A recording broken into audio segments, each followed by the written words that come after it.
Live. You're live in 3, 2, 1. Okay.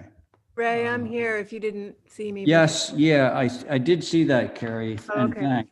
Thanks. But Sure. you're one of the people that I think needs to recuse on the consent agenda, which is first up. So we'll do a workaround. Okay, folks. Let's hope for some more members tonight, but this is a meeting of the Nantucket Historic District Commission. Good afternoon. For the record, my name is Ray Pohl, and I am the chairman of the Nantucket Historic District Commission. First, let's confirm that the following members are present. Members, when I call your names, please respond in the affirmative. Val Oliver. Here. Thank you. Stephen Welch. Carrie Thornwell. Here. Stephen, you unmuted yet? Seems like we lost him. He was here. Yeah. Okay, well, Stephen is not with us right at the moment, and this is Ray Pohl for the record. This open meeting of the Historic District Commission is being conducted remotely. Oh, I'm sorry, staff, when I call your names, please respond in the affirmative. Holly Backus. Present. Thank you. Kathy Flynn. Present. Very good.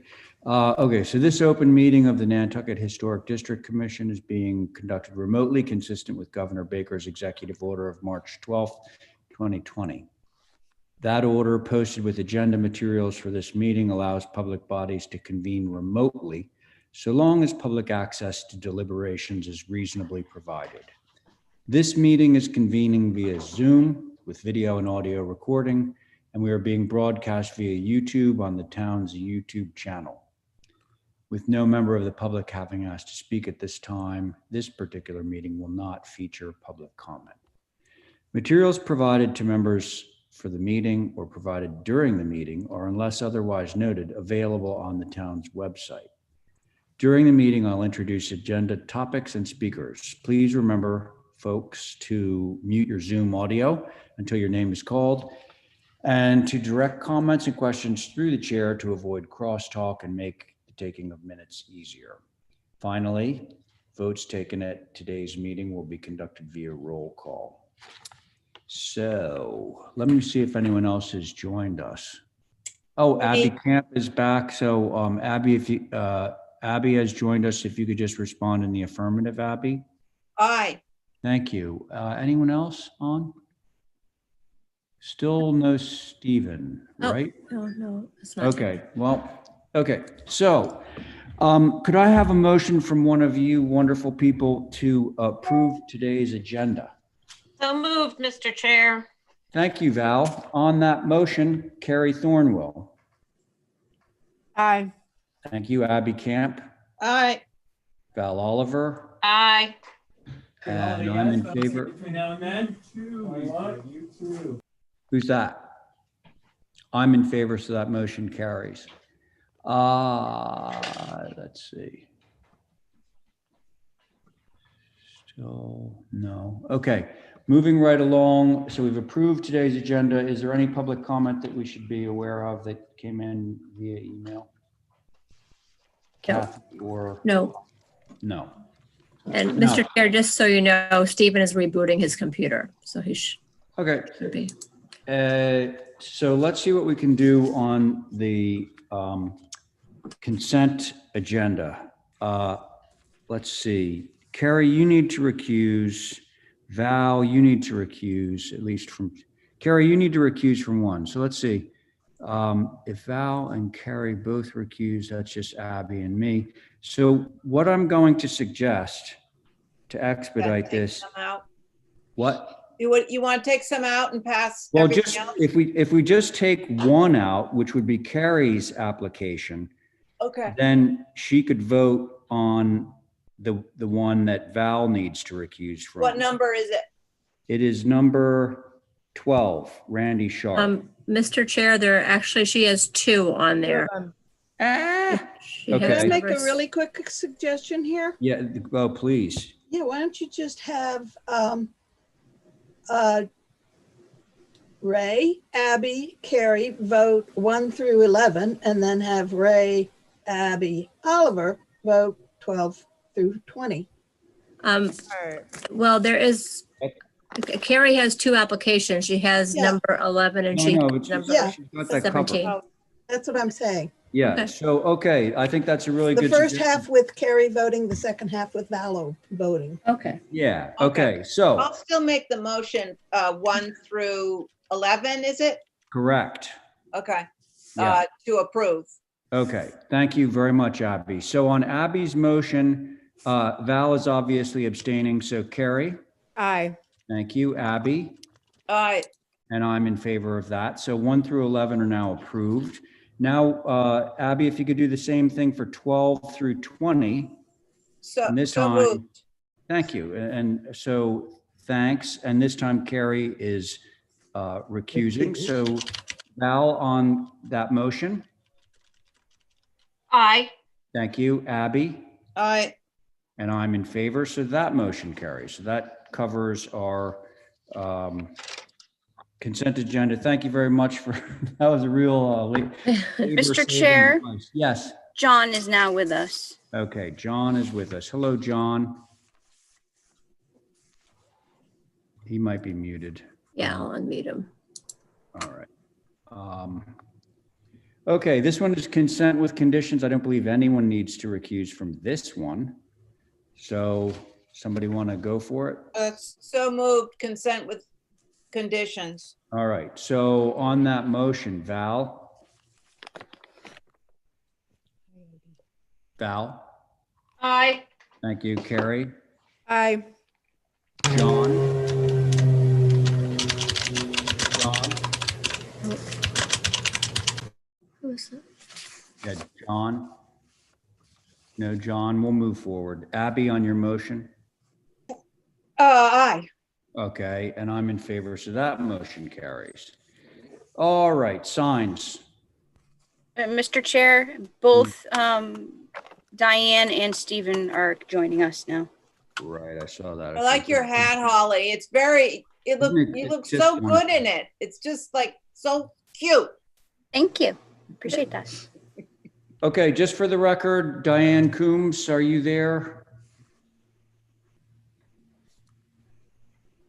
You want to unmute Diane. I just want to make sure that for the record, we have who's. I am here. Here I am. All right, great. Hello, Diane. Thank you. John, you want to just say for the record that you're here? Yes, I'm here. Thank you, John. And Stephen, are you back yet? Yes, sir. Okay, great. All right, so moving right along, signs. So we have all 5 regular members, so that's going to be who votes on these signs. So let's go. All right, so. Yep. I'm sorry. Go ahead. Number 1 was approved with sign advisory comments. Okay, can I have a motion? Cool. Motion to approve number 1 Yep. With sign advisory with sign advisory comments. comments. Very good. Thank you, Abby. On that motion, Val, Aye. Diane, Aye. thank you. John, Aye. thank you. Abby, Aye. and I'm in favor. That motion carries. Russell's Way. No action taken. So we're holding that? It just said no action taken. They're going to submit an application. What's that? They're going to submit an application. Oh, so they haven't done anything yet, so we have nothing to vote on, No right? action. Yeah, no action taken. Okay, Well, so, motion to hold for. well, we don't even need to do for- that because they don't have an application in yet, so let's skip that. Thank you, though, Abby. So how about 7 Fair Street? So 3 through 13, the Nantucket Yeah. Historical Association were all held for revisions. Oh, Ah. that'll make it easy. So go That's ahead, Abby. easy. I'll make that motion to hold per sign advisory comments to hold Yeah. for Revisions. revisions, whatever. Okay, so the motion is to hold, Abby's motion is to hold items 3 through 13 on the sign agenda for revisions. On that motion, Val, Aye. Diane, Aye. thank you, John, Aye. Abby, Aye. and I'm in favor, so that's that for signs. Now to new business, 22 Bailey Road, regular board. somebody to represent this? Yes, Joe from BPC. Okay. Hi, Joe. Hi, Ray. Hi, everybody. Okay, let's go. Let's see what we got.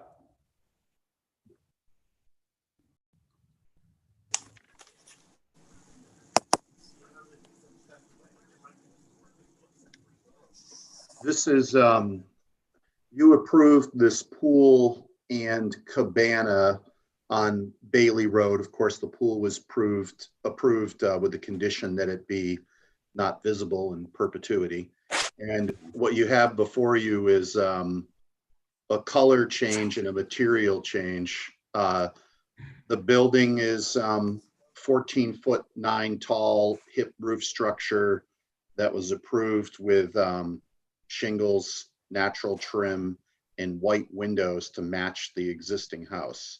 The next application up changes the main house windows to black and the front door to Hamilton blue.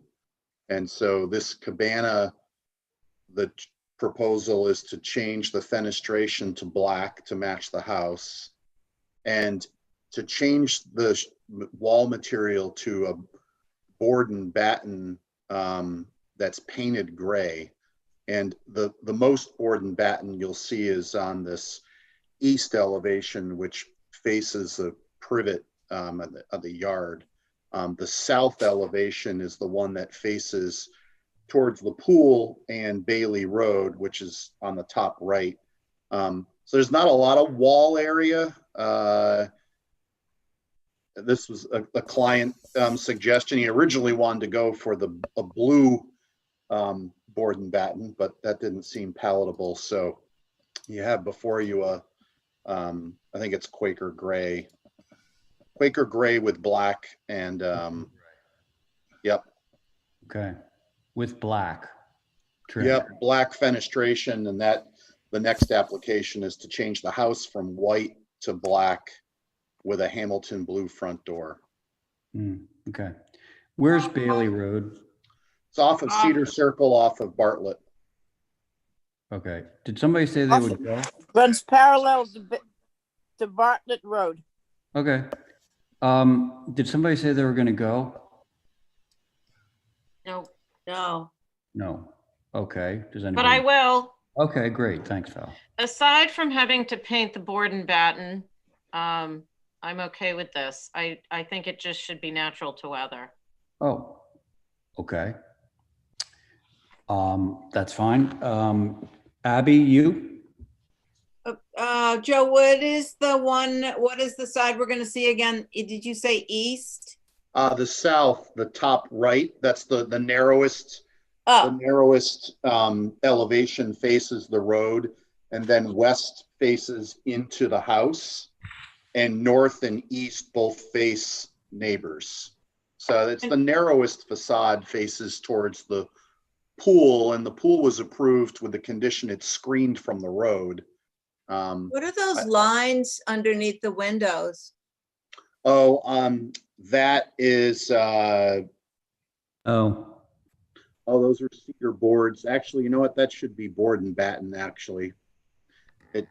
Previously, it was approved as horizontal cedar underneath those windows because there's a little bar area there. But actually, I think it should be board and batten on that south elevation. Okay. Horizontal. And are those columns? Oh, no, vertical. I think, yeah, he's talking about doing the same thing there as elsewhere. Yeah. Okay, got it. And then those are columns? Yes, you can see it in the west elevation. There's about a 6-foot deep porch that faces the street as well. Okay. I don't quite understand how we're going to see this south. You said south, right? Yes, the south elevation is the one that faces the pool and faces the street. You can see it here, that right there. Thanks, Holly.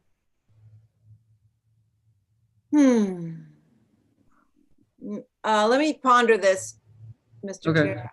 I can come back to you. Are you ready, Diane? Yep. Okay. I would rather see it natural to weather. on the board and batten. Okay. What?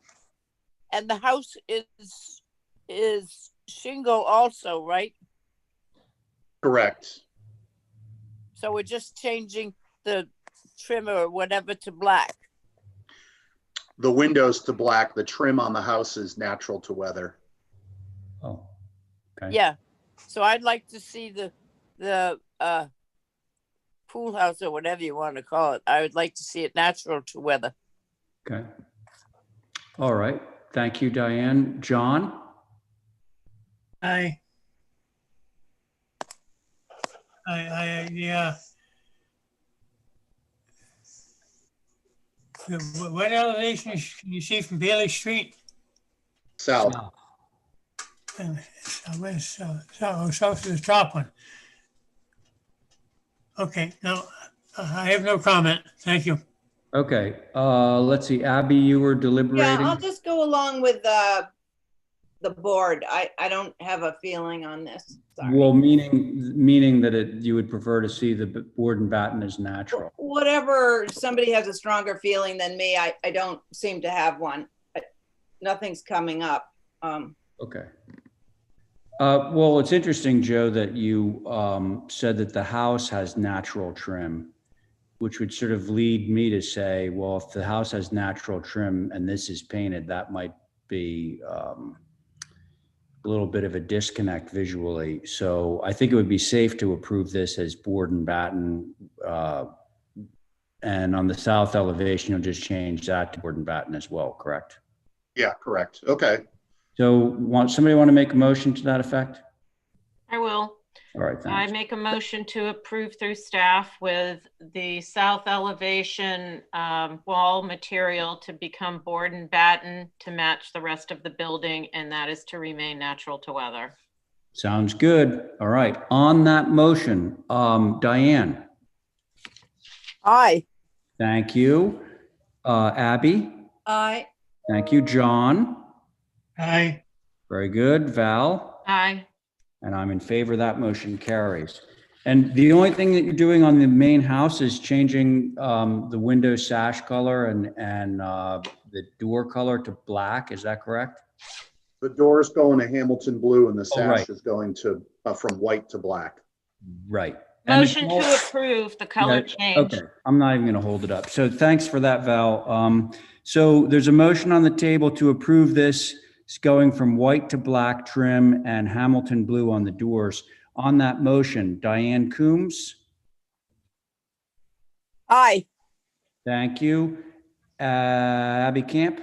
Aye. Thank you. John McLaughlin. Aye. Thanks, John. Val Oliver. Aye.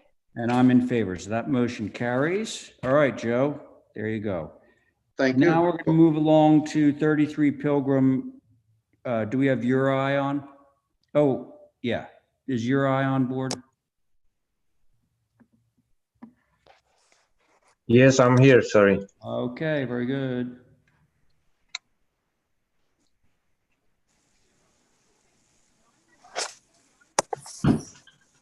So it's a simple, extending the existing shed or existing cabana by like 16 feet, and we are adding little small storage space which lowers the view from the Paul Jones Road. You see a little added gable, not just a simple how it was before. You see the drop part, and then the big door from the pool side, and it's pretty much visible just from the Paul Jones Road. So the oh, hey, is that a photo of the shed right there? yeah, that's the shed. So we're pretty much pushing that wall out, keeping the door, the existing or same door. Just Does everybody get this? That shed that has the cursor on it right now is having a little sort of addition that projects closer to the road. The same doors, Uri? Same doors, yeah. So you're just gaining a little bit more space is what you're doing. Yeah, and we are actually lowering that part of the roof. Well, understood. So It's a little bit Understood. lower. So we'll go back, if we could just take one little look at the elevation. So I want to make sure everybody understands. So your eye is just basically building this little appendage. There you go. Proposed north. He's making, the existing shed is the silhouetted thing in the back, and he's making a smaller version with the same doors, just moving a little bit further forward so the shed can become a little bit bigger. Does everybody get that? And Right, we don't see the, all those nano, no. Well, you just saw a picture of the shed, which I'm sure includes all that stuff that you see on there. Yeah, but Yeah, we that's won't all- see it. we won't see That's, it. yeah, that's all you see from the. Right. Okay, I'm okay with it. Okay. Let me put it a different way. Does anybody have any issues with this? If not, I The can. doors, Oh, what about the doors? if you can see them, I have a problem with it. Wait, are we talking about the The doors? that we've nano already- doors. But we've already approved that, I think. No, you didn't. Yeah, That's unfortunately. it's default. Oh, No, It's no. new. The 7'6" part is what exists. The 25'8" is what he's adding to this shed. Yeah, these a new elevation. This proposed west. So yeah, the Oh, door wait a and the second. I'm thoroughly confused now. I thought you were adding the smaller gable. Yeah, forward. so did I. we are adding No. smaller gable, pushing it out, and there is a new door. Yeah, on the longer part. You see the No, existing wait a west second. elevation.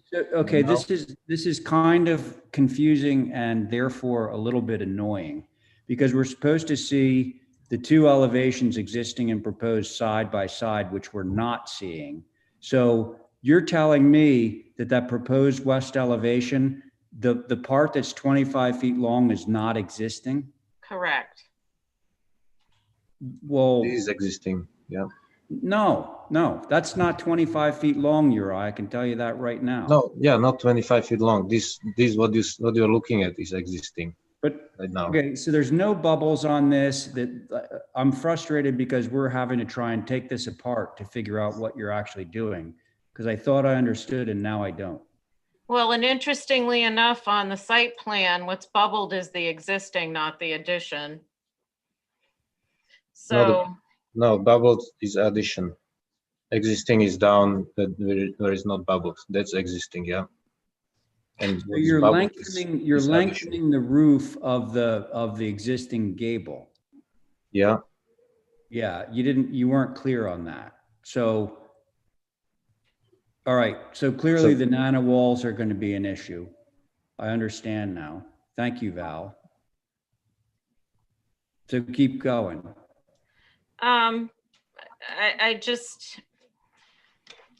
I just think it's over the top. Too many. It's too much. I want to just kick this back just for the sake of getting what we wanted. which is Okay, so everything let's bubbled. hold it for him to give us the proper information with the Right. bubbles and what exactly is existing and what's Yeah. changing. Great idea, thank you. Okay, so that's Val's motion. Motion is to hold this to get a complete package on this. On Val's motion, Diane, Aye. thank you. Abby, All right, John, Aye. thank you. Val, Aye. motion carries, or I'm in favor, motion carries. 26 Lions. We need everything bubbled and we need the existing and proposed side by side. 26 Lion.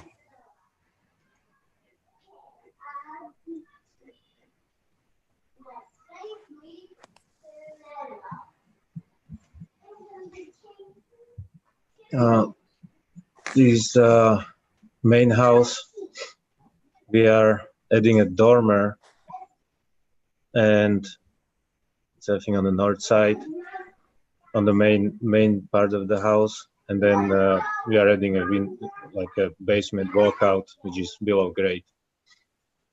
The main part, which is again, it's not visible actually, but it's on the roof, so we are adding dormer with the deck in front of it. You're adding the dormer on the smaller gable. On the smaller gable, there is a dormer, yeah. Well, no, is We that are- the one that you're adding or not? No, we are adding on the north elevation. Right there, it's bubbled. right there from the Let's west. look at the north elevation. It's a north existing, and it's a north proposed. We're adding that dormer with the deck. Did you just say that this faces the back of the site? This is a north, so I mean that it's facing another neighbor. It's not visible from the street. Okay, so. Can we have a site plan, Yeah, please? let's go back. A proper site plan. That is not a proper site plan. Well, let's zoom in because in fairness, it's like microscopic right now. But it doesn't show any surrounding streets or its location in the area.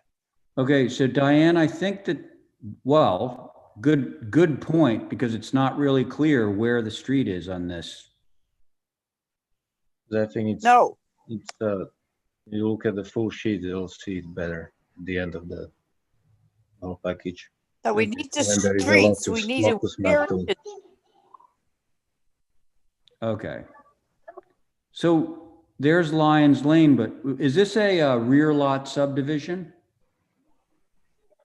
I don't think it's subdivision. Well, what are those two things between the house and Lions? If we look at the site plan. Which two things? Well, all those lines, what are those These lines? dimensions. I don't know why it doesn't show it properly, but there is nothing yet. There's just the length, trees, bushes. Okay, all right. So there is a driveway. For some reason, I cannot see it on this side plan. But there is a driveway going along the property line, the back. Okay, so you're adding the dormer on the north side, and what is all that bubbled stuff on the south side? Mr. Chairman, Yes, John. could we enlarge that? Yeah, Very hard to see. I know. You're right. I wish I do it with all of them. I think we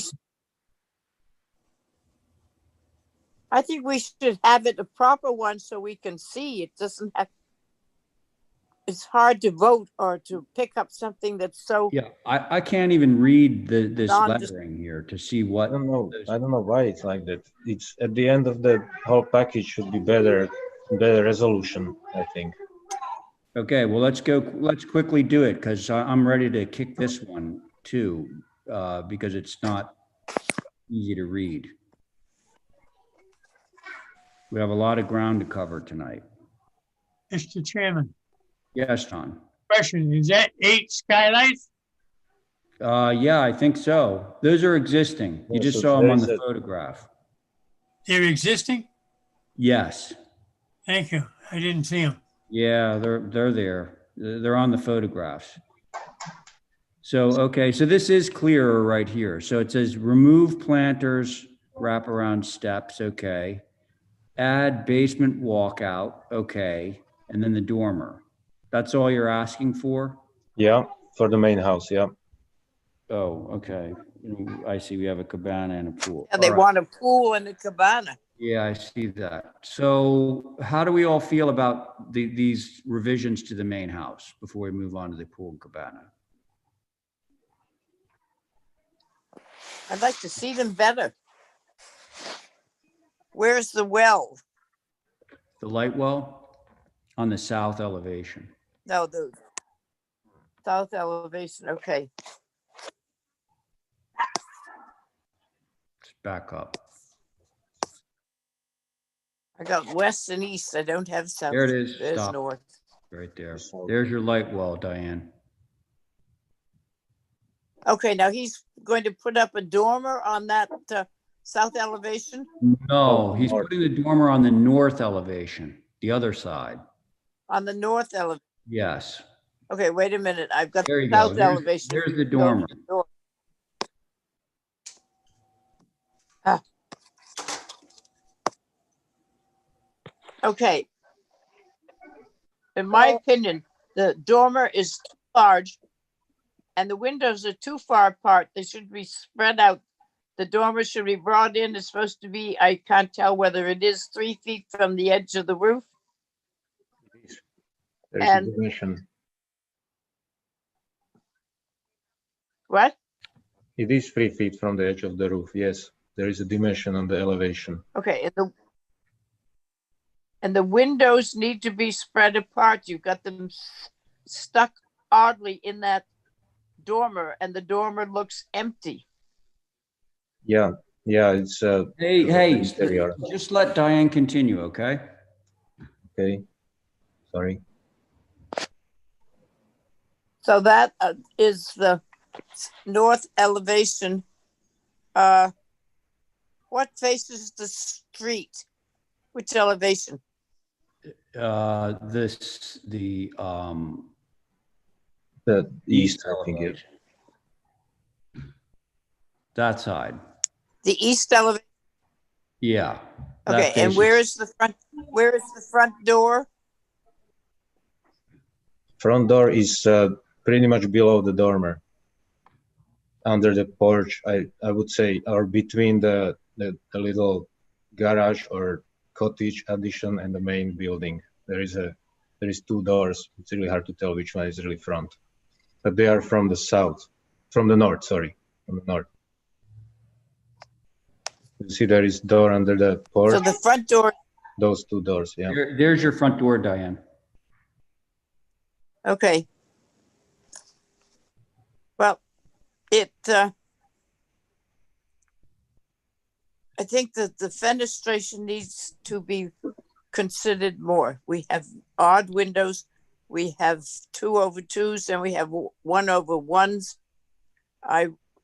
On the north elevation proposes 1/1. North elevation existing is going to be demoed. Is 1/1. How much of the north elevation is going to be demoed? Nothing is being demoed. It's only adding the dormer. Yeah. Okay, it says north elevation existing demo. It shouldn't say demo. It's I saw yeah. I it. mean, I didn't think so. opening up the roof and adding the dormer there. Okay, well, I Okay. think the dormer is too heavy on that house. And I think the windows, you got to get either 2/2s or 1/1s, but you got 2 different sizes on the same facade. So that's my opinion at the moment. Okay, thank you, Diane. Abby, Yeah, I like the concept of breaking into that very large roof. I think it's just a little, the fenestration is not quite right yet. Those are my comments, and I'd probably hold for revisions, but I was just thrown out of Zoom, so I have to exit and come back in. So I don't have any pictures. Okay, hopefully you can do it rapidly so that we can get you as a vote. Yeah. All right, I'll give it another minute. So Val.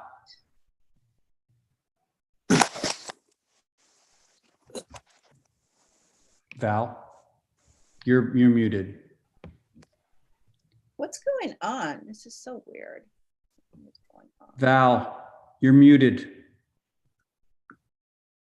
And I'm back in. Okay, hi, sorry. I said fundamentally, I think this is fine. The fenestration in the dormer should be more regularized or a little bit more balanced. The doors are the ones that are 2/2 and the windows are the smaller ones. So he can play around with that a little bit, but it doesn't face the road. All in all, I think it's okay with some revisions to the fenestration. Okay. Oh, and we don't have floor plans. Okay, good. Let's get those too, your eye. John. Yes, Mr. Chair. Where is the window well? What elevation? That's on the south elevation, John. I'll have Holly go there for you.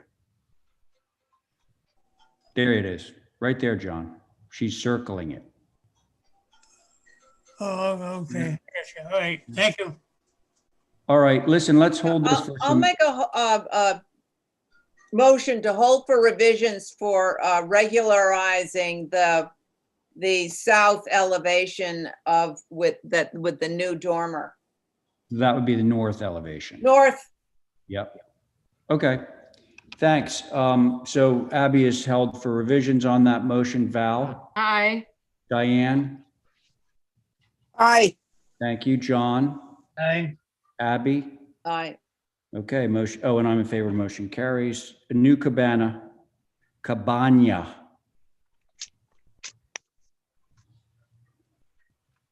Is there any discussion of us having sort of a little tete-a-tete as a group sometime in 2021? That would be great. I mean, we're desperately just trying to get meetings. So, I mean, we keep getting further and further behind. I know, but there are things like these outbuildings that are getting out of control. And it occurred to me that there's all this information about second dwellings and how high they can be and what the massing is, but nothing about now all the accessory buildings that are cropping up. And I think that we need to talk about it. Okay. Yeah, I do too. Okay, right now we're focusing on this new pool cabana. Yep.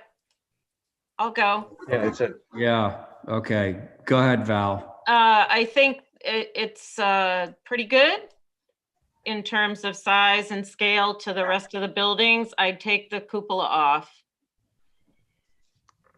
Yeah. Okay, that's it, right, Val? Yep. Okay, Diane? Yeah, I agree with that. I'd take the cupola off and keep it as simple as possible. Okay, like that. Abby? I don't see any windows in the cupola. There aren't. Oh. Yeah. it's only outside, no windows. Well, why would you have to build that at all then? It's just for exterior look. It's not for to get windows or to get light through the cupola.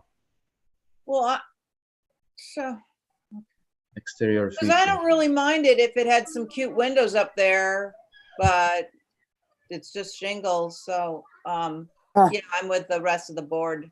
It doesn't make sense. Okay. Yeah, I can remove it. I think it. Hang on. John? Yes, the cupola is completely out of character for that Yeah. building.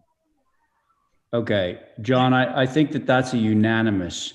So I think that we could probably approve this if we lost the cupola. Would somebody care to make that motion? I will. Motion Make to a motion to approve through staff. with the cupola removed. Okay, that was a Diane motion. On Diane's motion, Val? Aye. Abby? Aye. John? Is that to remove the cupola of the motion? Yes. Thank Yep. you. Yes, aye. Okay, and Diane? Aye.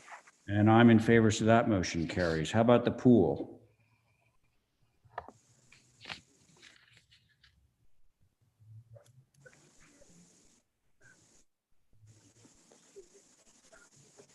Doesn't give us much information. Off of the cabana. I haven't even seen it yet.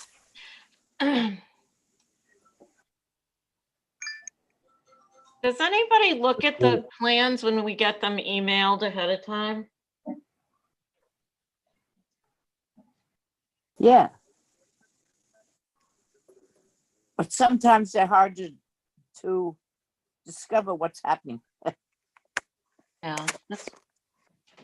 Okay, so go ahead, Uriah. It looks like what you're doing is this line of screening that's delineated by this blue dashed line. Yeah. I mean, there is behind all that blue dash line is it's existing vegetation, so trees and Behind bushes. the blue line, you mean to the outskirts of the blue line? Yeah, from the I blue see, line yeah, towards it's the labeled- property line. labeled existing vegetation, okay. So we just kind of clearing it out a little bit more it's pretty clear now. You can see on the pictures that it's like big. Yeah, open so let's space. take a look at the pictures because folks, you'll see that there's an existing shed There is, that may or may not show up in these photographs, and the pool is behind that. there is an existing shed, yeah. It is on the photographs too, I think some. What photographs? Because this PDF only has 6 pages in it. I think the other one had the photographs. The main house, or this one here too. See the little shed. This was the only one that had pictures in it. Okay, but this is telling. So where is this photograph taken from, Uri? That's from beginning or like halfway through the driveway. Okay, so this is not taken from east. public view because you would see the pool 100%. From public, you don't see the house. From any. Okay, so let's see that photograph. I don't think I have from public way, but. Well, that's too bad. Probably like 300 feet away from the. Okay, thanks. What do we want to do with this one, folks? Can I ask, he's got a fire pit and whatever that is 8 feet, 8 inches, 8 feet. How high is it? It says new gas fire pit. Right. Yeah. Which is part of the application. Yeah, between Right. the pool and cabana, and there is a hot tub or spa on the other side between the pool and the existing shed. And then there is, and of course, decking around the pool, and then part where the fire pit is as a bluestone patio. Okay, so Diane's question is how high is that fire pit above grade? Standard size, I would say 2 feet. Okay. You know, I It think says we're 8 by- overthinking this. I think, Yuri, if you could show us the surrounding, the context of the neighborhood, I don't think we're going to be seeing this. So Hey, Abby, Oh, yes, let's let Diane finish, okay? Sorry. sorry. I Diane, didn't know. continue. What is the fencing you have around the pool? Is it a cover? It's a wire fence in the vegetation around, and then there is a type 2 picket fence from the driveway, which. I'd like to see Yeah. that. I don't see the driveway. I have to work on an iPad. I see the pool. I see your blue line. I don't see anything about the fencing for the pool, and I don't think from the shed, it says existing shed, 169 square feet. I don't think that it is big enough to cover the pool. It is closer to the edge than the pool, and the view, I don't know, if we just had a little more site plan, we could see whether you could see the pool over and across, because I don't know what the vegetation is, but it's wide open on that spot from all your drawings. Yeah, but everything from Lions Lane on the site plan to the blue line, it's all trees. Yep, well, we have no way of knowing that because there's no photographs. Motion to hold for some more information. Can I just say one other thing? And that is, Uri, is that fence existing? There is part of the fence is existing, yeah. We're just extending it, Part like, of tying it? into it. Part of it is existing. This little section of the fence, like at the end of Okay, the so driveway. you're applying So- for new fence and it's not bubbled. Mr. Chairman, Yes, hang on a second, John. Right. You're applying for a new section of fence, it's not bubbled in red. Yeah, I guess I forgot to bubble that, yeah. So we need, to Val's point, we need more Oh, the bubble information on there. this thing. So John, what were you about to say? yes, I had something to say. Go The, ahead. on the plot plan, it's on the screen. The first thing on the left, it says 4-foot tall, black chain link fence. I can't read the word underneath, so can you read that? The full I length. haven't It says found it. existing vegetation, In Johnny. existing vegetation. Oh, in the vegetation. Now, is that blue line, that red line, There is all no chain red link line. fence all the way around the No. property? No, I don't think so. It's the blue Yes, line is the chain link fence. John, the blue line is 4-foot high chain link fence. It's red or green? No, it's blue. Oh, God. Yeah. Do I get a hack at this? Yeah, I guess so, but we just clearly need more information. We could just chop this application completely apart because you're applying for fencing that isn't bubbled, there's no pictures from the road to show what the vegetation is. What were you going to say, Abby? Yeah, I just want to say, Yuri, have you thought about an auto cover for the pool? Forget the fencing. And we need to see pictures of the from the road looking back so you can show the board the vegetation. Because a lot of this, I'm guessing, we're not going to be able to see it. Yeah, So I can, yeah, definitely. I can take picture from the road. this will help you move along. Yeah. So motion Okay. to hold for more information and revisions. Okay, that sounds good. Thank you, Abby. On Abby's motion, Diane. Aye. Thank you, Val. Aye. John, Aye. Abby. Aye. I'm in favor. Motion carries. Okay, now we're on to 17 Sherburne Turnpike, 17 Sherburne Turnpike.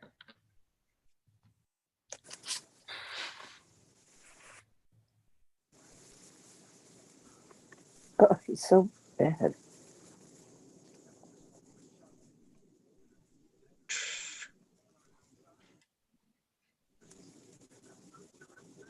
Hey, Kathy, can you help me out here? I can't seem to find it.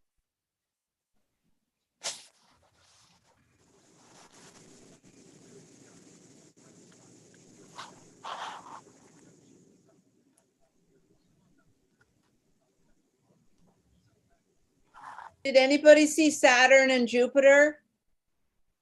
How could you see them? It was all cloudy last night. There were pockets of clear. Oh, Nope. well, no, I didn't. Saw pictures. It's supposed to come between Okay. 5 and 6 tonight. Okay. So, Let's start whenever you're ready, Mr. Chair. What? yeah, this is a really low-lying piece of property, right? Correct. Yeah, it dips down. It dips way down. And I think there was a house approved just north of this that's being built. Oh, is this the same piece of property? No. I'm not sure. Property next door. There's an existing house that was completed just this past summer. Yeah. And so this is just a Oh. garage guest house. Oh, I see, because it's put down as a new dwelling, but it's a garage apartment. Correct. It's a guest house garage. Okay, so everybody knows this property, I think. Yes. It goes steeply goes way down from Sherburne Turnpike. But it looks, Matthew, as if you are kind of hunkering this guest house into the side of that hill. Is that right? That's accurate, Mr. Chair. Yeah, so it's actually the garage, the driveway slopes down fairly significantly. So I think there's about a 6-foot elevation change from the street level to where this finished floor level is. So it's a little bit higher. It's actually probably very similar.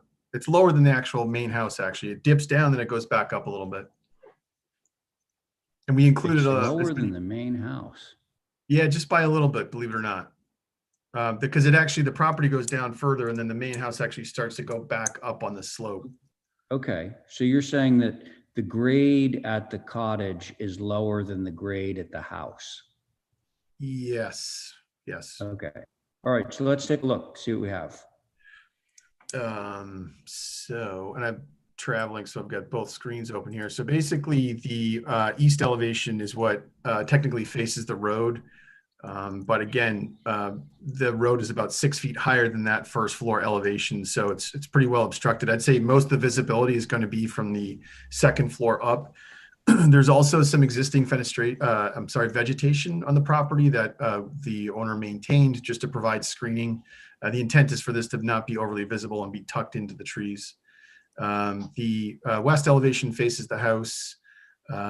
The north is what the driveway side is what you would see as you drive by in the driveway. So try to keep it fairly simple, all the details to match the main house. So with that, look forward to the board's comments, Mr. Chair. Thank you. I'll go. I just want to jump in for a second here. Okay.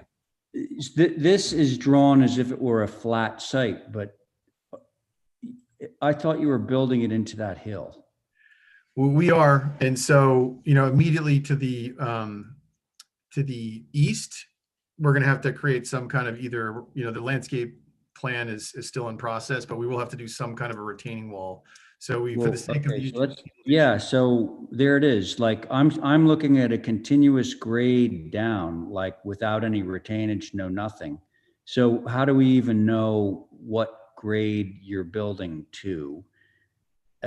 You know what I'm saying? I mean, this I do, but I can tell you what that would be. Hold on. Well, so we got elevation 28 on the east side, and it goes down to elevation 23 on the west side. So that's a difference of 5 feet that we're not seeing on the elevations. Right. So the intent, I think, is for it to be at roughly around elevation 26. So we do have to do some landscape. If you want me to provide additional landscape planning, I can do that. But the idea is that this building would not be cut into the grade. It wouldn't be partially obstructed by the earth. It wouldn't be, you know, we wouldn't extend the foundation wall in any way. What we want to do is actually create, albeit a very concentrated plateau, but we do want to create a plateau that this thing would sit on. So on the west side, with all due respect, you have on the east elevation, I believe I saw a set of garage doors. Correct. As well as on the west elevation. But so how on earth could you even get to those garage doors? You'd have to like go down this like extremely steep slope.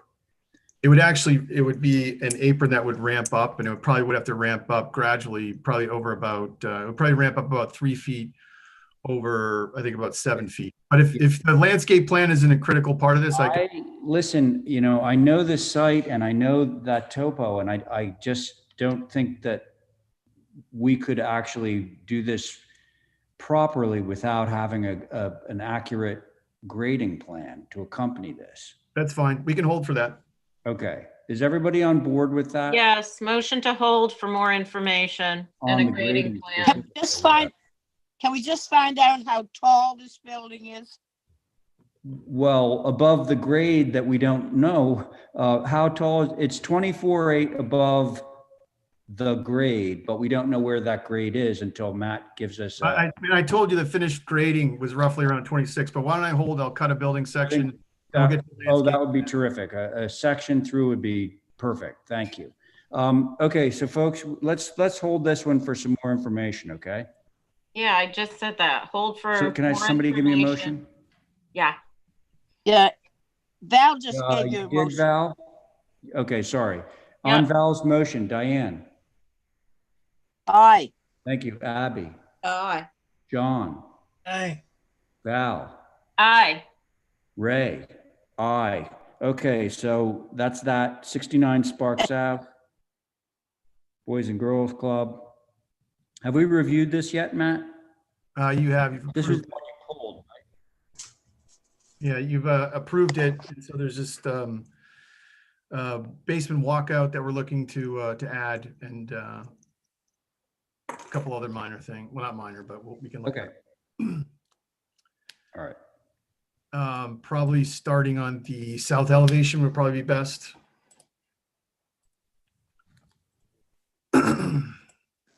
And so you can see on the right side of the south elevation, the grade actually slopes off pretty significantly there. So, and we do have a walkout basement to the east, which you'll see in a second. But anyways, because the grade drops off there, we have to create a transition and guardrails to make sure that you can actually walk around from that parking area down to that lower level. And so this portion of the structure it's almost more of a landscape element, but it is a set of framed stairs that do connect. And so we wanted to show that to you. 43. A little bit of a gray area. We're showing those stairs as being framed out. There's we do plan to put skirting underneath those stairs. 1x6 vertical cedar. It didn't translate into the drawing, so I apologize for that. It's shown as just being open. You can see the concrete wall is to the left of it, and that is the most exposed it's going to be. We are working with a landscape architect designer to actually come up with a planting plan so that we can minimize that exposure. I think if you look at the south elevation, you'll see you can actually see where that transition is. It's actually, I think, about like 3 to 4 feet of exposed.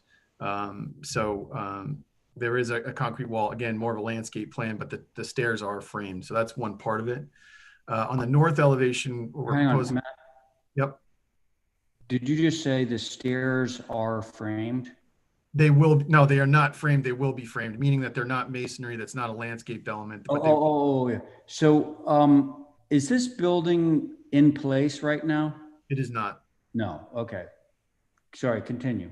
Sure. So on the north elevation, we propose to add a walkout basement, and I think we're just changing the front door on the opposite elevation, which would be on the west elevation.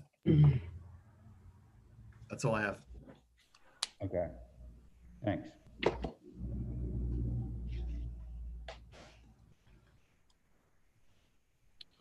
So when you average, not that it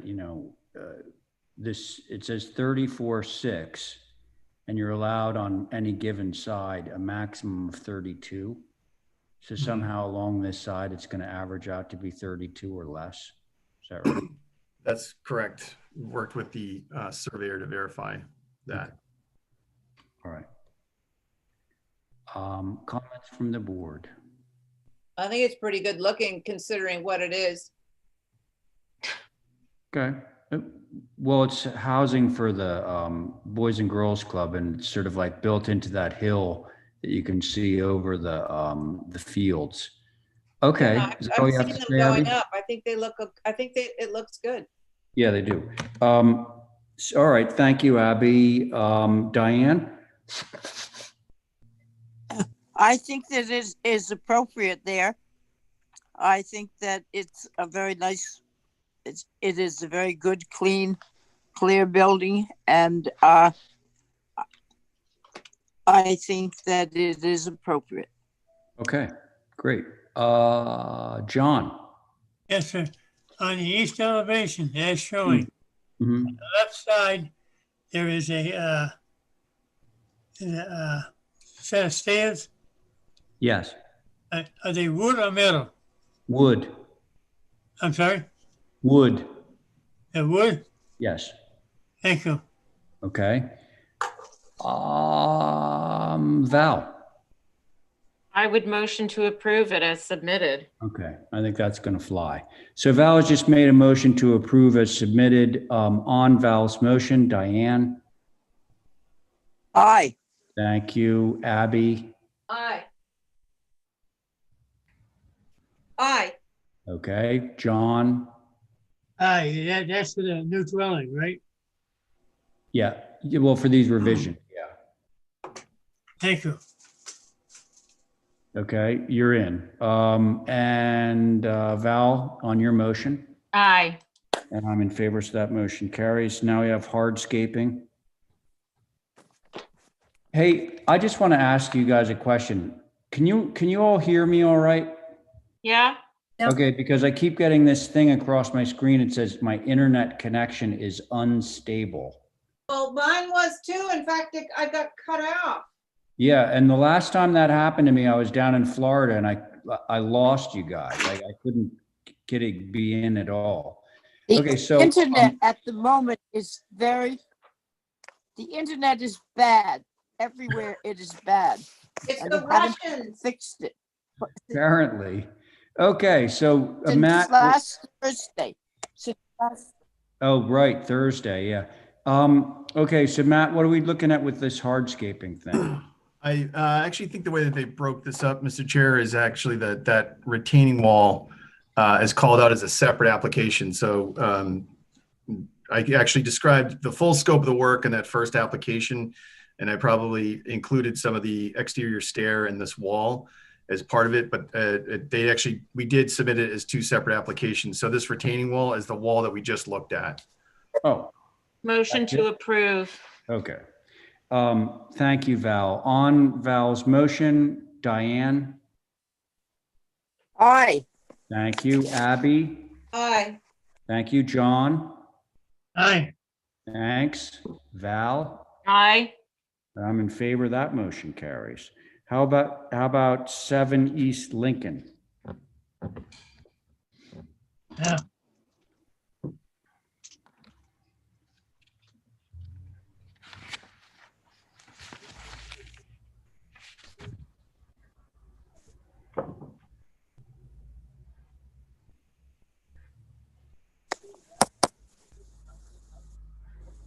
I can start whenever you're ready, Mr. Chair.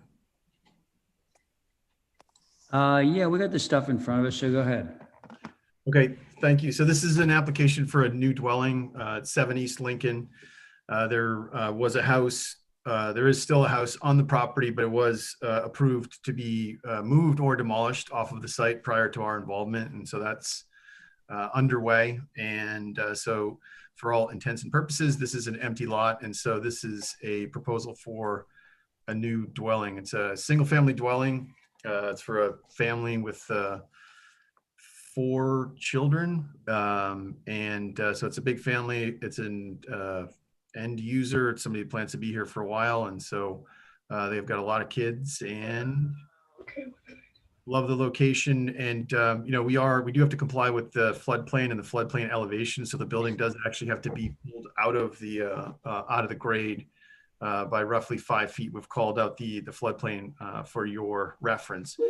I was hoping to actually try to maybe integrate some landscape to maybe raise the grade slightly with some kind of tiered sloped grading, but you can't really add any new fill per the Concom application. So most of the houses in the Brant Point area, as I'm sure you all know, have to be elevated out of the ground. So it's just something we can't do a whole lot with. We tried to actually bring the eave line of this structure down as low as possible, and you know, to kind of keep reduce the scale as much as possible. We spent a lot of time in the area looking at different houses, different residences. Again, there's some you know, great pieces of work in the area of varied ages, and just try to be as contextual as possible. Again, the compliance with the floodplain requires that we have to raise it, and so that definitely contributes to its presence. But beyond that, we really tried to make an effort to drop the eave lines as much as we possibly could. Trim colors, the trim is white. You know, with that, I just look forward to the board's comments. That's all I have, Mr. Chair. Thank you. Okay, thanks, Matt. Mr. Chair, Yes. I do have HSAB comments. Okay, They let's reviewed go. this on December 7th. And then we also do have a letter from a butter that I'd like to read into the record as well, if that's okay with you. Yep. They said, it's a cool building, but might be too big for the neighborhood. The scale and the detail is a departure of this street. But in the area, the neighborhood, it seemed to be appropriate. So there's, you know, discussion about this particular street changing from the character that's already there. Attractive dwelling, big side lights, not appropriate, too formal, tall and wide roof walk, wood, and the windows should not be vinyl. That was a comment. Want to know where the AC units are. Detail on the shutters are different, was a comment. Make the roof walk narrower. On the east elevation, push the shed dormer back. There was also, we didn't realize, and I know you couldn't attend, Matt, but we didn't realize that the existing structure already received an approval for a move-off demo, but they wanted to see a little bit more detail than these photos that were included. The abutters letter, if you indulge me, dear members of the Historic District Commission, under your consideration is a proposal for a new home to be built at 7 East Lincoln Avenue by Brooke and Andrew Rager. We are Ann and Rick Misanten. I don't want to butcher your name, sorry. The owners of 5 East Lincoln. the adjacent eastern neighbors. At this time, we strongly oppose the siding and massing of Rager's home. First, although the proposed home sits on a double wide lot, its current size is a 2-story, 3,700 square foot home, is out of proportion to the existing homes in the neighborhood. East Lincoln Avenue is comprised of modest cottage homes on Brant Point. As a representative of the norm, our 1-story, 1,500 square foot cottage, long known to Nantucketers as blue shutters, sister to red shutters and green shutters, will perpetually be overshadowed and in shade created by Rager's home. We ask the HDC to please carefully examine the proposed massing and require adjustments. Compounding the negative effects of this home on its neighbors is the siting of the house. The design calls for the house to be on the far eastern setback boundary and to run all the way from the front setback boundary to the back setback limit. Therefore, our small home and our entire backyard will be in shadow without any afternoon sun for us to enjoy our outdoor space. Contrary to the historical spirit of neighborlessness and homogeneity on Nantucket, the siting demonstrates a complete lack of consideration for anyone but themselves on Rager's part. As an alternative, the house could easily be sited on the center of the property, enabling everyone to enjoy their sunny summer afternoons. While we have no objections to the style and look of Rager's home, adjustments could be easily made to both the size and the site to alleviate the extreme negative impact on our home and to ensure the harmony and historical look of the whole neighborhood. We therefore urge the HDC to require significant adjustments to the siting and the massing of the home at 7 East Lincoln before proceeding further. Thank you for your consideration, Ann and Rick. Okay. Those are the comments, Mr. Chair. Thank you, Holly. Thank you very much. Who would care to begin? I'll start. All right, Diane, go ahead. I'd like to get to see a couple of the elevations other than the pictures. I think that the neighbors are right about the size of the roof walk.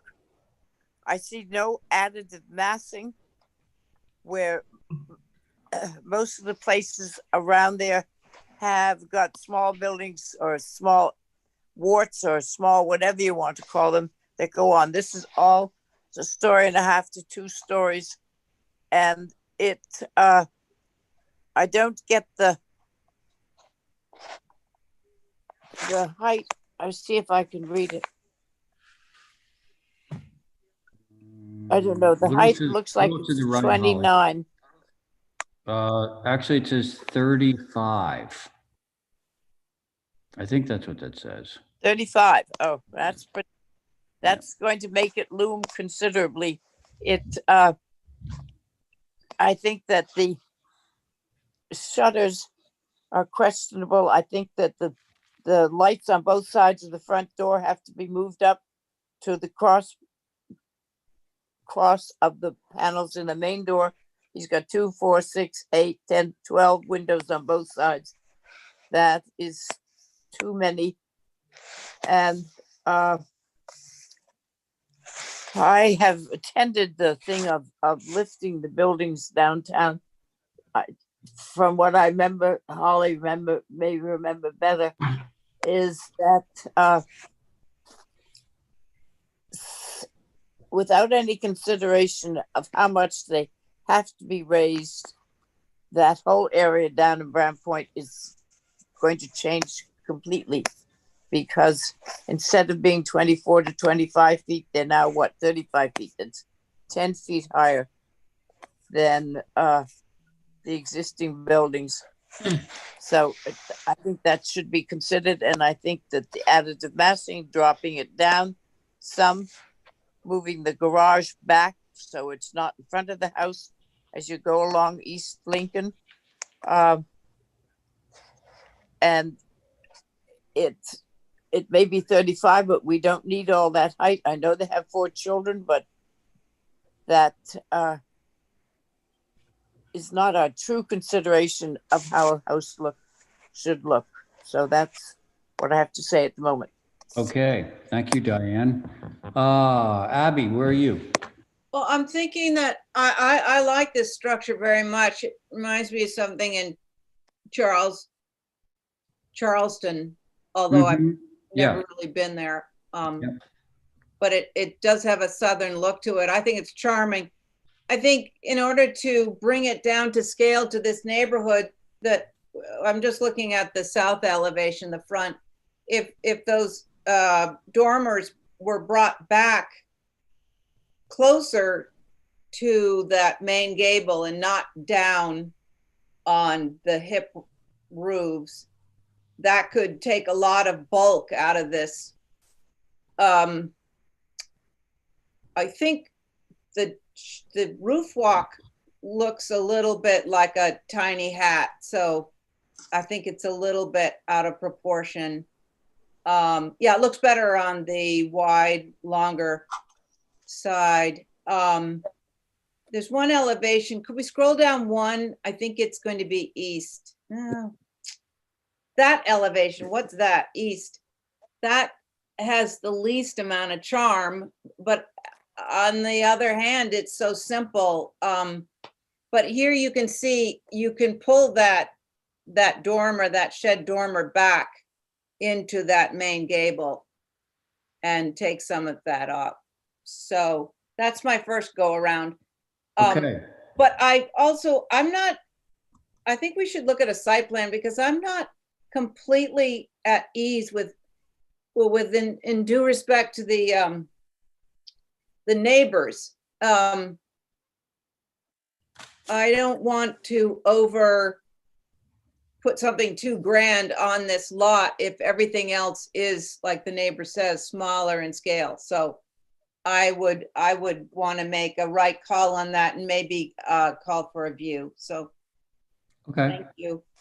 All right. Thank you very much, Abby. Val. Okay, I agree with I'm sorry. a lot of the things that have been said.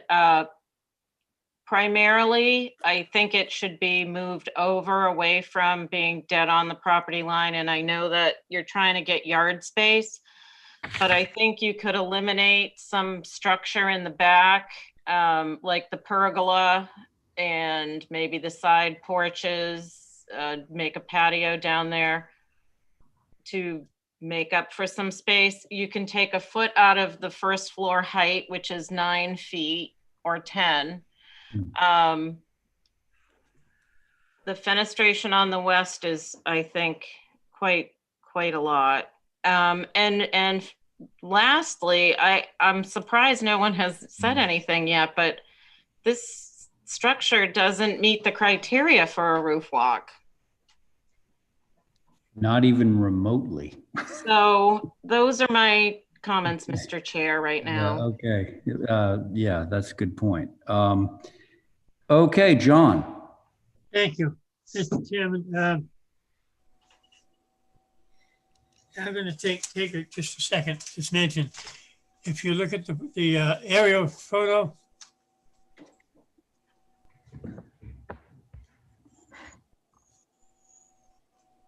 Yep. Right there, John. Yep. All right, now if you go to the right to Walt Street. Yes. There's a car there. Now that car is going to the western. All right. Now this is the history that I can remember. That these 4 houses here on the corner, with the red around it, and the one on the right, second up the street. Those 5 were built by Elmore Swain. He lived on Prospect Street back in the late 40s, early 50s. And he was the only one that had rental cottages down there, or any cottages. There's only about 6 cottages on that street that was there in the 50s. My other comment is that 35% of Nantucket right now is unbuildable, according to all our documentation. I was looking it up. Thank you. That's my comment. Thanks, John. So I'm just going to underscore some things that have already been said. I thought that there were a lot of really good comments. And so if we just go back to, there we go. So the roof walk was a problem for me, and Val put words to why it is. It just seems like very large on top of this, quaint 1.5-story structure. That was one thing. The second thing is, I think Abby was spot on with this idea of pulling those dormers back so that they're actually not overhanging that kind of broken back almost porch thing. So they moved back to the break line between where the roof intersects the porch roof intersects the rakes coming down. I agree with HSAB on the side lights at the entry door. And was there anything else? Those were really my main considerations. It's a well-designed house. It's unfortunate that it has to be so tall, but I think this is the way things are going. Yeah, roof walk main thing, dormers second, side lights, that's me. Should we do motion for some revisions? Yeah, Yes, that's a good idea. Okay, whose motion? I'll make a motion for revisions. Okay, thanks, Abby. On that motion, Diane. Aye. Thank you, Val. Aye. Thank you, John. Aye. All right, Abby. Aye. And I'm in favor. Motion carries. And we have one more for you, Matthew, at 13 Mass Ave.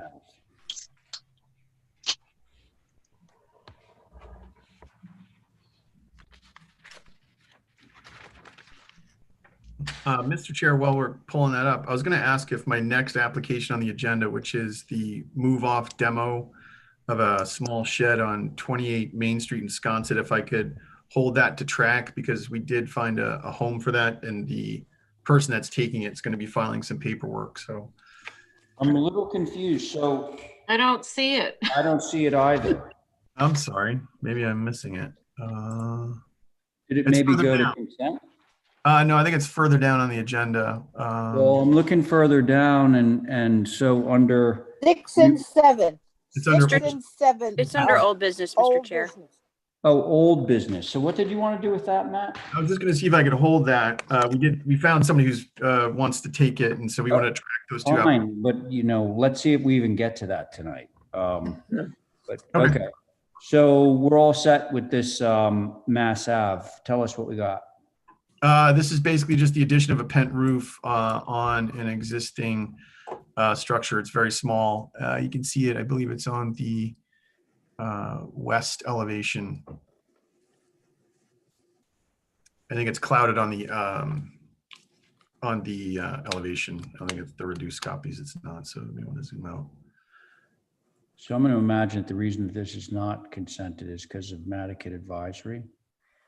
Mr. Chair, they did not meet that week. They only had this one application, and I didn't feel it was necessary for them to meet for one. So I put it on. The pent roof was kind of an anomaly. So is that to say that we don't have comments of any kind? We do not. No. We don't. Okay. So folks, we got to go it on our own on this one. Mhm. It's gonna be a tough call. Okay, so that's all you're looking for is this little old pent roof that we see on the west elevation, right? Correct, Mr. Chair. I like it. Okay, and you can see there's a little photograph right above that shows where it would go, bubbled in red. Okay, so Abby likes it. What does Diane think about it? I think it's useful there on the corner of Mass Ave. So Okay. it's got a nice bracket, which Johnny will like, so Oh yeah, it's squared off. I'm okay with it. Okay, thanks. Right. Diane. How about Val? Hey, Matt, does it tie into anything on the main structure? Thinking maybe it should just be a simple shed. The front door on the main dwelling is a gable, but we'd be happy with a shed. I thought the way that the gables played off of each other worked pretty well, but Well, I think that was to Val's point. She said, what's happening on the main house? And if there's a gable roof over the front door on the main house, that's what she's asking you. there is a gable. The front porch is a small gable. Okay. Also, don't you have shed roofs on this structure where you're adding the pent roof? Aren't those shed dormers? There is one shed transom dormer. I'm not, adamant about it. It was a question because I couldn't see in the pictures. Yeah. You can only see that over there. Okay.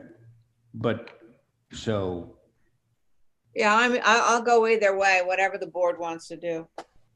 Okay, so let's see. We've heard Mario go. Diane, the chance. Diane, you were okay with this? I can't remember. Yes, I You're was okay with it. It And has you're a okay with it as a simple gable? bracket. Beg pardon? I'm sorry, were you I okay think with it as a gable? Yes, I would rather Okay. see a gable there than a shed. Okay. I feel the same way, particularly if there's one on the main house. Oh, cool. I'll make a motion to approve then. Well, let's hold the motion just until we hear from John, see if he has anything to say. So John, do you have any comments on this one? I think it's appropriate for the small cottage that it is, and it does have the 45-degree brackets. So I think Is it's, that just for you, John? All right. All right, So motion to Abby has approve. made a motion to approve as submitted on that motion. Diane, Aye. Val, Aye. John, aye. Abby, Aye. Ray, aye. Okay, that's got that, Matthew. Thank you very much. And if I don't see the rest of you Yeah, if again, you don't want to hang around, don't, because we'll hold on that application if we get to it miraculously. it's not that far down the agenda, but anyways, I just want to say happy holidays to all of you. Thanks for all your hard Okay, thanks. You too, friend. Appreciate it. Thank you, Matt. Thank you. Okay, so fellow Commissioner Coombs, could you chair the next two? They're Lisa and my projects, so I'm going to mute. Yep. Hello. Hi, Lisa. How are you? Good, thank you. How are you? I gotta Good. dig around my desk and find the papers. Hang on. Oh, what did I do with the applications?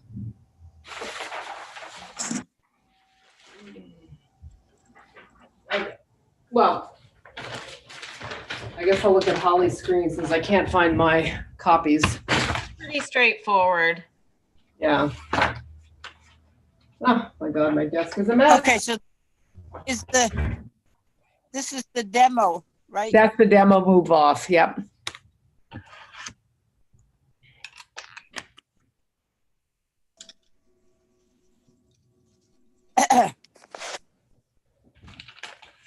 This is it. So tell us, you want to get rid of it? Yep. They're going to take this building down or move it off. And then there's a new dwelling. Motion to Just for approve. You don't care what year it was? Okay. 1984. We it have says. it. Okay. Abby? Aye. Aye. Okay. Johnny? Repeat the motion, please. Motion to move off or demo. Thank you. Yes. Okay. And Val, you are I'm an in aye. favor? Okay, so am I. So that is approved. And so the next one is a new dwelling. And let's see what you got, Lisa. Okay.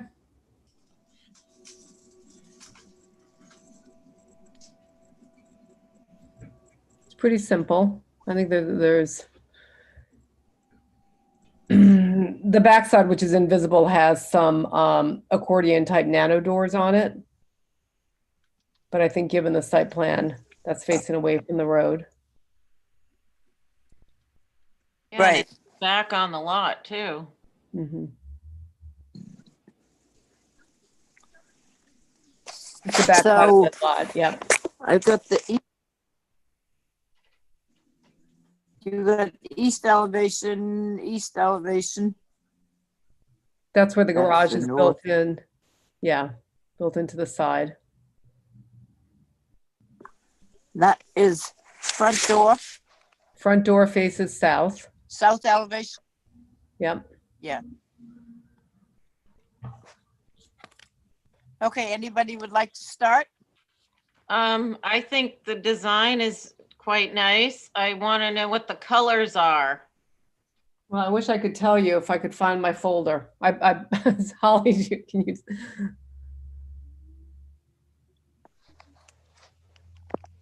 We'll hold it. Not on that show. Trim is White white, trim.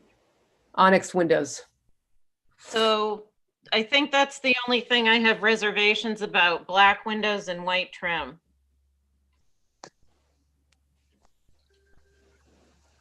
Okay.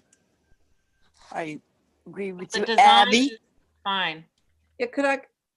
Oh, look at that.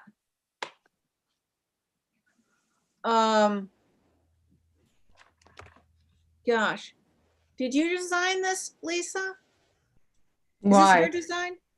Nope, it's Ray's. Oh.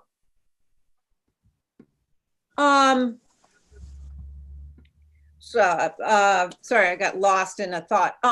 So south faces the road, if we were to see like part of this, Yeah. the front door. That's right. Yeah. Okay. Yeah, I mean, gosh, it's really simple. It's so simple, I don't know what to say. So I'm gonna say nothing.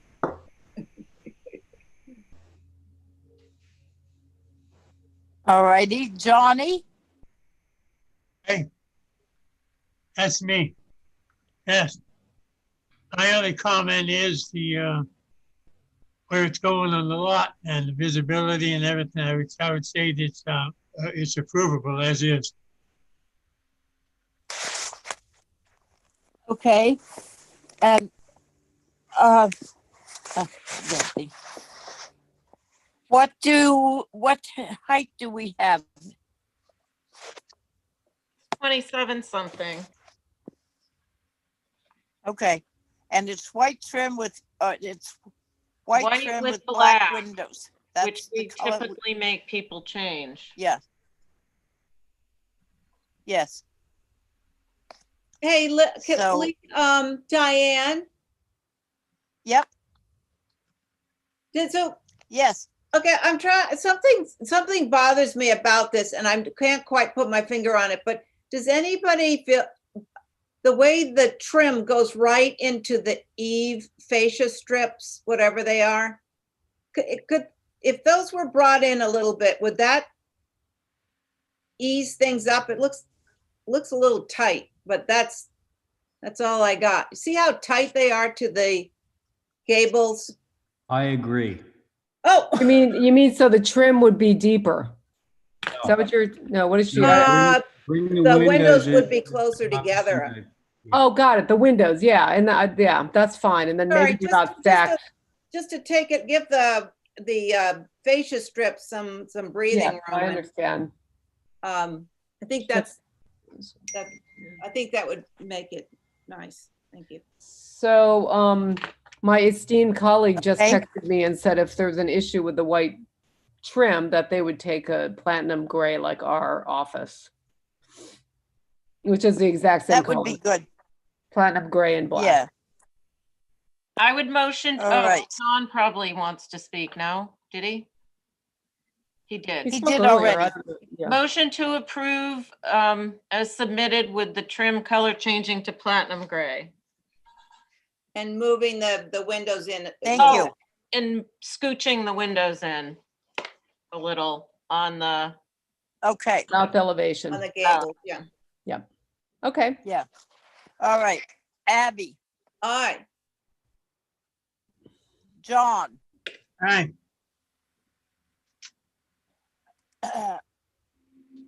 Val, aye. and me is an I. I think that would be good. Thank you. Thank you, You're Lisa. welcome. Have a nice Christmas. You guys have a great holiday. Talk to you soon. Okay. Thank you. You too. Thanks, folks.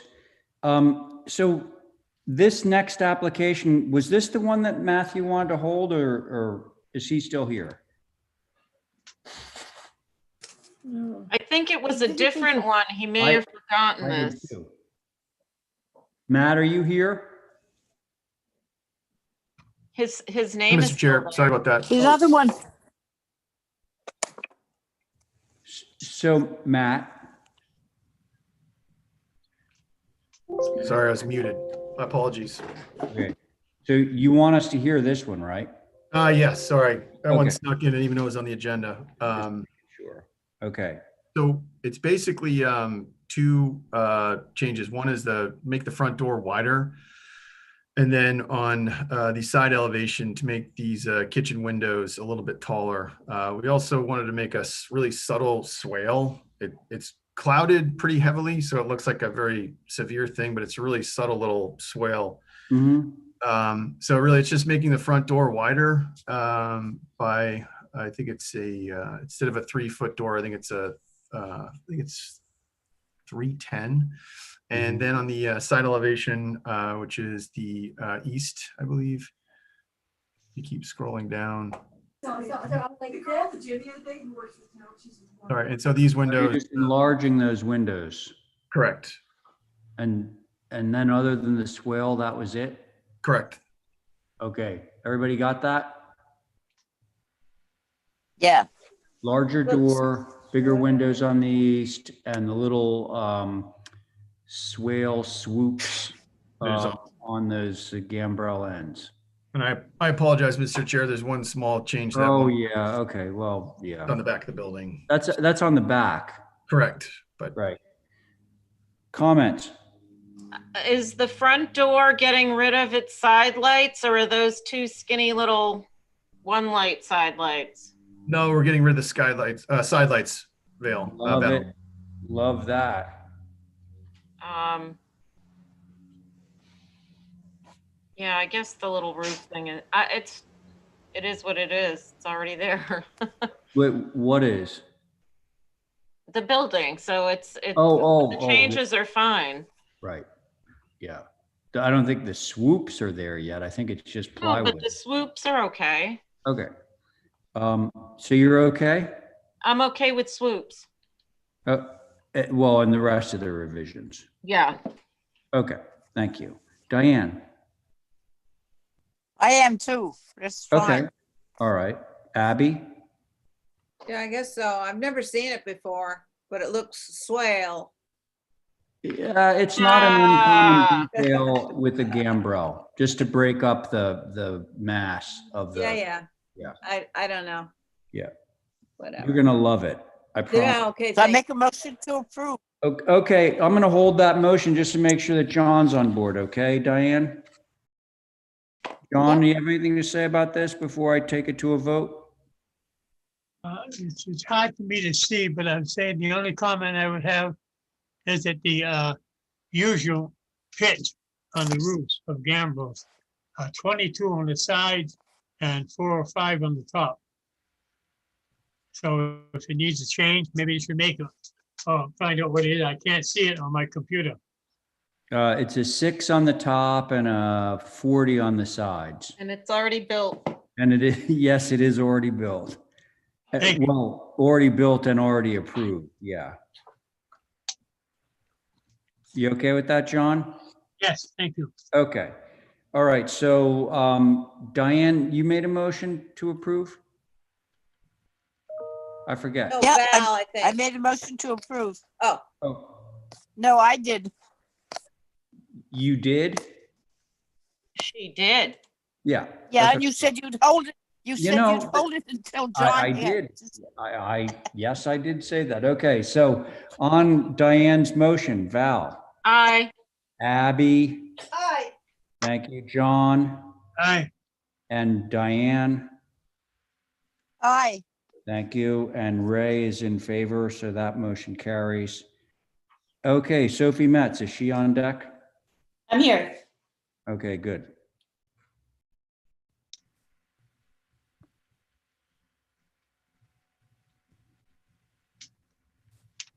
(20) Sherburne Turnpike. 20 Sherburne Turnpike. Can we zoom in on that locus?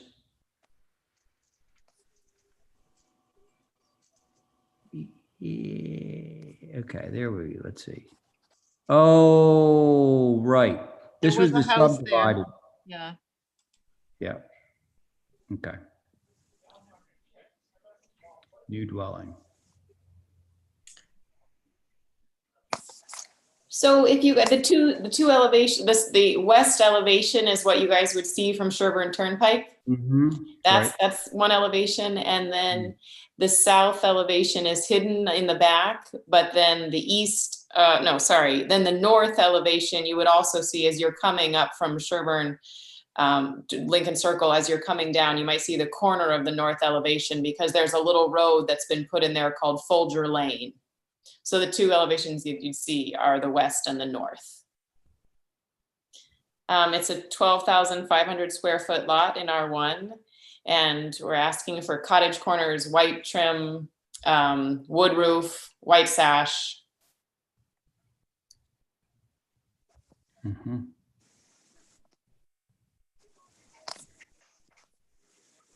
we see it on the site plan? I kind of missed that part. There we go. Okay, Sherburne there. The way that the site works, the garage, when that comes in, it has to sit, it's relatively flat where the proposed house is going, but then the garage would have to sit 3.5 feet lower than where the house would be. Okay, because it slopes down towards Cliff Road. Yeah. Correct. Okay. Comments from the board. How tall is it, Sophie? 28.4 to the tallest gable of that main mass, and then 25 to the secondary. And but both L's go down to 1-story masses that are 17. Okay, thank you. Did I already ask about the paint colors? White for everything. Oh, that's right. You said that. Yep. With cottage corners. Yep, and wood roof. And wood roof. Okay. I have one tiny comment, and I guess Go ahead, Tootie Abby. did too. Hmm? Tootie, you had a comment too, in the back there. But on the front of the house, these and around the corner, on the right of the front gable there, you've got this shed with the tiny windows. I wish those windows were bigger.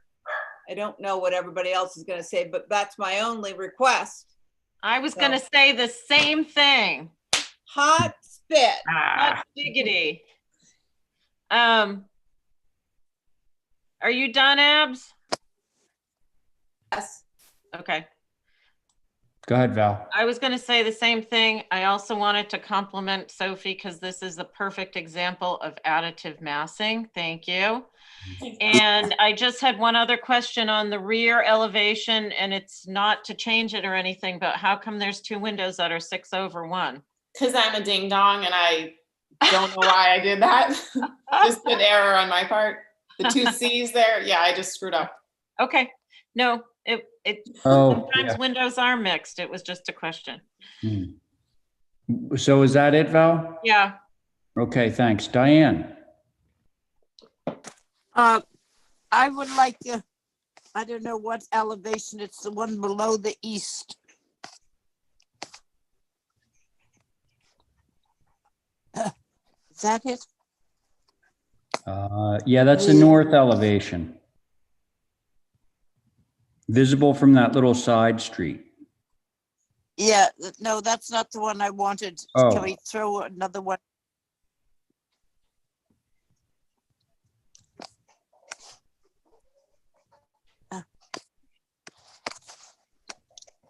It's just I would like on the second floor, the 2 windows that are, I think, in the right-hand gable that are together.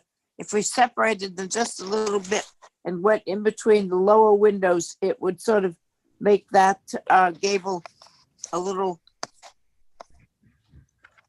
more like the one that she has done before. I think this, as Val said, is a perfect example of additive massing in a most great way. There's, Sophie, will you say we will see the north elevation? Yes. You're wanting me to ungang those windows in the second floor gable? Yeah. Yep. Okay. And put them over the empty space below. That would make it good. I think that's just my opinion, but I think that it's a very attractive, and it certainly follows our requirements or building with Nantucket in mind. Thank you. Thank you, Diane. John? Yes, Mr. Chairman, thank you. What is the height of this structure? 28.4. 24? 28 feet 4 inches to the highest gable. Thank you. That's it. Thank you. All right. So Sophie, I agree with all of what's been said. The only thing that I'm kind of hoping that you might be able to give me is a gable end window, like filling that very large void in the gable end on the west elevation.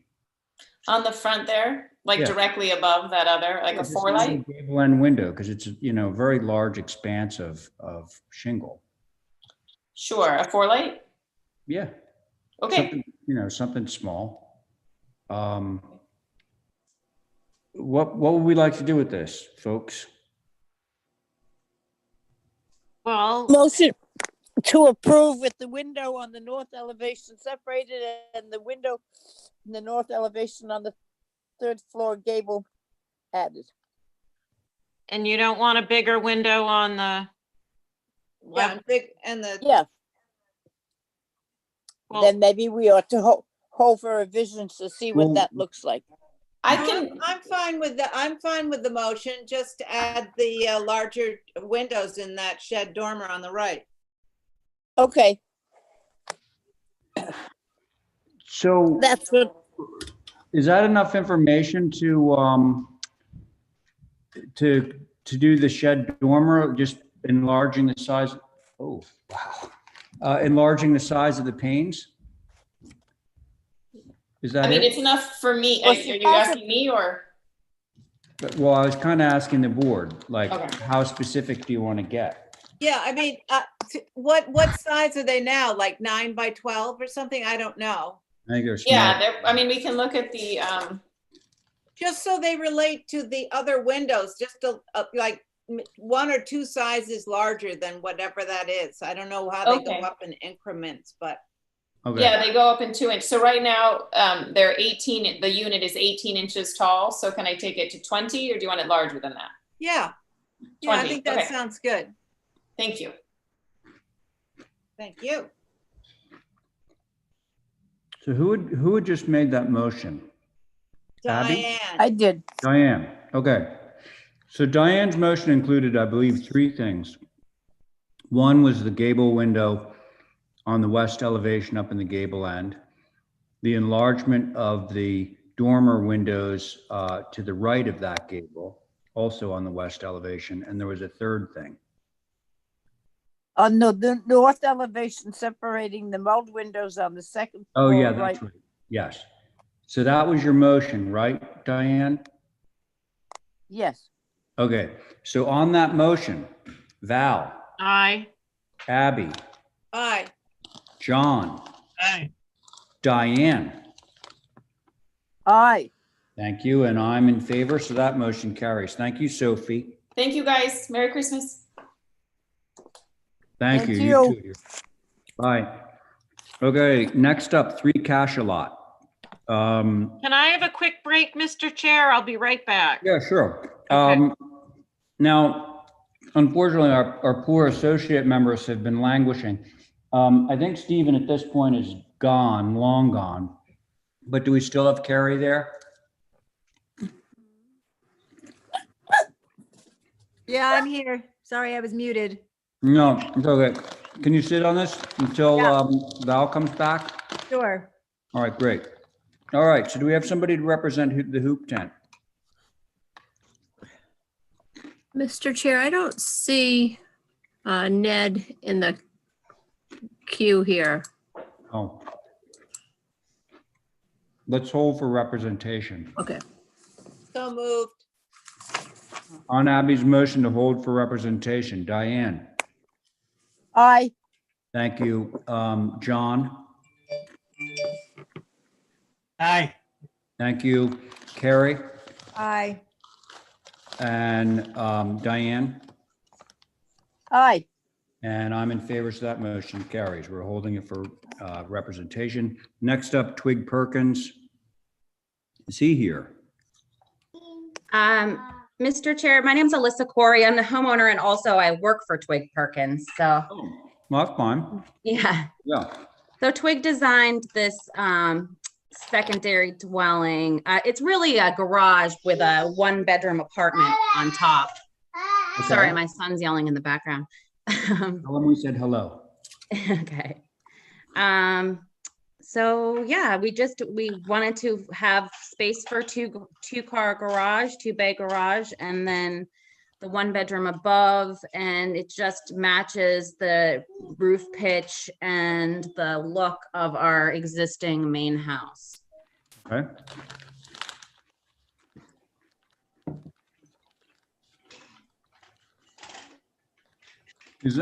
What is the siding? Is that like shiplap or something, or? No, it's just white cedar shingles.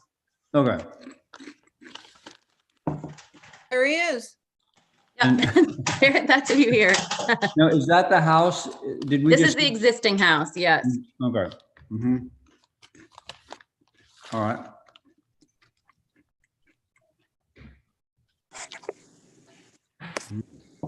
Whoa. Okay, board members. I'm sure that you're going to say yes to this, but all of the details are to match the house, right? Correct. So the trim, all the that windows, the window sashes. I noticed that the roof pitches are the same too. So, Yes. yeah, okay. Thank you. Board members, including Carrie. I'm okay with it. I just wanted to make sure, is the garage in the front of the house or in the back? It's kind of it's facing to the left of the lot. So it's in the back of the lot, but the garage bays face to the left, to the side of the property. I got it. So the driveway cuts in front of the house and then you go to the back and there it is? Right. Okay, yeah, I'm fine with it. Okay, thank you, Abby. Carrie, you ready?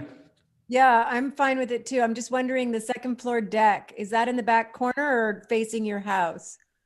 No, it's not facing the house. So what faces the house is the right elevation that you see in the bottom left corner here. Yeah, I'm totally fine with this.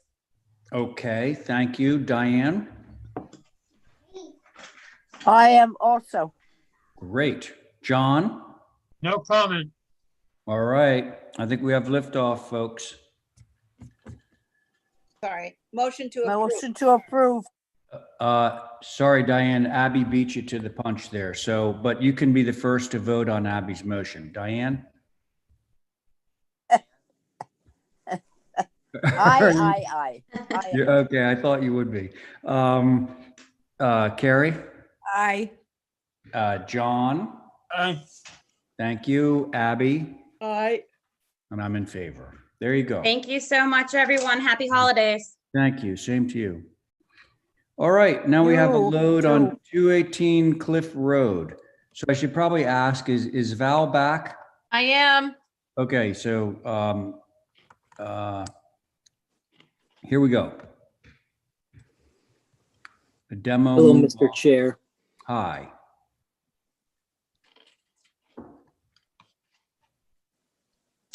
Holly, did you want to introduce it? I'll sort of give a few tidbits. This is Ken Lehman's old property on Nantucket, and there's a house on the property that HSAB reviewed the other week, and there was some conversation about the historical significance and character of that home.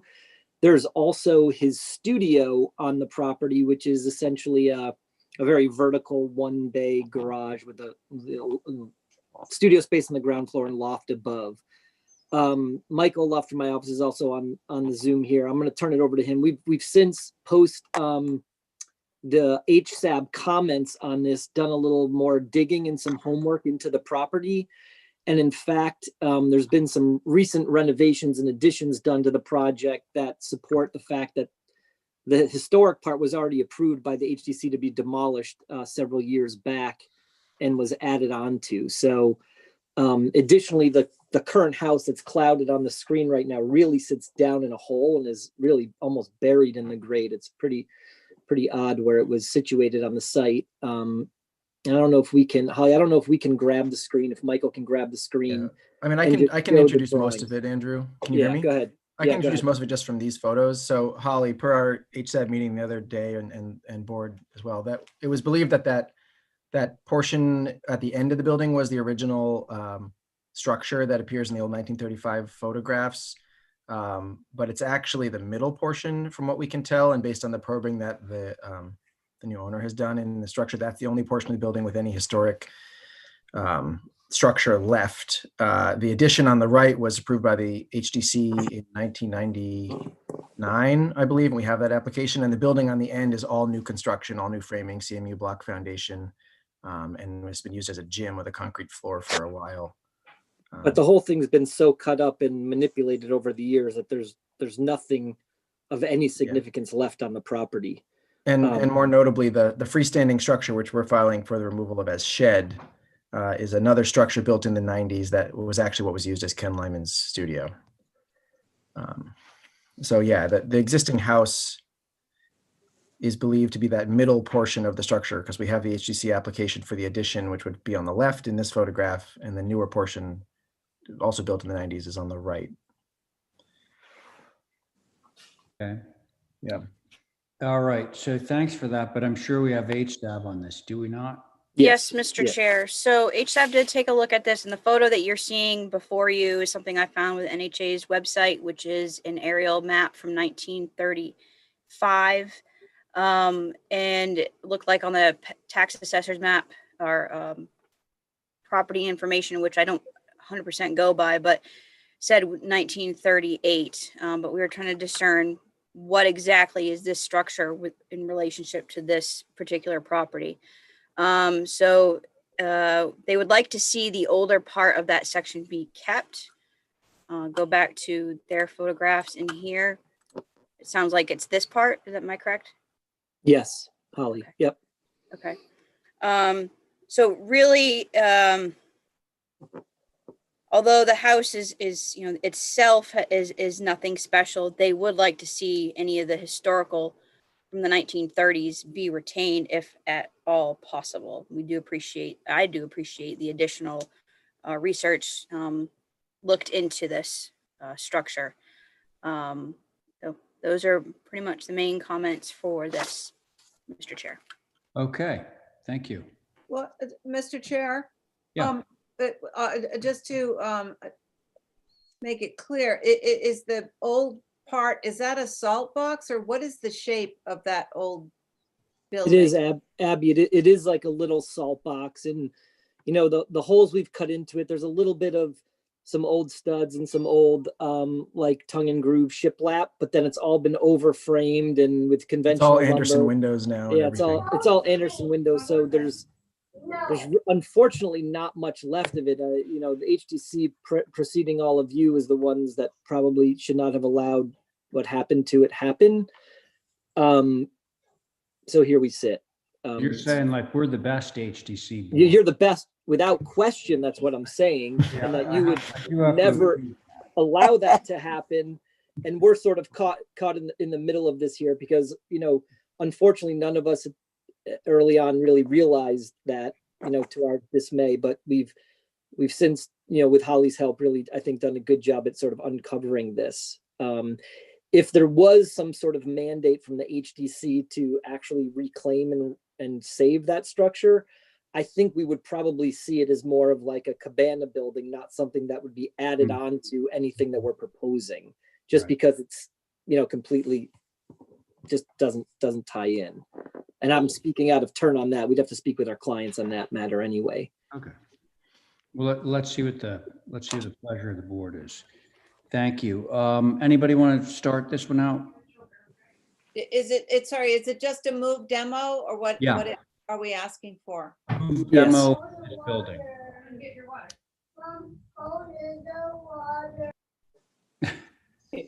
That's Michael's son, not mine. Sorry, I mine muted. would be. I think I'm okay with this. Okay, so need it. Abby sounds like she's okay with the move demo. Diane? I would like it if we could save the old part of the building and get rid of the other pieces. I don't know whether in separating them that would destroy the building or not. It's not that it's a terribly impressive building. It's just part of the history of the growth, because when you went back to that map of the driveway coming in, there's that funny straight line that went straight into the house, and then their driveway was to the left. Yeah. I wondered what that straight line, see that Yeah. straight line going up to the house? No And then idea. the driveway going up. I have no idea either. Mm-mm. I don't know whether how well it can be saved to some extent. Maybe it can be moved, being that it's been so changed over the years, with and having some part of it remain somewhere else. Sorry, Mr. Chair, if I could just add one other thing, that it's literally buried in a hole. So it must have been moved, and there's these retaining boulders around it. The whole back wall is like 2 feet in the dirt. There's been so much site manipulation over the years that I can't even imagine it's in the original spot that it was in on the site. I mean, clearly that photo shows it, but it literally, if anybody was to go walk it, you'd see it's just really sort of buried in the back. So taking off the 2 sides and pulling it out of the hole that it's in would really almost leave nothing left, unfortunately. Okay, thanks. Diane, have you finished, or would you like to continue? Yep. No, that was just Okay. A statement. That's all. Okay, thank you. Val? Uh-oh, is Val muted? Let's see. Sorry. I There was you go. saying, since we only have 2 photos of this house, nothing on the interior or each of the sides, it's hard for us to tell what it would look like or be if it was extricated. At the very least, I think in the past, if there has been any concern with some part of a building being historic, we like to at least have it documented, like have a floor plan of it and some elevations. Whether it's photos or something, just have it as a record of its history. Right. We have the old HDC applications we could share with the board if that was helpful. Well, I think maybe what Val is looking for is, we have documentation, like you said, that all the windows were replaced with Andersons and so forth. Sure. That's sort of like, if we have that on file, we feel a little bit better about having it go away. We can submit, Mr. Chair, a full package of all that to you, so you all have it. That would be good. Thank you. Okay. Val, anything else? Well, that was kind of what I said. Oh, I'm sorry. Okay. I was just saying, if there was this original part that everybody's talking about, if there was something just in the file about that, whatever. That's fine. What would that particular thing be? Because HSAB has asked if we might want to try to keep it and use it as an outbuilding. Yeah. And we have nothing. We have no floor plan. We can't see what part of it encompasses this whole structure. Got Is it. One wall? I have nothing to make the basis of my decision on. So we can take over the screen, and Michael can pull it up and show you the old HDC drawings, if that's helpful, Val. We have all that actually on hand here. We just didn't have it to submit. We didn't have it to submit at the time.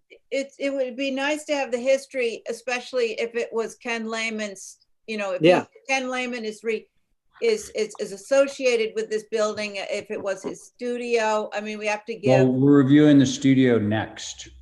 Yep. His studio where he painted is the next building that we're going to be discussing. Should I take over the screen and show it or not? Yeah, show it, Michael. Do it. Yeah.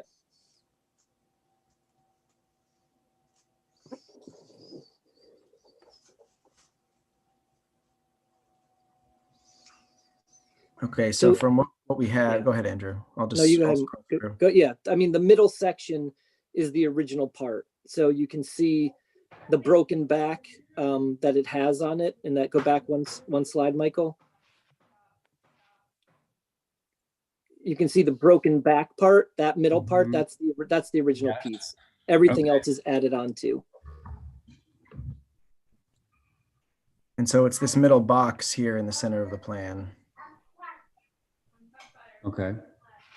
I can show some additional photos. This is the original HDC application from '02 for partial demolition of 330 feet of that structure.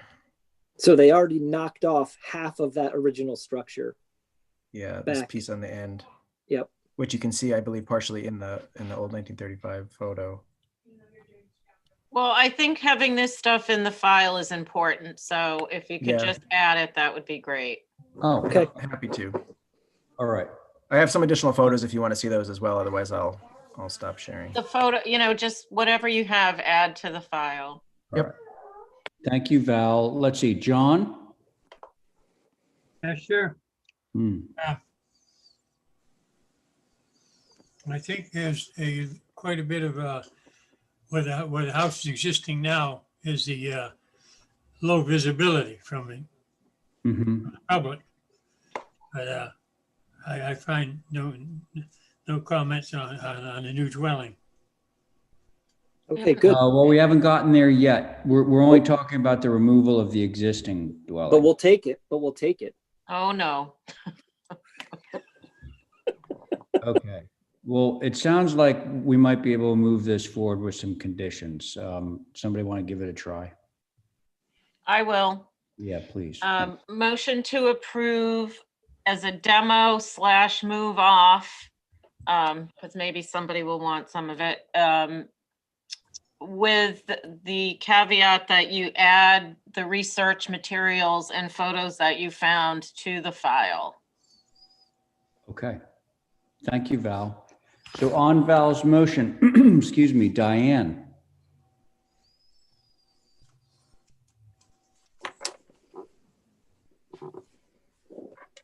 Let's check. Unmute. I said aye, and I think that her. Well, let me move on while caveats. Diane's unmuted. Oh,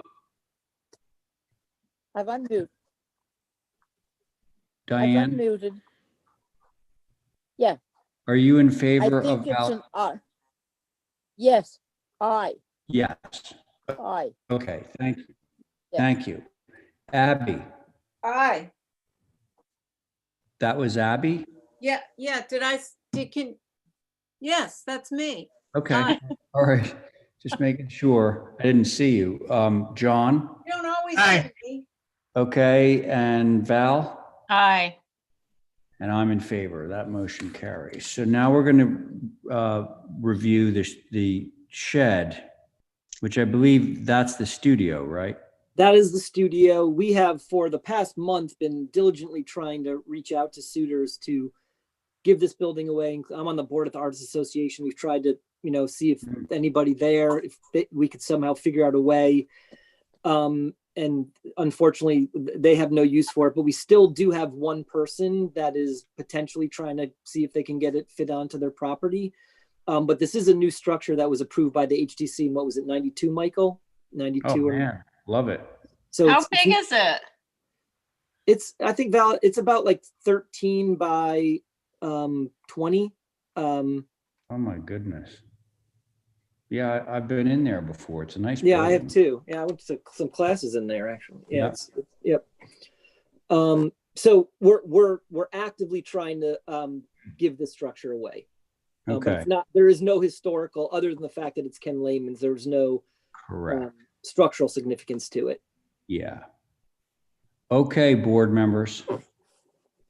That could be housing for somebody. Yeah, Yeah, definitely. we've tried, Val. We've tried.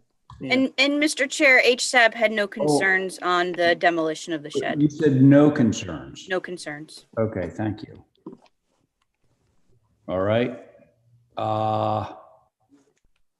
So Anybody I want would motion to approve as a move off demo, hoping somebody will take it. I mean, that's a nice building to have. Okay, so Val has made a motion to approve a move-off demo for the shed studio. On that motion, Diane, Aye. thank you. Abby, Aye. thank you. John, Aye. thank you. And Val, Aye. and I'm in favor. Motion carries. Let's see, we got new Thank dwelling you. now? New main Yes. house, okay. Mhm. Okay. Go ahead. Well, so as John very clearly articulated, there's the site sits on sort of the second lot in on the right, coming off of Nantucket Road onto Cliff Road, with a house and very, very heavy vegetation buffering on the southern side of the site.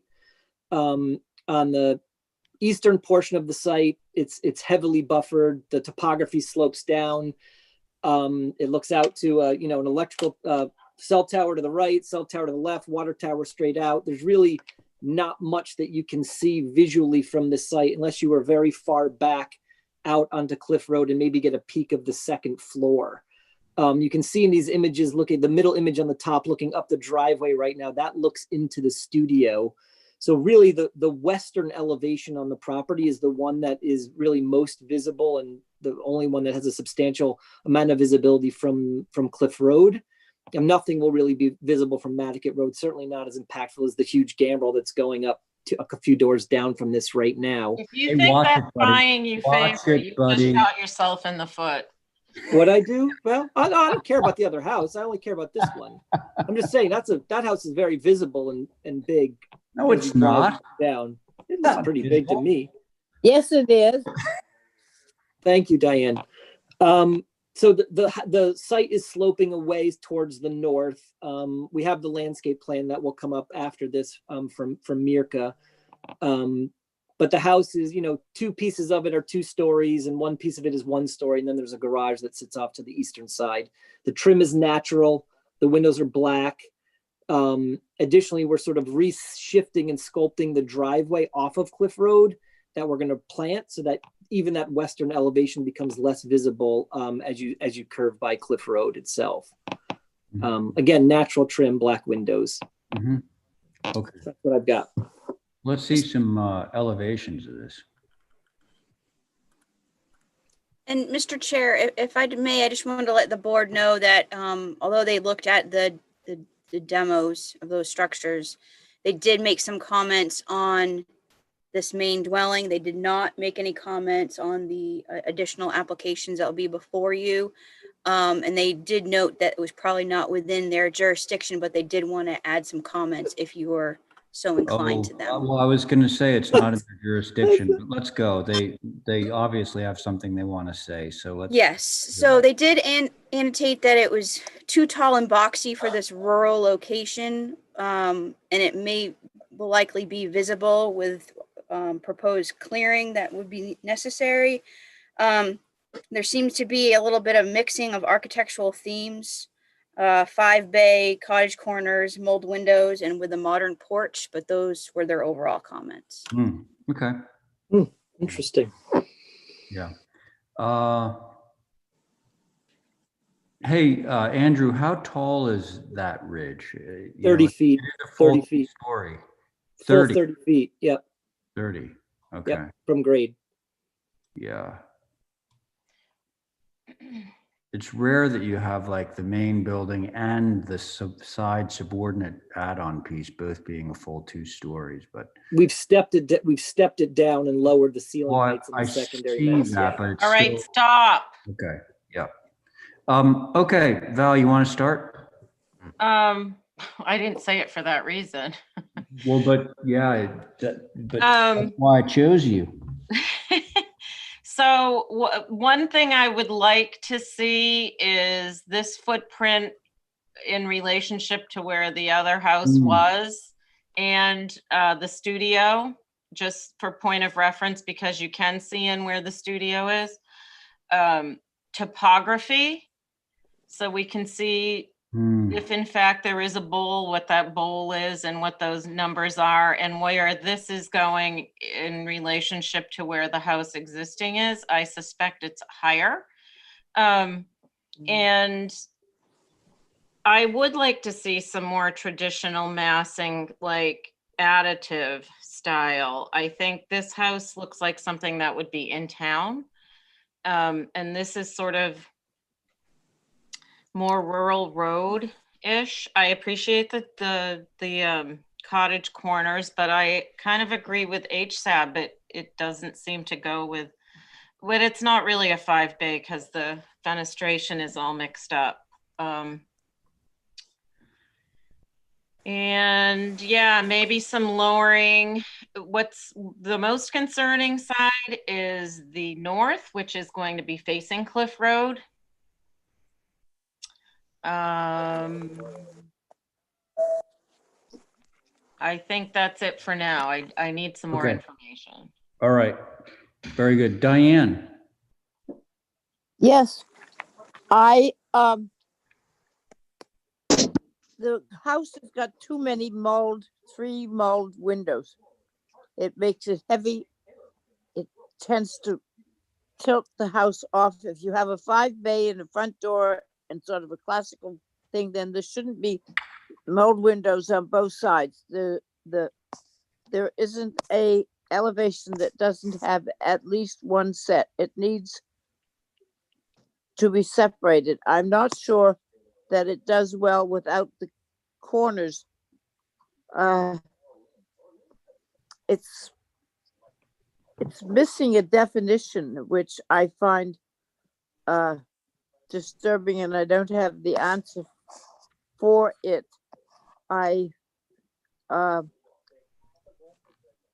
In the north, I don't know what elevation that is. Which elevation has the garage facing the same way as the elevation?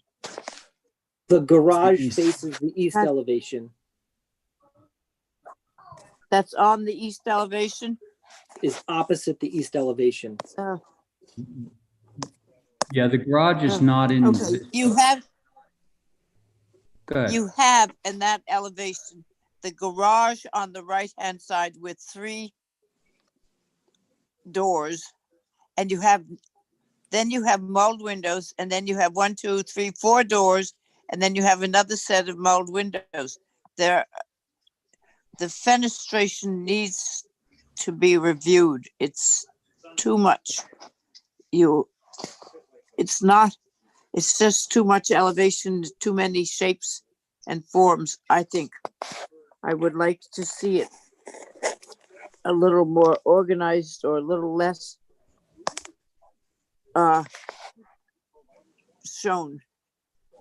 And you have got on your elevation, that I guess it's the east elevation, you have doors down below it's on the north elevation. You have doors down under the left-hand side of that elevation. Yes, there's a window well like- there, Diane. Yep, there's a window well there. Correct. It's ginormous. Okay, that's the full width of the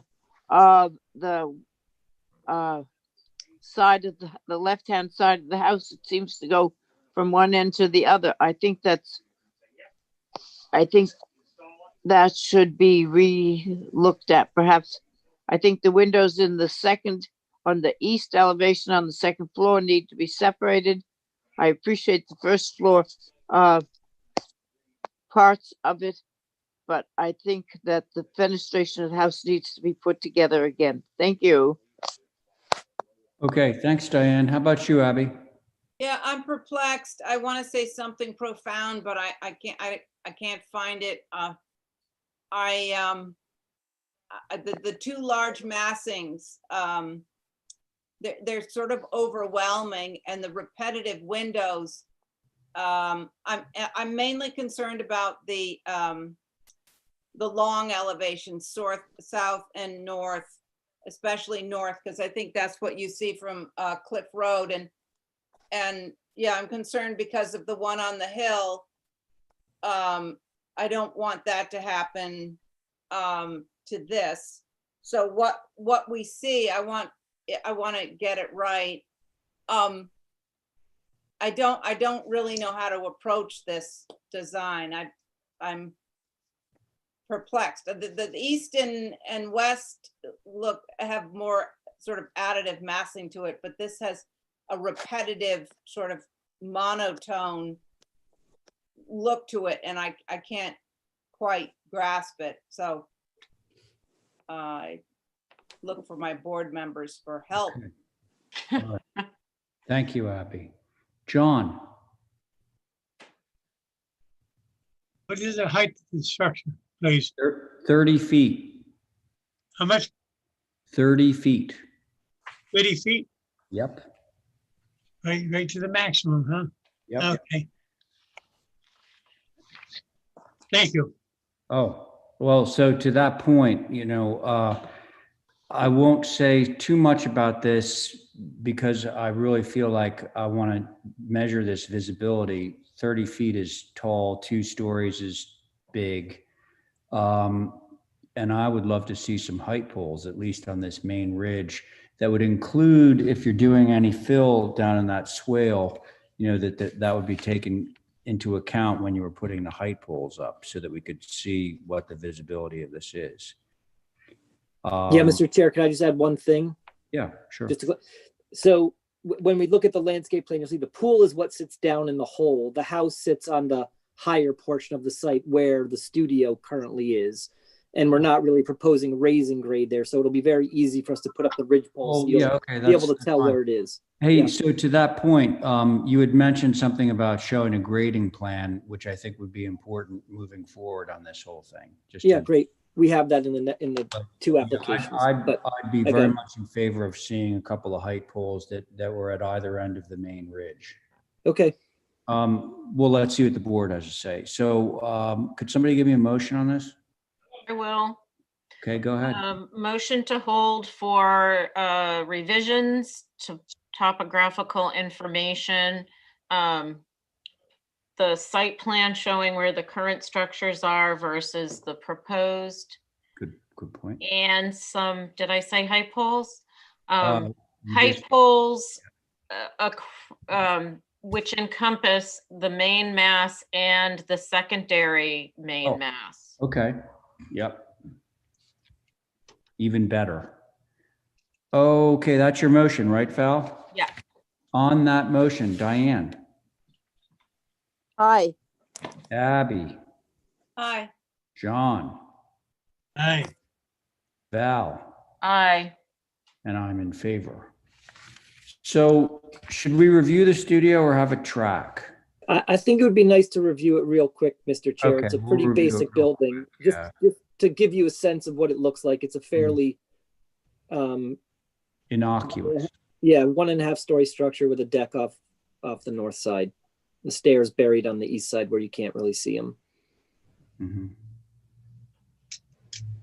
Hey, Andrew, can you do a 3D. Yeah, I think what we're well, going to do. that, but also show the elevation. Together? Sure, the north. together. Okay, I think what we'll try to do is we'll try to take a drone shot and then drop in the rendering into the grade as much as we can, all the way Is across. that what you were hoping to get?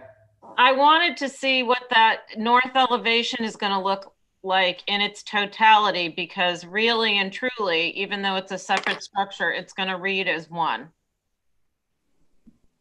I hear you. I agree. So you just want to have something that just sort of shows the whole thing together. Yeah. Okay. Hi. You get it, Andrew. Yep, got it. Yeah, I mean, in and of itself, it's fine, but I do want to sort of review this in the context of what's happening at the main house. Okay. Anybody else want to say anything about the guest house before we move on? No. Motion to hold for revisions and more information as previously stated. Sounds good. Thanks, Val. On Val's motion, Diane, Aye. Abby, Hi. John, Aye. Val, Aye. Ray, aye. Okay, Okay, that's that for you, right, Andrew? Well, Yes, actually, well, the so, site plan is now, the yeah, landscape plan Mirka's is now, coming but up. Mirka will do it. Yeah. Okay. Mirka, you there? Yes, I'm here. Hi. Well, this would maybe just help, again, I guess, just to review it in the context of the architecture. I do have included the plan Val is looking for, and that's a little bit illustrates that, my orange lines illustrate the existing buildings. Which, as you can see, and this is just in a context, I do believe you will track this application with the main house, but since we are talking about it. So the main house down below is where the pool is located right now, which would be located at the same grade. Therefore, the pool itself will be really not visible from the cliff because it will be I will capture the elevation of the existing house. And you cannot see the first floor elevation as of now. I have some pictures included. And then the main house is in the similar location where the shed is as of now. And it's set at the same height for the finished floor as the shed, the studio is. So just to refer to the grades and the location. And you can also see the change in the driveway, Mirka, too, as well. Oh, yes, of course. So, just to point out that direct shot we have as of now, we will break it, make this driveway a little bit longer and easier. Right now it's really steep and we would like to create more privacy, and intent is to fully screen this property from the Nantucket. As we know, the location is very busy on the traffic. So I would like to wrap this property in vegetation and just really eliminate any visibility to the Nantucket and cliff cross section and intersection, and try to, give enough height screening for the tower and really just screen this structure altogether, just because of the views we don't want to see. And as of now, it's pretty heavily vegetated beside the opening in the driveway. But of course, the shed or the studio is not the height the new building will be. And to the landscape itself, if I just may, I'm trying to work with as much grading and cut and fill. Again, if the building is just nicely settled on the higher point, and then we are kind of, as the site is really graded and slopes down. So I'm grading the site around the building and then cutting where the pool is. So again, I'm trying to negotiate the grade and create little flat area. So again, if you would go back to the grading, you will see how it's kind of split it. It's pretty simple. It's just stone patio set in a lawn. And there is a little retaining towards the northeast, which would be facing to the neighbor, which again will not be visible from cliff. To the clearing as of now, I just want to point out the clearing was already done and it's not going to be really extended in any way. And you can see the little dash line towards the cliff. So when the poles will be up, you can kind of see how much screening it is as of now, and that screening will be enhanced with the additional planting. So no more screening is going to be reduced from the existing vegetation. And I think that's I guess would be it for me. Okay. Thank you, Mirka. Anybody care to start? I think we should just hold it to track. That would be fine. I do want to make note of one thing, and maybe I'm just reading this incorrectly. So we're looking at the topo plan right now, and the highest point on the existing topo is a very, very small piece that's at elevation 46. And that's sort of over on the left-hand side of the house, okay? Everybody sees that. Yeah. The existing 46. And then the 45, which is a foot down from that, is, this other sort of line that runs around.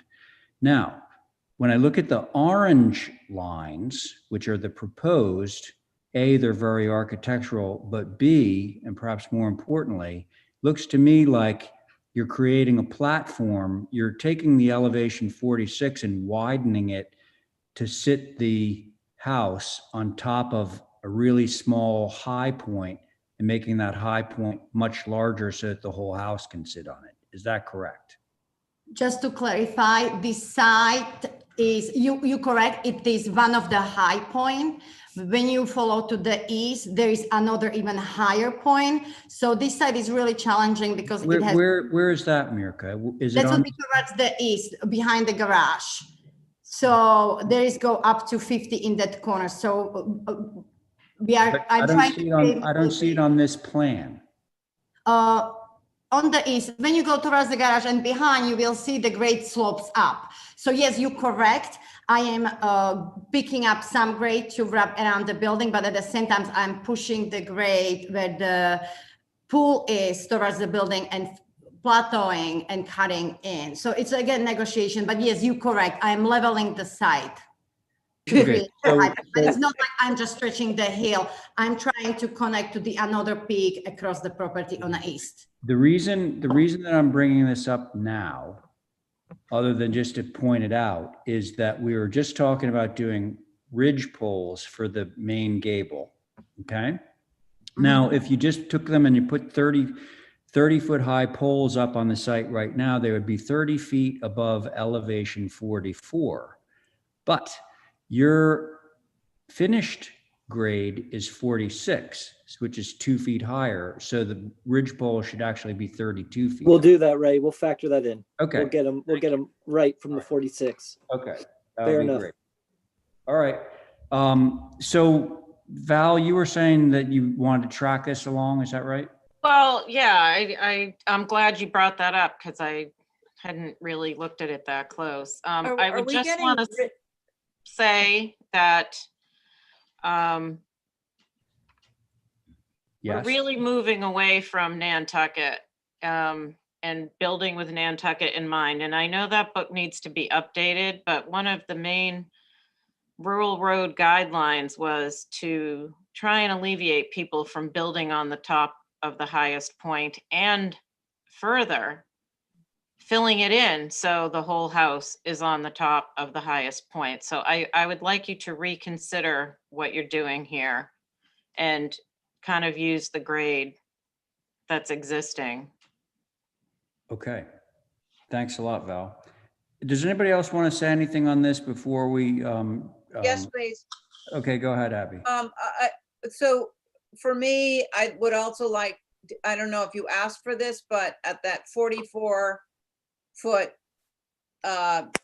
point, I would like to see some poles so I can, when I'm looking up from Cliff Road, I can see where the swimming pool and where that retaining wall is going to be. Because I don't, I just want to get that in my mind.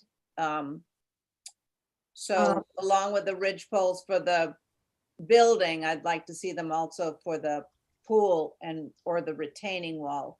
Can Abby, would it be okay just because? Can I add? Wait, hang on. Can I add? Diane, I'll get right to you in a second. So Mirka was just answering Abby's question. So I go just ahead. would like to, thank you, Ray. I just would like to clarify, since the pool is in the location of existing structures, so we'll take the corner of the walls, and I hope that would be okay. Okay, the corner of the wall to all the way over to the westernmost point would be. No problem. Thank you. Thanks. Diane, you wanted to say something. Yeah, I have gone behind the garage and all that stuff, and I do not get anything that goes up to 50 or anywhere near it. The highest one pointing down to 38, 37, 36, dropping down.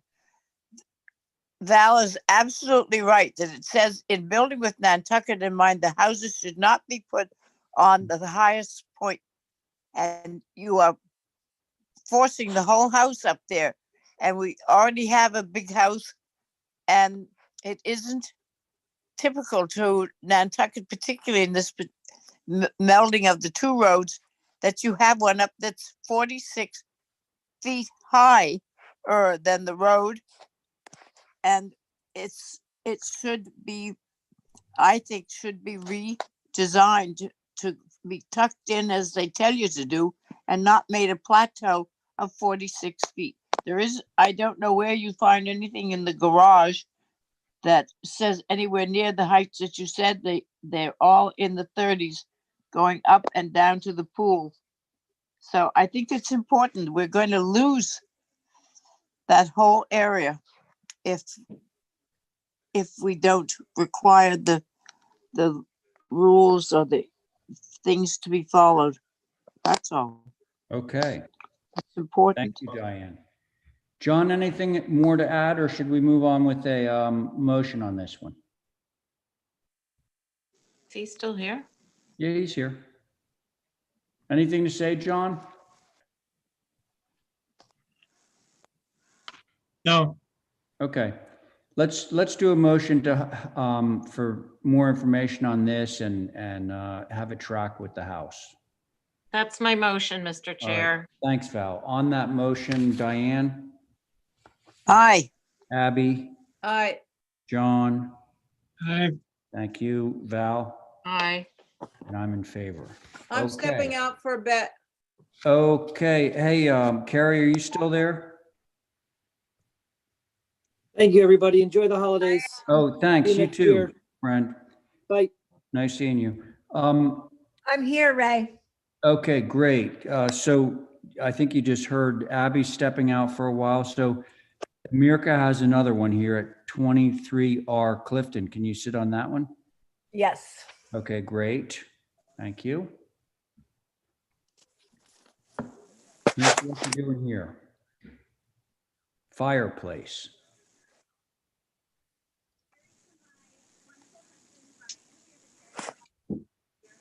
Yep.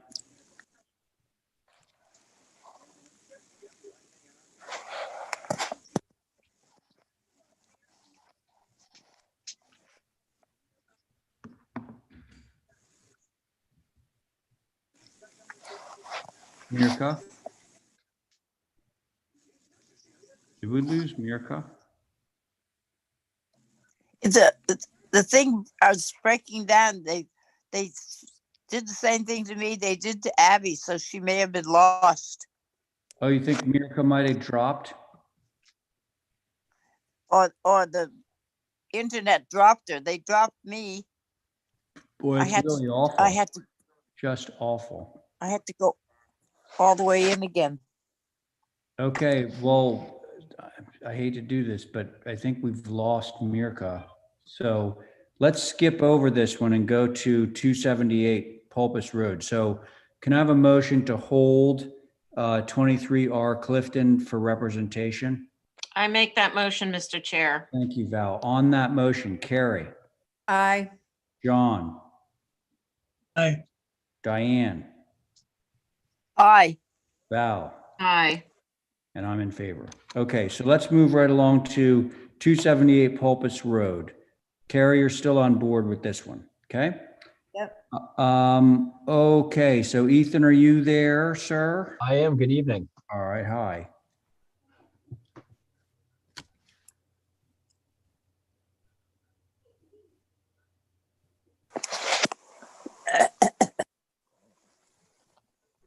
You want me to jump in with a brief description while you're looking at it? Yes, please. Okay. Hey, I'm curious here. This is down as a new application, but I thought that this was like already heard. So a version of this application was previously heard by the board back in September. It was submitted by a different firm.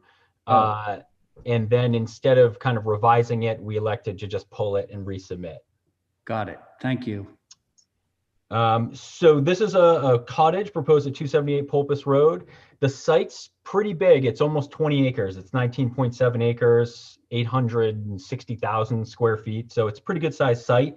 Has a pretty small presence on Pulpus Road. You probably wouldn't know it was there except for the little driveway in the marker. But about 600 feet in, it really kind of opens up down towards Pulpus Harbor.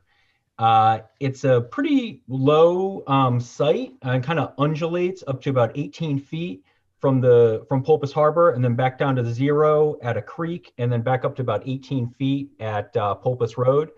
It's largely cleared already, although there's significant wetlands throughout the site that we're trying to kind of work between. There are 2 or 3 rather existing structures on the site currently. Right at the head of the site at Pulpus Harbor, there's an existing non-winterized like 1970s style ranch. There's also a little boathouse right to the east of that. And then upland a little bit, about 250 feet, is a garage studio that was built in about 2001, I believe.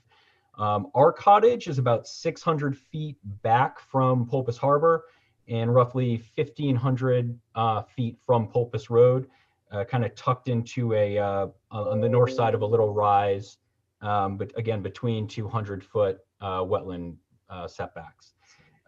The ground floor is roughly at elevation 13, and it's about a 1,600 square foot single story dwelling.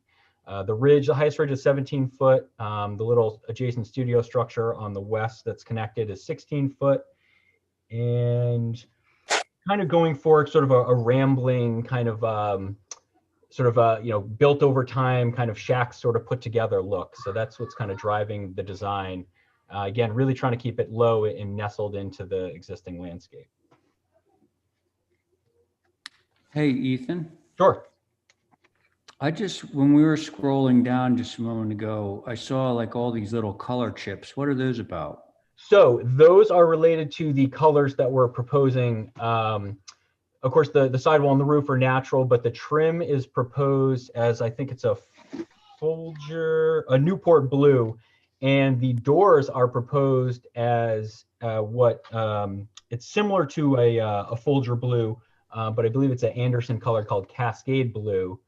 And then the sashes are cadet gray. So just to kind of recap, we've got a darker blue for the trim, a little bit of a lighter gray blue for the doors, and then the windows are gray. Darker blue for all of the trim, correct? Correct, and that should be in there. I think we included a historic color chip as well, and I apologize if it's not in there. Well, yeah, I'm seeing names that I'm unfamiliar with, like okay. Cascade Just blue. to summarize it, I guess if we're using the historic color chips, the doors are close to a Folger blue, the windows are close to a Quaker gray, and the trim is a Newport blue. Newport blue, which is slightly darker than a Folger blue. Got it. Okay, thank you. And is that it? Yeah, that's it. Thank you. Okay, so now I'm pretty certain that there's a number of people that want to speak on this. I'm scrolling down here. Whit, I see you. I know there's other people. Did you want to speak on this application?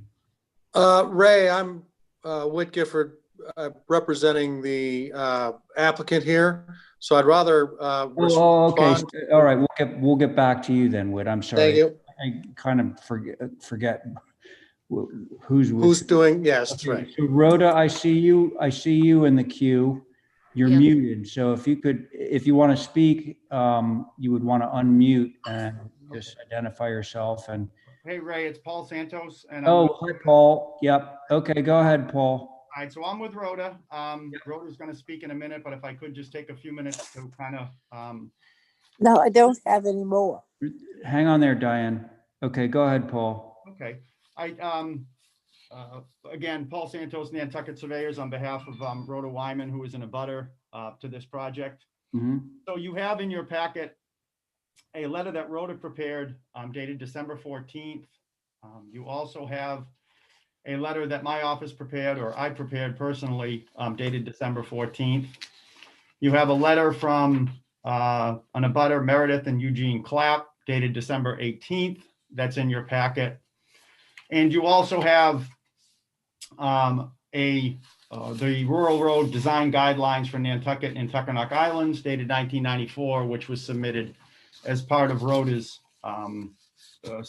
December 14th letter. So I'll speak first to my letter, which speaks specifically to the placement of the structure itself that Ethan had mentioned. The lot itself, again, is a fairly large lot. The structure is designed to sit basically in an open field area, which is essentially the high point of this particular lot.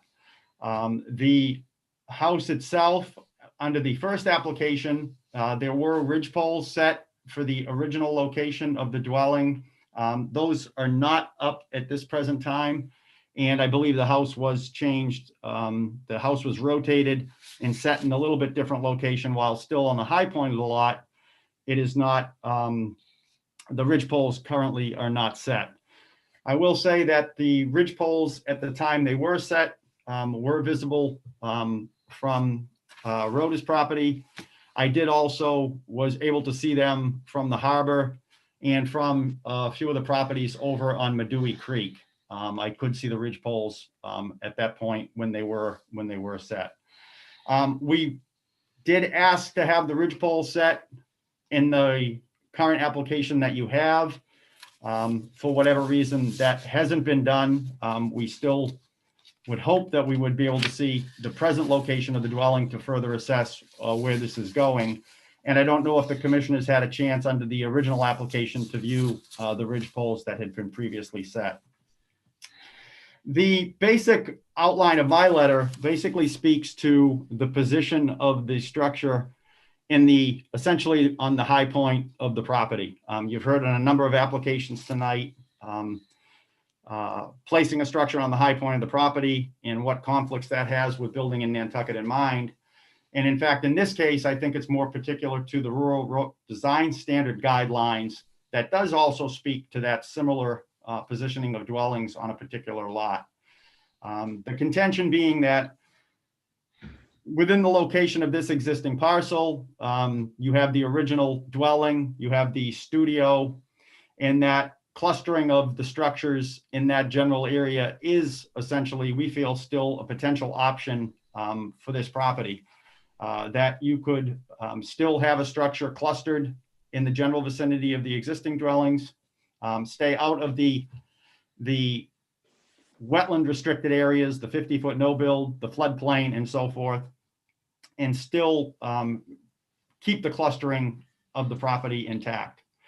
Having said that, even where the structure is presently now, we do feel that there is some area that can be moved slightly away from where it is in its present location. While it's not really essentially clustered, it would be a little bit further down the slope or a little bit further away in an area that we feel may be more amenable to Rhoda's concerns on the property. We did, and I think Rhoda will speak to it, we did have the opportunity to meet. Rhoda and I met with the owner and applicant on a Saturday. We spent, I think, almost 2 hours on the property some months back after the first meeting. I thought we had come to a kind of an agreement on where the structure could be not so much clustered that I spoke to originally, but more so in its present location, but just in a little bit slight different location. Subsequent to that meeting, Rhoda met again with the applicant on a Saturday. I was not present. And after that meeting, you know, it apparently the location was discussed again, and an agreement was never kind of reached on the position of the house, in which we hoped we wouldn't have to even be before you tonight to discuss this. Rhoda will speak specifically to that. But again, I won't take up too much more of your time. Our contention is that there are at least another few options on the site, or maybe even an option closer to where the house is now that can maybe satisfy our concerns, and then maybe move this application forward. If I could at this point, I'll let kind of Rhoda come in. I'm going to put her on the screen and open up the video, if you will, and then Rhoda's going to, I think, make a little bit of a presentation or comments on Okay. what her concerns are. Thank you, Thank Paul. for your time. Okay, Rhoda, there you go.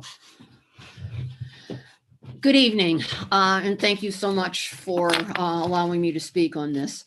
And I'll try to be brief, but I do have several issues here. I had 2 meetings on the site, as Paul mentioned, with the applicant. One, Paul was in attendance, and one with just the applicant. I thought after our 2 meetings that we had come to a compromise, as evidenced by the email that the applicant sent to Kathy Flynn on November 24th, stating, and I quote, "We have a tentative compromise site that is agreeable to both of us." That's the email he sent to Kathy on the 24th. Days, and I think it was 5 days after my second meeting with the applicant, he submitted a third plan. He had not had any conversations with me nor with Paul about submitting it. In fact, he retained Paul to do a new plan based on the meeting that we had. I was stunned by this, as I thought we had worked a compromise out. It wasn't a great solution, but it was a compromise. And all along, the applicant said he wanted to compromise and I wanted to compromise. I don't want this to go on for years, but he went ahead and he submitted a third plan. His third plan, in my opinion, is well beyond the first two. The location is just totally unacceptable. After he submitted the third plan, Paul and I both reached out to him with emails and asked if we could meet him the next day to just review what we had talked about at the first meeting, to go over it and to try to reach some kind of an agreement. He responded to Paul by basically stating he had submitted his third application and that's what he was going to go with. I sent him 2 emails and asked if we could meet, and he never responded to either one. The new plan shows the dwelling and the garage studio sprawled across the middle of an open field. It's 70 feet long on the high point of a 19.7 acre lot.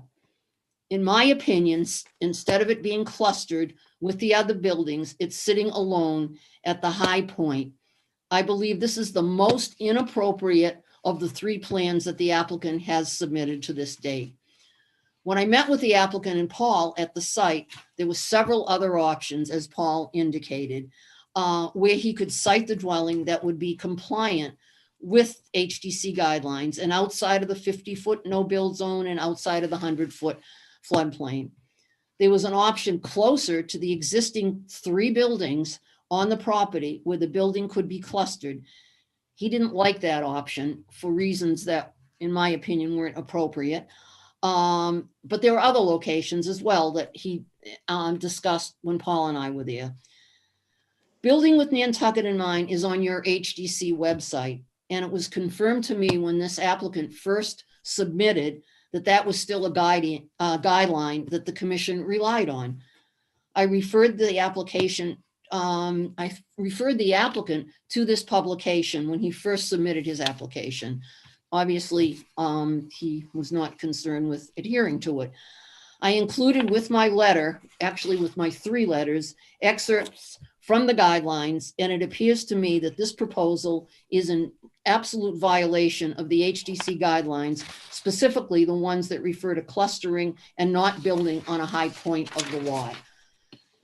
In addition to building on the high point of the lot, I believe the actual plan for this dwelling / garage studio is totally inappropriate for Nantucket. I did retain an architectural historian who's done work on Nantucket for many years. He was going to be on this call tonight, but he decided that it was best to hear what the commissioners said about this application before he joined us, perhaps on the second call, assuming there's going to be one. The applicant advised us that he would be doing landscaping as well. I haven't seen anything about landscaping at all that's been submitted, and I think that should be part of this submission as well. In my view, the ramifications and the impact on the decision that this commission is going to make can set a very concerning precedent for future applicants. I'd respectfully request that if any of you sitting on this tonight have not been to the site, that you go to the site and you see it, and you see what this dwelling and garage is going to do to this 19.7 acre lot. It's totally inappropriate. And I would please request that you go out there and at least see the site and ask them to put up ridge poles so you can understand exactly what they're proposing. Thank you. Thank you, Rhoda. I don't want to say speak in opposition to, but is there anyone that wants to speak other than Whit on this application? I know Whit is going to speak on behalf of the owner. If so, unmute and let me know. Otherwise, I'm going to turn it over to Whit. That's a no. Whit, are you prepared to go? I am, if I'm unmuted. You are unmuted. Yeah, thanks. Okay. For the record, Whit Gifford, for the applicant, you have now gotten the third letter from Rhoda, where she has reiterated the same couple of points. Primarily, she's worried about the siting, and she's cited several sections of building with Nantucket in mind. I'm not entirely sure she's relying on the correct sections, or perhaps the better way to categorize it is she's applying them to a situation where they might not necessarily fit. The clustering section talks about building in areas like Nantucket or Sconset or Walwinet that are typical village type settings, which we don't have here. And indeed, if you look at the distance between the cottage location and the main, or if you compare the distance between the cottage and the barn and the main house and the barn, you're going to see that they're about equidistant. And therefore, the concept of a cluster applies probably as well to this siting location as anywhere else. She's also, and Paul has added repeatedly, talking about building on the most preeminent or highest point of this lot. We're talking about a 20-acre lot with a grade change of less than, it's 18 feet at its highest. It goes down to 0 at a creek and 3 at the, we're talking about 15 feet. This is not the application you were just looking at on Cliff Road, where we've got a 20 some odd foot elevation change. And you'll note that this is sort of built into the side of whatever knoll there is that we're choosing for the site. The discussions with the applicant, between the applicant and Rhoda, I think are completely inappropriate for discussion in front of this board, and have no bearing on the decision that you folks should be making.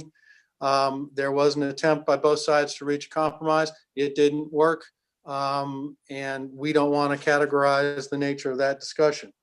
I think when you're looking at the location of this property and its relative low-lying status, and we're concerned about sea rise and the presence of existing wetlands, this is a wise choice of a place to choose to put a dwelling that's going to be inhabited as a year-round structure. This is not a vacation structure. This is where the applicant is going to reside year-round. Anyway, I think that's where we're coming from. You've heard most of this before in the earlier applications. I think that's it for now. Okay, thank you, Whit. Hey, I do have, before I hear from the other board members, I have a few questions that I'd like to ask Ethan. Go ahead, please. So Ethan, with respect to the prior application that was withdrawn, what is your ridge height in relation to that? That's a good question. We might technically, to be perfectly frank, be about a foot above it. The previous application was consisted of 13-foot wide modules. This was at one point proposed to be modular construction. And there were a bunch of gables kind of next to each other, if you guys kind of recall that. So actually, because we have a wider box, if you will, at the main mass, the ridge height did grow, about a foot. We do have the broken back to, again, try to keep it lower. Good. I'd say technically we're probably a foot above what it was previously. And how about, is the location essentially the same as we saw before? That's correct. The location, I don't think it was well defined for the board on the previously submitted site plan, so it was a little bit confusing. But essentially, it's the same location. It's on the north side of what it basically, as Whit mentioned, it's a knoll that rises to 18 feet, and we're on the north kind of leeward side of that at about 13 feet. It's kind of sandwiched between 3 100-foot setbacks from adjacent wetlands.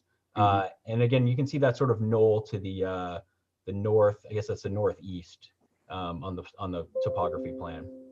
Yeah. Yep. It's largely in the same place it was previously submitted, although the whole plan is mirrored.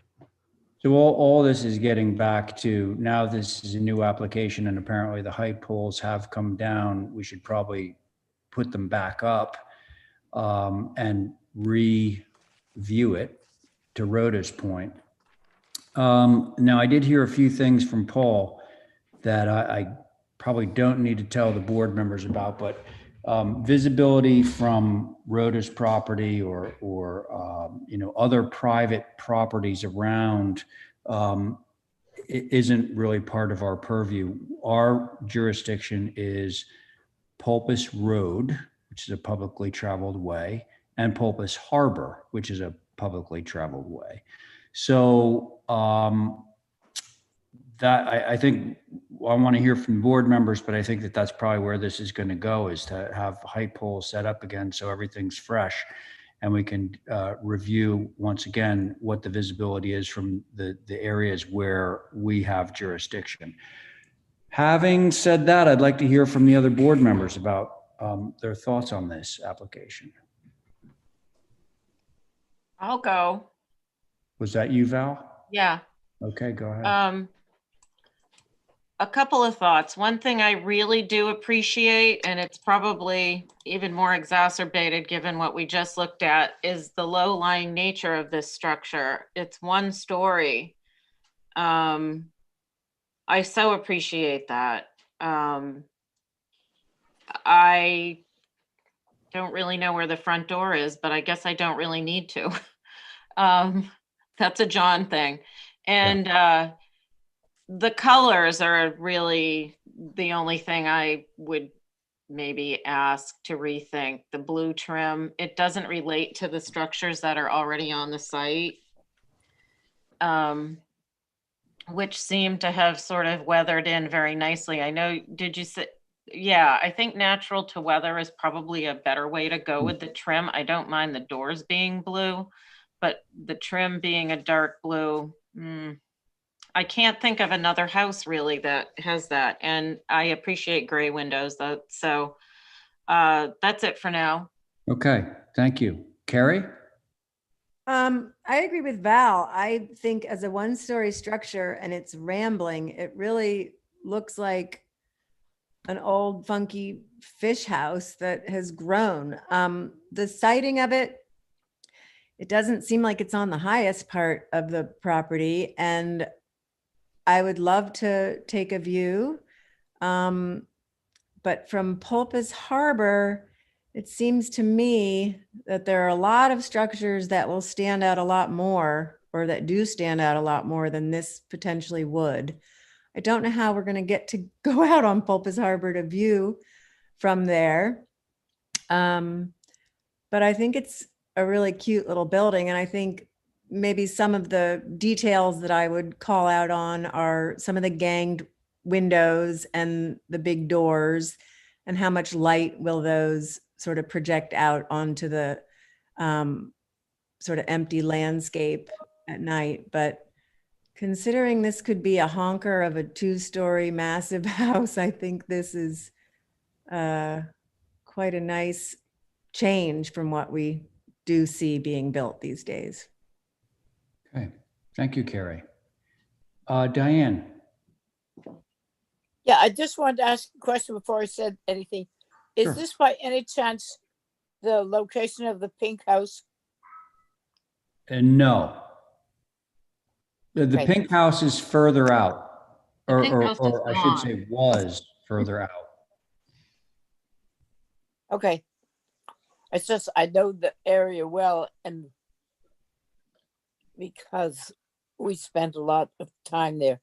I Yeah. think, I can't see from what I've got in front of me, what the, topo is, as far as, land, but I am very concerned that we have got to stop building on the highest spot, whether the whole thing is low and then we still pick out a higher spot. It's not what we are supposed to allowing.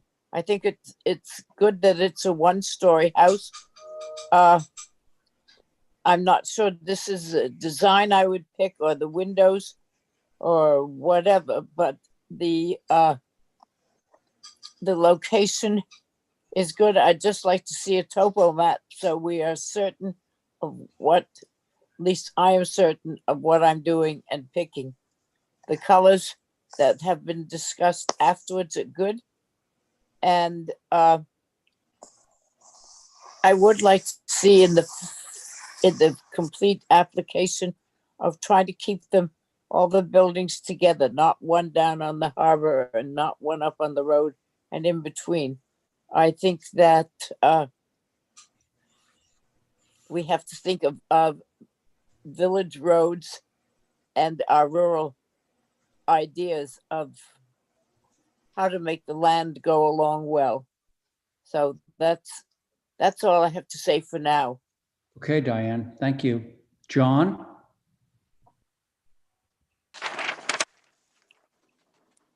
You there, John? Let's see. Hopefully he's there. John, did we lose you, sir? Can anybody find John for me? I have him as there. Oh, with his mic well, he's open. not sitting in his chair. He's not in the room. Yeah. Mr. Chair, I'll give him a call. That's really unfortunate because he wasn't sitting on the application.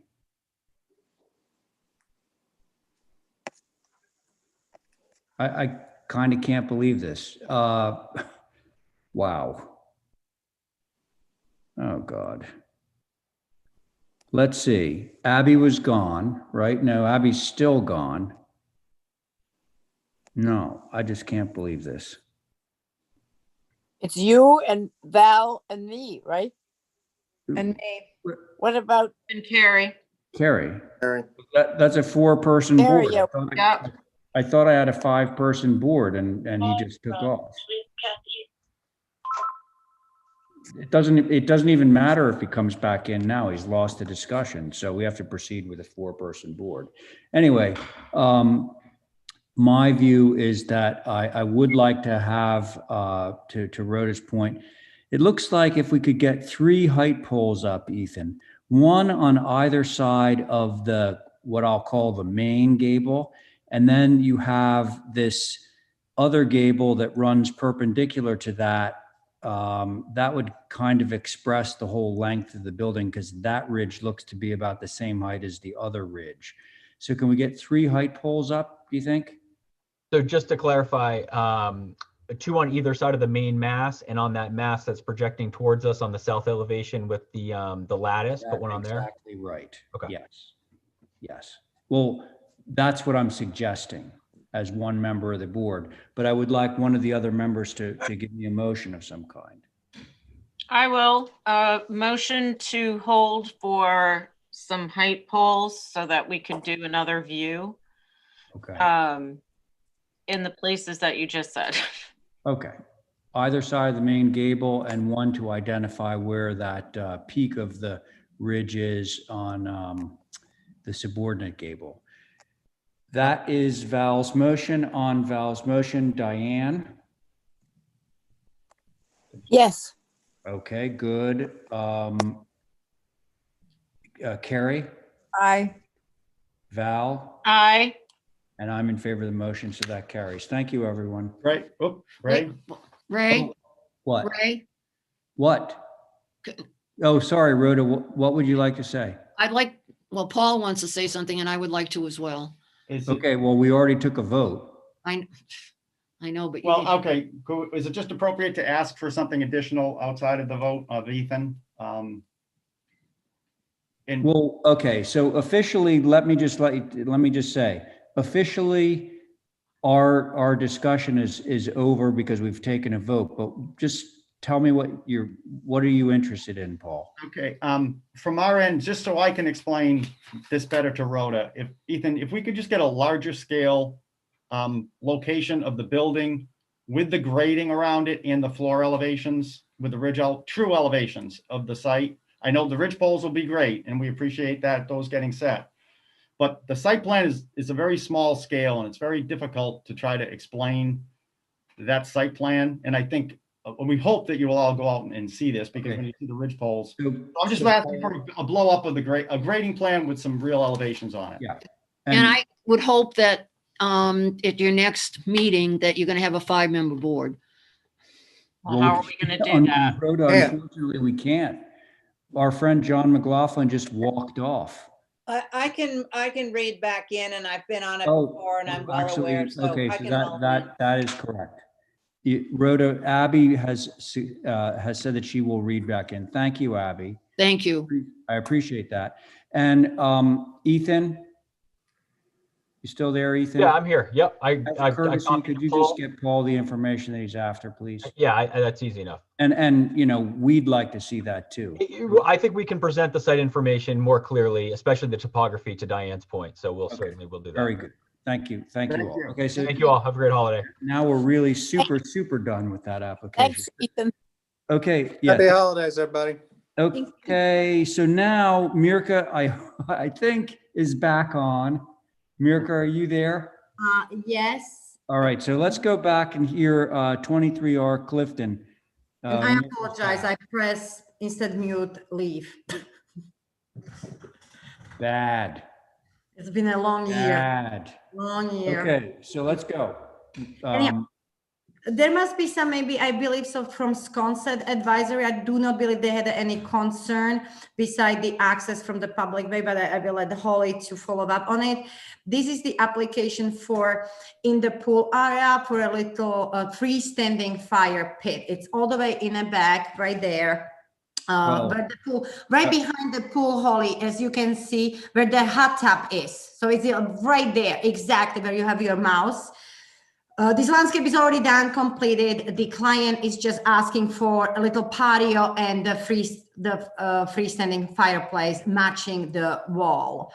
The access to this property is through it's practically not visible from the public access. There is a little opening in the back, which is used by Macomet Golf or the golf people, and then the neighbor on the access before this property. Therefore, this is not public access. None of it is public access. Oh, right. Yeah, I remember that when we reviewed this for the house. Yeah. Yeah, so none of it is public access, so that won't be visible. Okay, so the important thing that you just said is that Sconset advisory had no issues, but is she telling the truth, Holly? Yes, Mr. Chair, she is. There just was one that was notated. This is the second outdoor fireplace on the lot. Will you see this from Lennox Way, which is up here? But it's been indicated that Lennox Way is not a public road. That would be where a possible visibility would be. Therefore, from the public way, due to lack of visibility, Sconset advisory was okay with the proposal. Okay, thank you. Let's see, I believe we have all of the regular board members back. I see John's there, Abby, you're back. So this will be the regular board. Comments? Where is the other fireplace? On the house, on the building. Exactly right there, yeah. Outside? Yeah. Under a porch. Under the porch, yeah. But maybe it'll burn down. Oh, Diane. Yeah, whatever. Okay, is that a concern or a non-concern? I guess if you can't see it, it doesn't matter. If we could see it, I think it should be sort of tapered in to look more like something fairly normal as a fireplace. But if we can't see it, I guess it's okay. Sponset said it was. Boxy top, I agree with that part, yeah. Okay, Val, thank you. Abby? Yeah, I'm sorry, could you, everybody's talking about the, where's the image of the? Oh, fire? scroll down, Holly. We had the benefit of seeing this a while, there it is. Oh, it's like a chimney. Yeah, it's not a fire pit, it's a fireplace. Whoa. Yeah. It's a little pizza oven on top of it. Comments, Abby? Yeah, sorry, but, so you can't see this from the, you can't see this from the golf course? No. What is behind this chimney? Is there vegetation behind the chimney? Yeah, it's right there. Okay, all right. Yeah. Okay. All right, okay, I get it. I don't have Yep. any comments. Okay, Diane? Yeah, there's just one thing I read on one of our HDC papers that came through is a public road and a public way are two different things. Oh, they are. And a public way is how people get to another place. It's not necessarily the Milestone Road or Hopus Road. Correct. And I wanted to make sure that little area there that they said it was not a public road was not also a public way. Because if it was, the secondary fire pit would be visible. So I didn't know what that was. I don't see anything on the site plan as what that street is called or anything else. So I just wanted to check. If it's not, it's used just by golf course, and then the access there, it's actually chained and gated by neighbor. So you cannot even access this opening without the key. It's hard to see, but there's a little gate. This is the access coming if you would just, but you cannot because I guess it's a part of the neighbor's property. So you cannot really access it at all. Hey, Diane? Yeah. Diane, the good rule of thumb on that whole publicly traveled way thing is, you're correct, it's not a public way, like a road necessarily, but a place where people like you and me can just walk and not get chased off of the property. So if we're out on, land bank land, and we're allowed to walk around there, even though that's a private entity, it's a publicly traveled way because we're allowed to walk out there. But if it's like somebody's private yard and they can chase you off, it's not a publicly traveled way. So, I think the golf course can chase you off of that one because I know that they've chased me off on my bike. So let's see. Diane, are you okay with that? Yep. Okay. Yep, I am. All right. John? Yes. What do you think? I have no problem with it. Okay. I think we can approve this one then. I think I got everyone, I hope. I'll make a motion, Mr. Chair. Thanks, Val, to approve as. I would say motion to approve is submitted with the caveat that this can't be seen at the time of inspection and thereafter. Okay, fair enough. That's good. Okay, on your motion, Val, Abby. I think I'll abstain. Okay, Diane. I'm good as long as that caveat is in there. Yep, it is in there officially. Yep. Okay, so you're in. John? Yes. Was that a yes to the motion? No, what was the motion? I'm sorry. The motion is to approve as long as the fireplace is invisible from any public way at the time of inspection and thereafter. Aye. Okay, so that's John. Val, you're in favor of your motion, I take it? I am. Okay, and I'm in favor of your motion too. So that motion carries 4 in favor, 1 abstained. Thank you. And Now, folks, for the final item under our new business category tonight will be 18 Green Meadow Lane.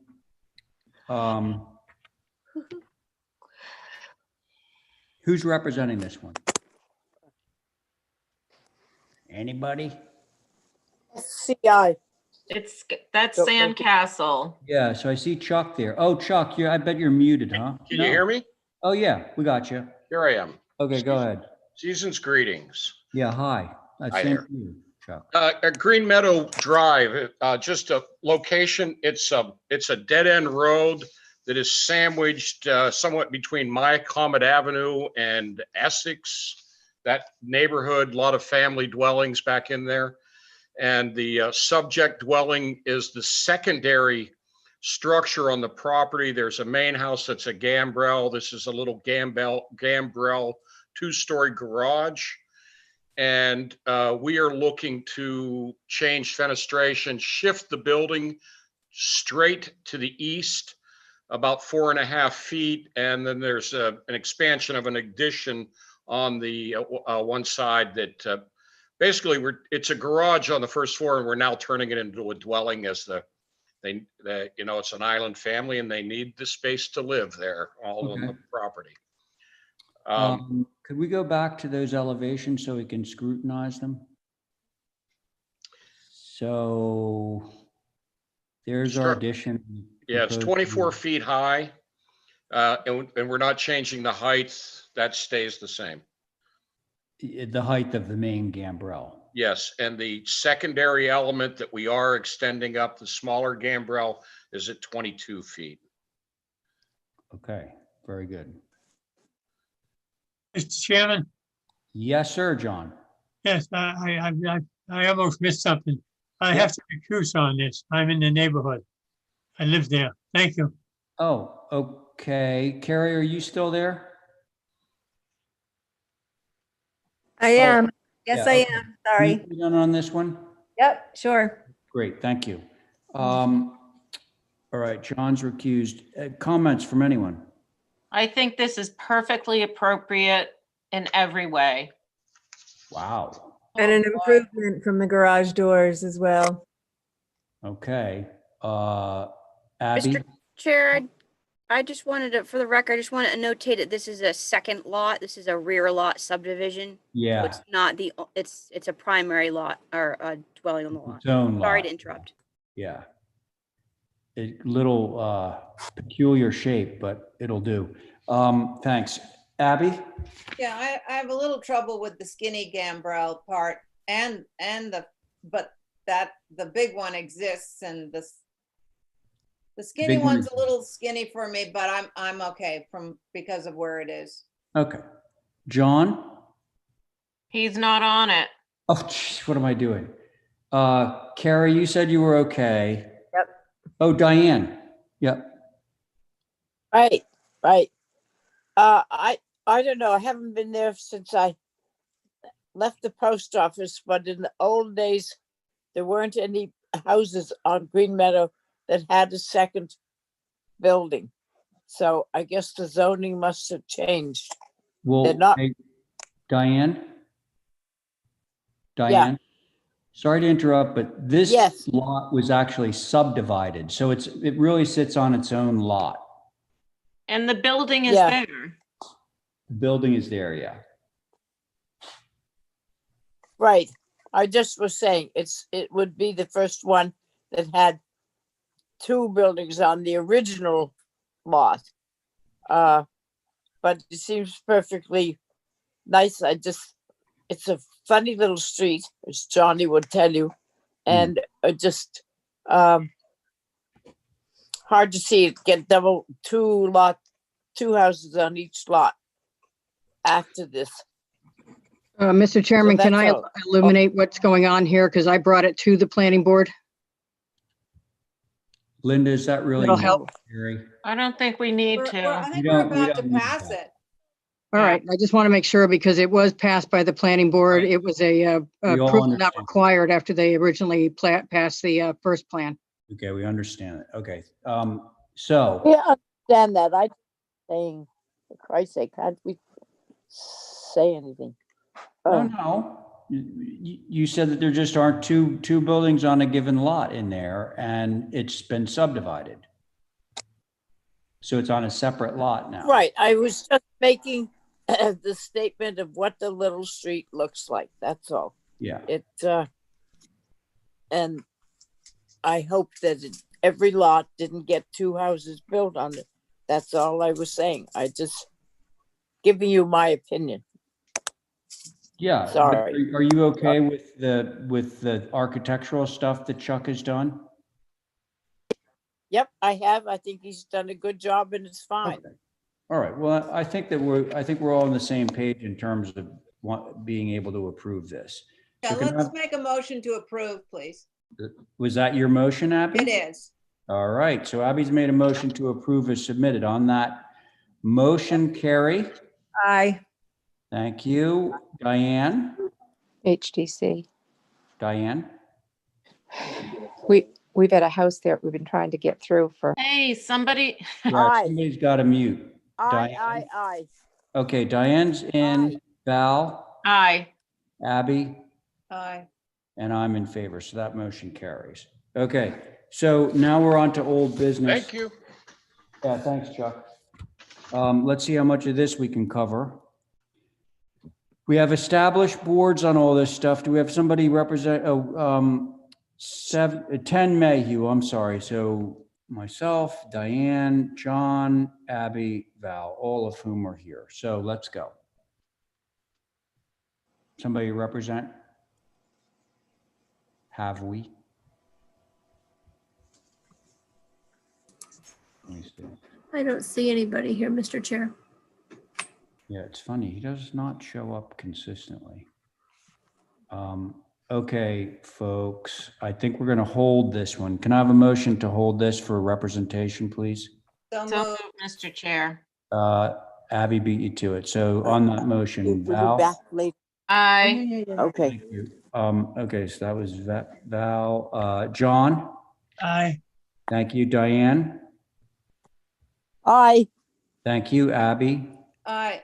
I'm in favor of, so motion carries. Next up, Val is going to present 22 Canterbury. That's for me, Diane, Abby, Carrie. Okay? Mhm. All right, let's go. You've looked at this. I think this is the third time now, and it's we've had some delays in between getting stuff back to you, but what I think has happened is all of your suggestions have really made this a much better building. So thank you for that. No, I'm serious. We had some wings initially that were hipped, and Oh, yeah, right. one you said looked like a silo, and we had some little massing nubs here and there, but pretty much now it's simplified and streamlined, and I think keeping with the neighborhood, which I'm hoping that I put pictures in. I would like to show the pictures of the neighborhood first before comments, because I think it's important. Hey, Val. Yes. Looks like the roof walk skirt is rendered as shingle. Is that for real? That could be. Okay. Yeah, so thank you, Holly, for just to give you guys context. I know that Sconset Advisory Board at one time said it was boastful, the design, but I think that in this area, the houses are significantly different from Sconset proper. And they're new houses, so just to keep that in mind. And Mr. Chair, we do have Revised sconset comments on advisory? these. Yes, sir. All right. They do appreciate the revisions. There was a comment about the scale, that it looked very similar to Lincoln Circle. And a little massive, although that there are obviously larger structures within the area. And I think that's notated that quite well, Val. It's outside of Sconset proper. Yeah. The main comment that they talked about was about the added fire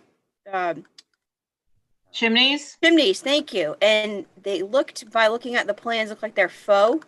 Yes. And okay, and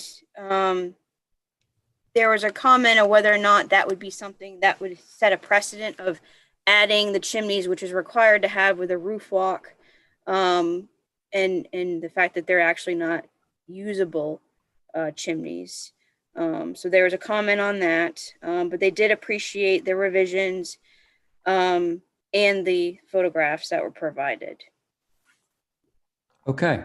Mr. Thank Chair. you, Holly. All right, come on, Andrew. Okay. So we have a 4-person board here. Who would like to begin? Oh, am I on this? You are, Abby. Yeah. Okay. Oh, It's probably hard to see unless it can be zoomed in a little bit. Sorry. am I going? If you'd like. Okay, so my concern, could I see the site plan? I want to see how, I mean, I have nothing to say about the design. I'm just concerned about the lot line to lot line. Which all the houses in there are. Yeah, I see that. But I don't know, I mean, you know, like, I don't know how to shrink a house, so that other than that, I think that the design is fine. Okay. Thank you, Abby. Carrie? I appreciate the changes too, Val. I think it does look a lot better. The double chimneys to me seem a bit too much. Well, but we can take one off. yeah, I'm not sure which one I think would do. I think the one on the left looks funny just because of the dormer, that it's sort of above. Mm-hmm. And the one on the end seems more like a natural place for a chimney. Okay. But other than that, I think it looks good. I think that one side elevation where the gambrel is chopped right there, how it's chopped on the left, it's a little bit icky, but I don't think, is that an architectural term? Yes. I wish that you could zoom in on what it was prior, because Yeah, no, I do kind of remember that, but I don't think it will be seen because it is lot line to lot line, and it looks like there's some vegetation over there. I don't think that will be seen, but good changes. Okay. Thank you. Thank you. Diane? I liked it. I like the 2 chimneys. I don't know what the interior is for doing the chimney on the left, but I think the house has very approvable character. Something that will fit into that particular area. I think that's a hard street to do, and I think this fills the requirements very well. Okay. Thanks, Diane. That's it's it. interesting about the chimneys. Although, Mr. Chair, yeah. I forgot to notate this on the right elevation. We're trying to figure out what this configuration. Yeah, what is that? I think it's just a panel below the window. I didn't draw this, I'm just representing it, and we could take that off. I think they thought it was an element that fit with the style of the house. I think we That was the former side of the silo, as Ray put it. Yeah. Did I say that? Okay. Oh. I actually think I'm okay with the 2 chimneys, because if there was one to lose, I would want to lose the one, if we're looking at the front of the house, on the right-hand side, because the one on the left-hand side demarks the difference between what otherwise would be a really sort of minute change in ridge height there. You know, it's only like a foot drop. So I'd rather have that chimney there to sort of say, okay, this is the end of the main Gotcha. ridge and the other one is subordinate. So somebody care to make a motion on this one for me? Motion to approve. Okay. Hello? Yeah, Motion yeah, to no, approve. I'm just looking at something. Oh, but sorry. Okay, so the motion is to approve, we're approving as submitted. So on that motion, Carrie, Aye. you muted? Oh, Okay. no, I'm here. Diane, Aye. thank you, Diane. Abby? Aye. All right, and I'm in favor, so the motion carries. Thank you, Val. Sure. Okay, next up, 9 Main Avenue. Board on this one, Pohl, Coombs, McLaughlin, Camp, Oliver. Did I see Stephen in the queue? I think I did. I am in the queue. Good evening. Stephen. Can you hear me? Yep. Okay. So this is our third go around, and I took into consideration the last comments. I've added the floor lines as requested. I've kept the height the same as existing. And instead of raising the building, we've placed the building on a slab on grade. And you can see that the proportions of the doors to the rakes and the roof are the same as they were existing, which makes the building look very similar to what it is now. Thank you. Thanks, Stephen.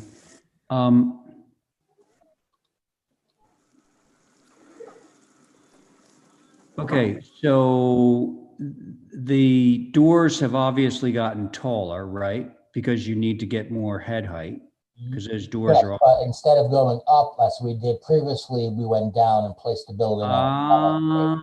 Oh, nice job. Thank you, guys. Totally got it I now. wouldn't have arrived there without your help. Thank you. All right, so, okay, so let's see the other elevations. And my recollection is that there was no Nantucket advisory on this one. The Nantucket advisory had previously approved the previous design, but I don't know if they've commented on this design. No, Mr. Chair, through you, it was my mistake. I forgot to put it on the agenda. Okay, well, we'll just have to go it alone again. Yeah. Let's see what happens. Okay, well, Stephen, I think this is a much more successful approach to this, honestly. Thank you. But, okay, board members. I really appreciate the changes, and I just have one question. Is the pergola natural to weather? Yes, it is. Okay, that's it. Thank you. All right, thank you. Diane, you ready? Yep, I appreciate the changes, and I believe that is acceptable to what we need.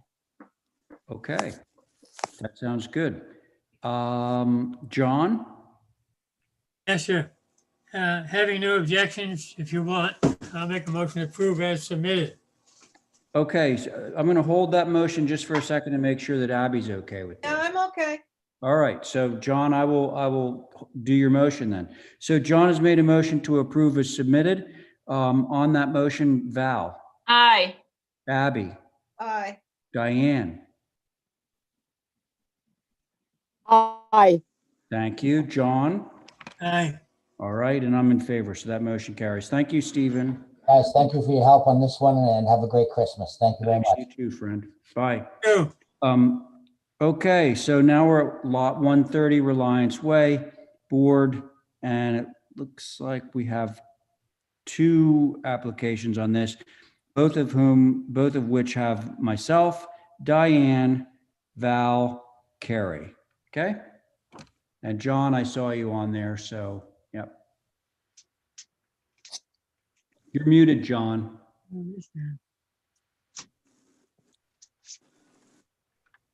that? There you go. I just heard you. Let's see. John? Sure. Sorry, John Lampy. John, you're still muted. Oh, there you go. Hear me now? Okay. Yep. All right. Okay. So I No, think that's all right. a couple of the main things that you wanted to know was right there. That's the all three site plans Mm-hmm. as they are coming down that new road. Mm-hmm. So what I can say about it is that the underneath each dwelling, there is the footprint size. So in this, the middle one, which is the lot that we're talking about, 130, footprint was 1596 square feet. And that's just 5 square feet larger than the house already done up on abutting Delaney Road. And it's a bit smaller than the one just previously approved not too long ago. That one was 1726 square feet. So that's about 300 square feet less than lot 130 is about 300 square feet less than the lot on the left, which was just approved a little while ago. Also, I just might point out that the this house here, the amount of second story on lot 130 is 967 square feet of footprint, whereas the lot 131 is 1317, 2 stories on that house. Okay. So in any case, it's it looks big, but in some respects, because the lot of it is just 1 story, it may not, I would think it doesn't look as big, but okay, that's for you guys to decide. All right, John. Thank you. Anyway. Okay. And then I also made the changes on the front doors. Oh, yeah. So I don't see any bubbles on here, but what did you change? Yeah, they're there. Oh, yeah, they are. Okay, sorry. Yep. So I just switched the door styles around as requested. Oh, yeah, right. We wanted the sort of cottage style at the entry and the 9 light on the side. Correct. Okay, thank you. Yep. Who wants to go first? I will. Go ahead. I think it's a handsome building, John. Thank you. Thanks for making the changes. And I would say it's approvable. I would just ask that the dormers all have a required 3-foot setback from the edge of the building, because it's not notated and it doesn't quite look like it is, but Yeah, it's 30 inches. it should be 3 feet. 3 feet? Yeah, Okay. that's it, Mr. Chair. Interestingly, that could present a little bit of a problem for John. Like I'm looking at this, and if it's 30 inches now, trying to get an additional, I don't quite know what to do about that. It doesn't have to be from both sides of the dormer, the one to the interior, just to the exterior. Yeah, I understand that, but it would push. For one windows. There would be like a really thin space that you couldn't shingle left over once you move the window over another 6 inches.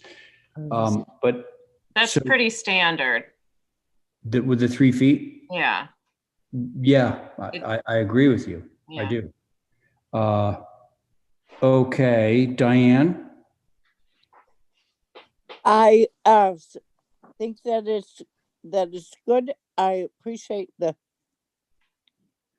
additive massing, and if he needs to push those dormers in a couple of places, he has mulled windows. He could reduce them down to one, and then it wouldn't be a problem. I think that it's certainly acceptable as far as our wishes are concerned.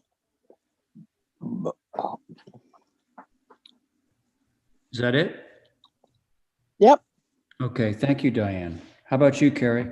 Yeah, I agree with Diane. I think that's a good solution, is just to reduce down to one where you can.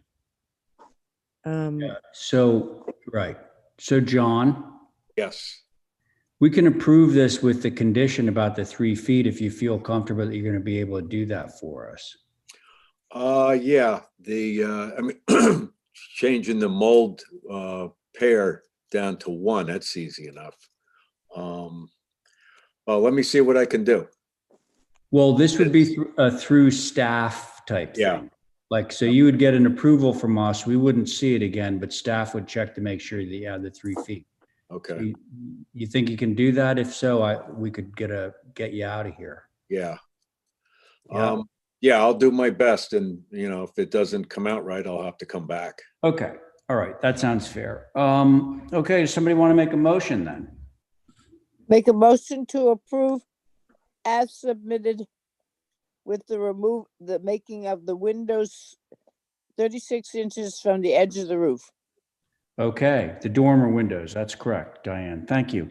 On that motion, Val, Aye. Carrie, Aye. Diane, Aye. and I'm in favor. So that motion carries. And it looks like we have a pool. Have we just been tracking the pool so far? Yes. All right. I would motion to approve the pool. Okay. And unless there's any discussion on, I'll go with that motion. Let's give it a try. Carrie, on Val's motion to approve the pool. Aye. Okay. Diane? Aye. All right. Val? Aye. All right. And I'm in favor. So that motion carries. Okay. Thank you, John. Thanks for working with us. Hey, I think that maybe we can go back to 10 Mayhew. Let me just see here. I thought I just saw.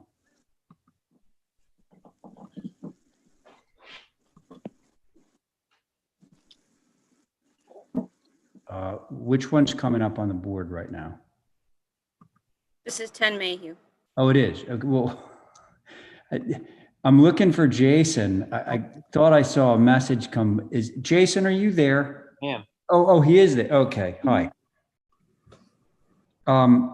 Okay, so we're coming back to 10 Mayhew, which is the first one under old business. So board on this, myself, Diane, John, Abby, Val. Okay. So Jason, if you could tell us where we left off on this one. You didn't quite like what we had designed before, but rarely do. so essentially we went back to exactly what was there, but we made it a little wider and same depth as before. So it's just a little wider. It's typical picket handrail and cap. Right. Yeah. So it looks almost exactly what was there, except it's a little wider. Yeah.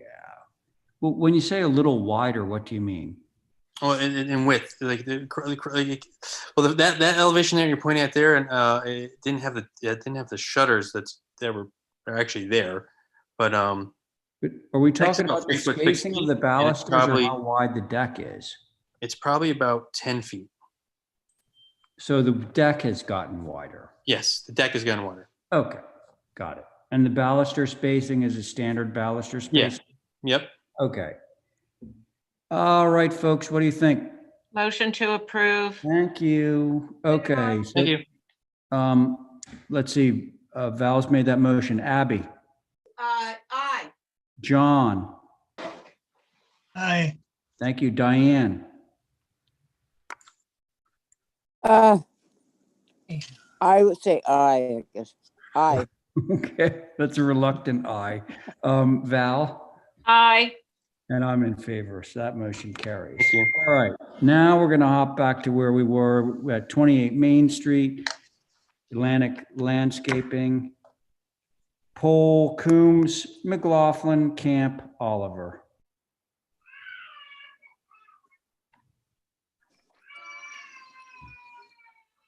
Hi, guys. Hi.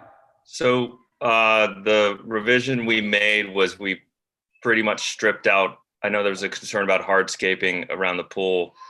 So we just eliminated all hardscape and just have lawn to coping. I mean, Okay, so it's basically just a pool. it's just a pool, no hardscape. The coping, yeah. I mean, we'll still have the hardscape off the back of the house, that little terrace there, Right. but nothing around the pool. Well, the little terrace that exists, that's already there, right? No, the terrace that's right in the back side of the house there, that little stone piece, we just left that little patio there, on the back side of the house. We just left that there, but we took everything else, all the hardscaping around the pool out and just left coping. Okay. Mr. Chair, Yeah. Constant Advisory says that removing the flagstone is a vast improvement and they appreciate that. The main question still was where the pool equipment was going. I believe, and correct me if I'm wrong, is it going behind this structure here? Yes, it goes behind the structure. Yeah. Is that what that notes? Oh, it does say pool equipment. Yep. Okay. Is that fenced off, Lindsay? Yeah, it will be. Okay. It'll have just your regular 4-foot board fence. Okay. All right, board members. Thank you, by the way, Holly, for the comments. Who wants to go first? I'll go. That was you, Diane, right? Yeah. Okay, go ahead. What is it? What is the pool covering? It will have an auto cover. Okay. This is on what you told us the last time, that the zoning did not allow for pools in this area, but we couldn't fight it. And you would go to court, and I believe that's what you said.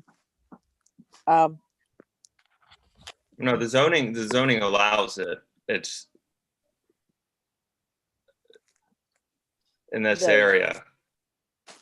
Yeah, the zoning allows it, but the historic area does not. I guess that's what I meant to say. Okay. Unfortunately, I think you've done a great job with the pool, but I cannot approve it. It is contrary to what we are trying to do in the historic Sconset area. And we give one, you can bet your boots that in a week, we will have 3 other people saying, well, you gave it to them, so why don't you give it to us? And Sconset is not an area of pools in this area. It is the old historic district. The pools are farther out and whatever. So I just wanted to explain to you that I think you've done a very good job, but I cannot go along with it at this time. Okay, Diane, thank you very much. Let's see. Abby. Yeah, I know, I'm sorry that I agree with Diane. I'm having a hard time digesting this. So I'm continuing to question the appropriateness on Main Street in Sconset. Okay. All right. Val. So that all of us feel the same way. I think, especially for me, it's that the house is so historic that I just think there's a disconnect here with what's appropriate and what's not, and I don't find that it's a complement to the old structure. Okay.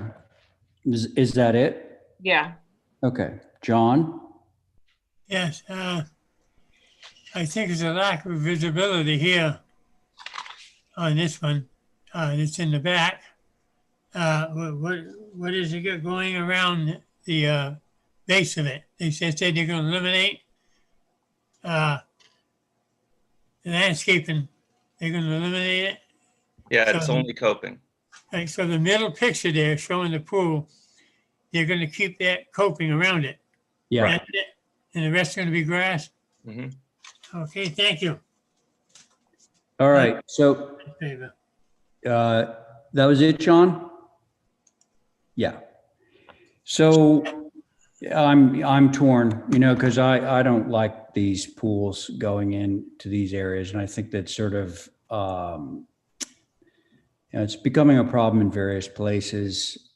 We've seen a lot of controversial pool applications come by in Cisco and in town, and you know, fortunately or unfortunately, in this case, the HDC OHD for Sconset and the zoning OHD for Sconset, the maps don't directly overlay, which is, you know, I can't explain how that could have happened, but that's the way it is. I don't, personally, I can't, if a pool is invisible from a publicly traveled way, despite the fact that it's noisy and inappropriate next to a historic house, I can't see a reason to disapprove it. But it sounds like the board is predisposed to disapprove this application. So my question to you, Lindsay, is do you want a denial so that you can move this to another venue? I mean, there's really nothing else you can do to this application. Right, I think. Other than withdraw it. What would be the benefit of, I mean, if it's not visible from a public way, so the only way, and it still gets denied, then the only other venue would be what, the select board? Yeah. Well, yeah, so Might have a better chance with them. Yeah, well, actually, I don't know. But. I'm just going to say they're probably going to support us. And I'm just telling you, I'm not trying to influence you or your client or anything like that. I'm going to guess that the select board would be predisposed to uphold an HDC decision. In which case, then you would need to appeal the select board to Superior Court, which happens at a state level. So. But I guess I'm just confused just a little bit. Can I just 2 seconds? Like, we did a pool right next door, got it approved. Understood. Like, and then we've proven that it's not visible. And I thought that the jurisdiction of the board was from the public way. And if it's proved that. That's all correct. But how can it be denied if it's not visible? Because technically there's no because jurisdiction. you have a majority number of board members that don't want this application to proceed. That's why. Mr. Chairman, point of order. Yes, John. Go ahead, John. Thank you. Just for general information, this similar to this application.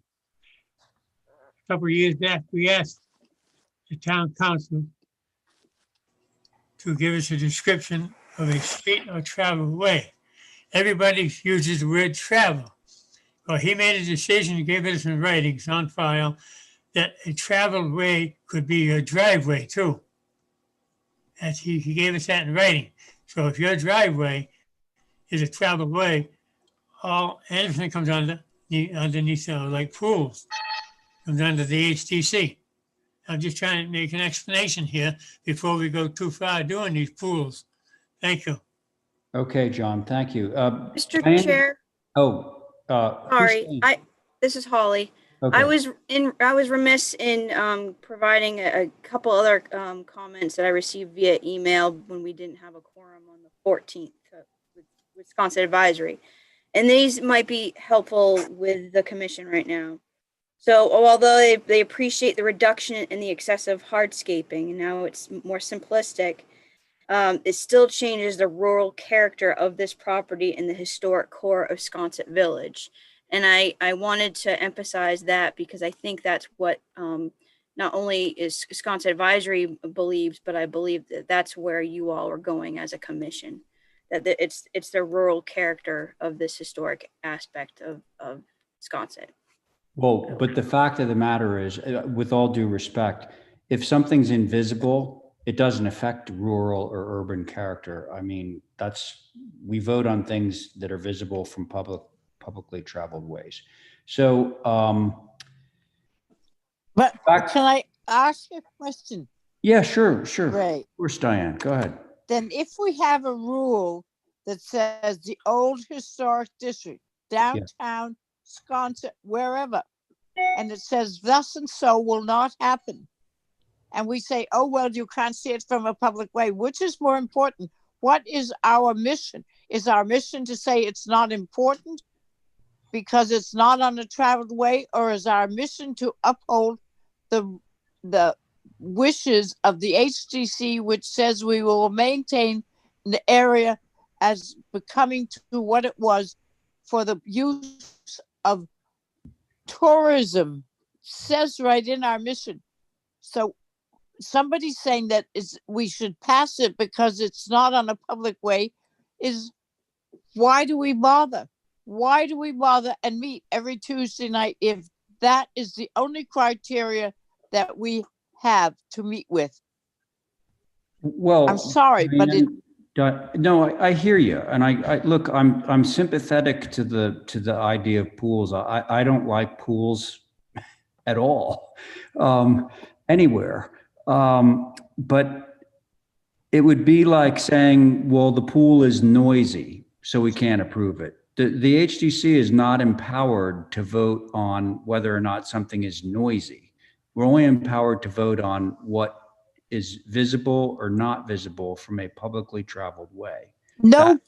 Okay. But then why do we have this other mission that says we have to maintain the area the way it was? Well, no, that's not a sweeping statement. That doesn't mean that we can go around and tell everybody that they have to rake their leaves because it's more beautiful. You know, we do what I understand that. Okay. We're talking about two different things. Lindsay? I think can I continue it? Or no, you can't continue it. Okay, I'll withdraw. You either withdraw it or we deny it. I'll withdraw it. You're going to withdraw it. Okay. Okay. So does everyone understand that? We don't need to vote on this because Lindsay is withdrawing this application. All right? Right. So no need to vote. So we can move along now to the next item. Oh, this might be the one that Matt wanted us to jump over. Yes, Mr. Chair, that was the one he wanted to. So he wants us just to hold this to the next meeting or something?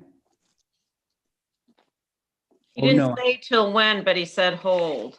Yeah, he said that he was trying to get somebody lined up to take it.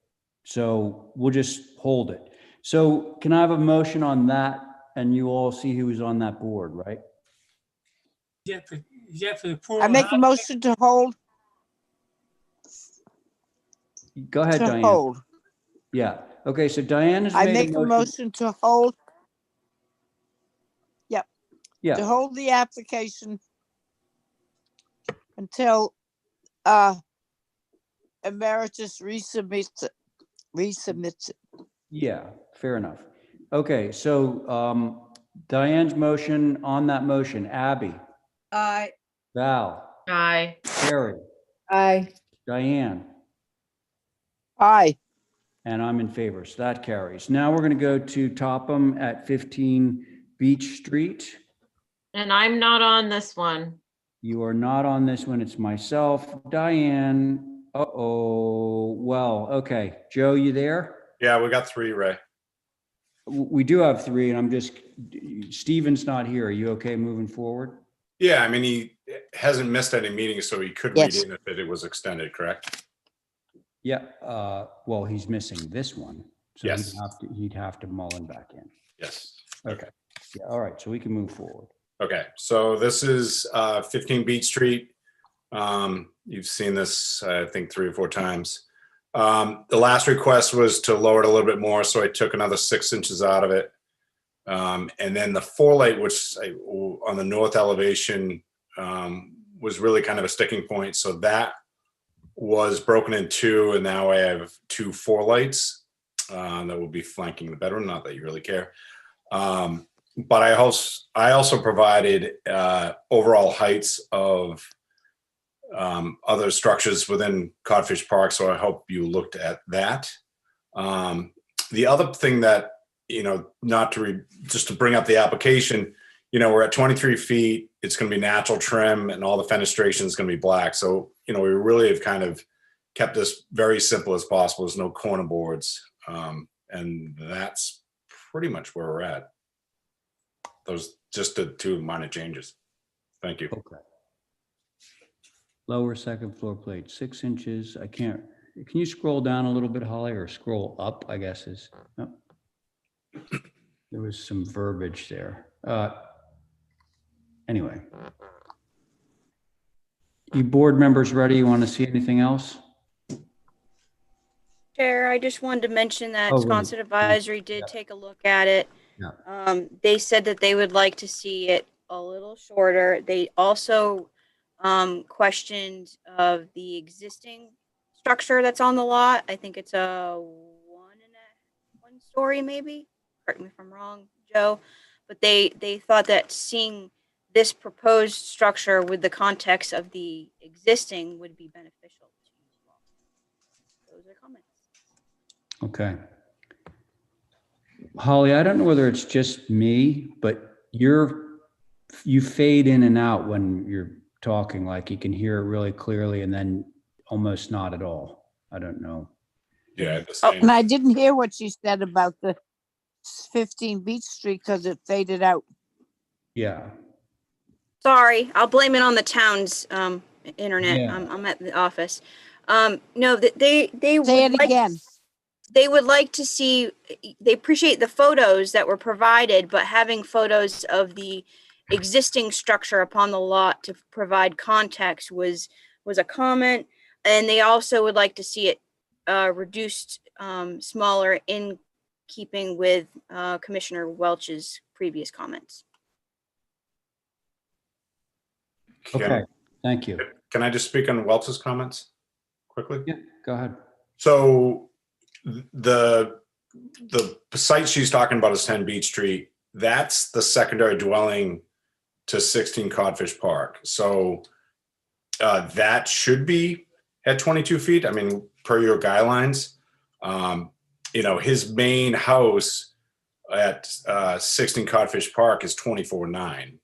So I think that Mr. Welch is holding to that standard as a secondary dwelling to the lot around the corner.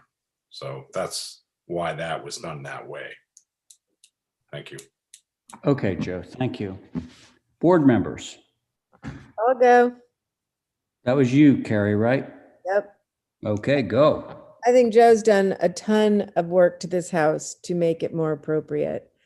And I think the ridge heights that he's brought in of all the other buildings in Codfish that are taller than this give evidence to that this is okay. And the only problem I have is the black windows, because that to me is such a contemporary color. And in Codfish Park, I don't know of any other black windows. I'd love to see it a different color, even just a gray. Gray's fine. But I really appreciate everything you've done. You've done so much. Thank you, Carrie. It's cute. So, Carrie, go. gray's fine. You just said gray's fine. He tipped his hand. So, how about you, Diane? I agree with Carrie. I think that he's down to 23.6 feet. I don't think the 8 inches or so will make a difference in the height. I think that he's covered. I think the paint should be gray, gray and white, or gray itself. And I appreciate the amount of work that has been done on this building to bring it down, or to keep it down as low as possible with the other houses along Beach Street and Codfish Park Road. Okay. Well, I think we can approve this thing with gray. Thank you. Somebody want to make a motion? I'll make a motion to approve as submitted, with gray being the trim color. That's it. Yeah. Okay. Sorry, I'm sorry. It's the sash that is going to be gray. Oh, yeah, yeah. What was you're absolutely right. The sash was black. It's going to gray. And what is the trim color? No, natural. Natural. Okay. Then gray does it for you, right, Carrie? Yeah. Okay. So Diane, I'm sorry. Can we amend your motion to be sash color? Yeah, sash color is Okay. gray and the rest is natural to weather. Okay. Very good. Thank you. On Diane's motion, Carrie. Aye. Diane. Aye. And I'm in favor. That motion carries. Thank you, Joe. Thank you, Evan. Have a happy holiday. Yeah, thanks. You too. Bye. Okay. 2 Evergreen Way. Myself, Diane, John, Abby, Val. And I think I saw Tori in the queue. Tori, oh, there you are. You're muted, Tori, right now. I'll unmute you. Ask to unmute. Tori, if you can hear me, you're muted.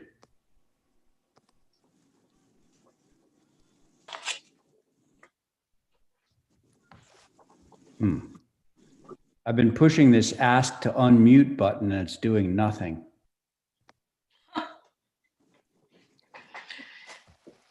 Why do they keep muting us? Yeah, I don't know. Okay, she's still muted. Hey guys, sorry. All right, let's go, Tori. Hi guys, sorry. Oh, Can you hear me? yep. Hello? Yeah, I can hear you. Go. Can you hear me? Oh my God. Yes. Can you hear us? Apparently not. Hey guys, sorry. Can you hear me? We can hear you. Yes. I was trying to email, it looked like the PDF didn't show the side by side, so I was trying to email Holly the side by side if you want to see them next to each other. Anyway. So, do you want me to talk? Yes.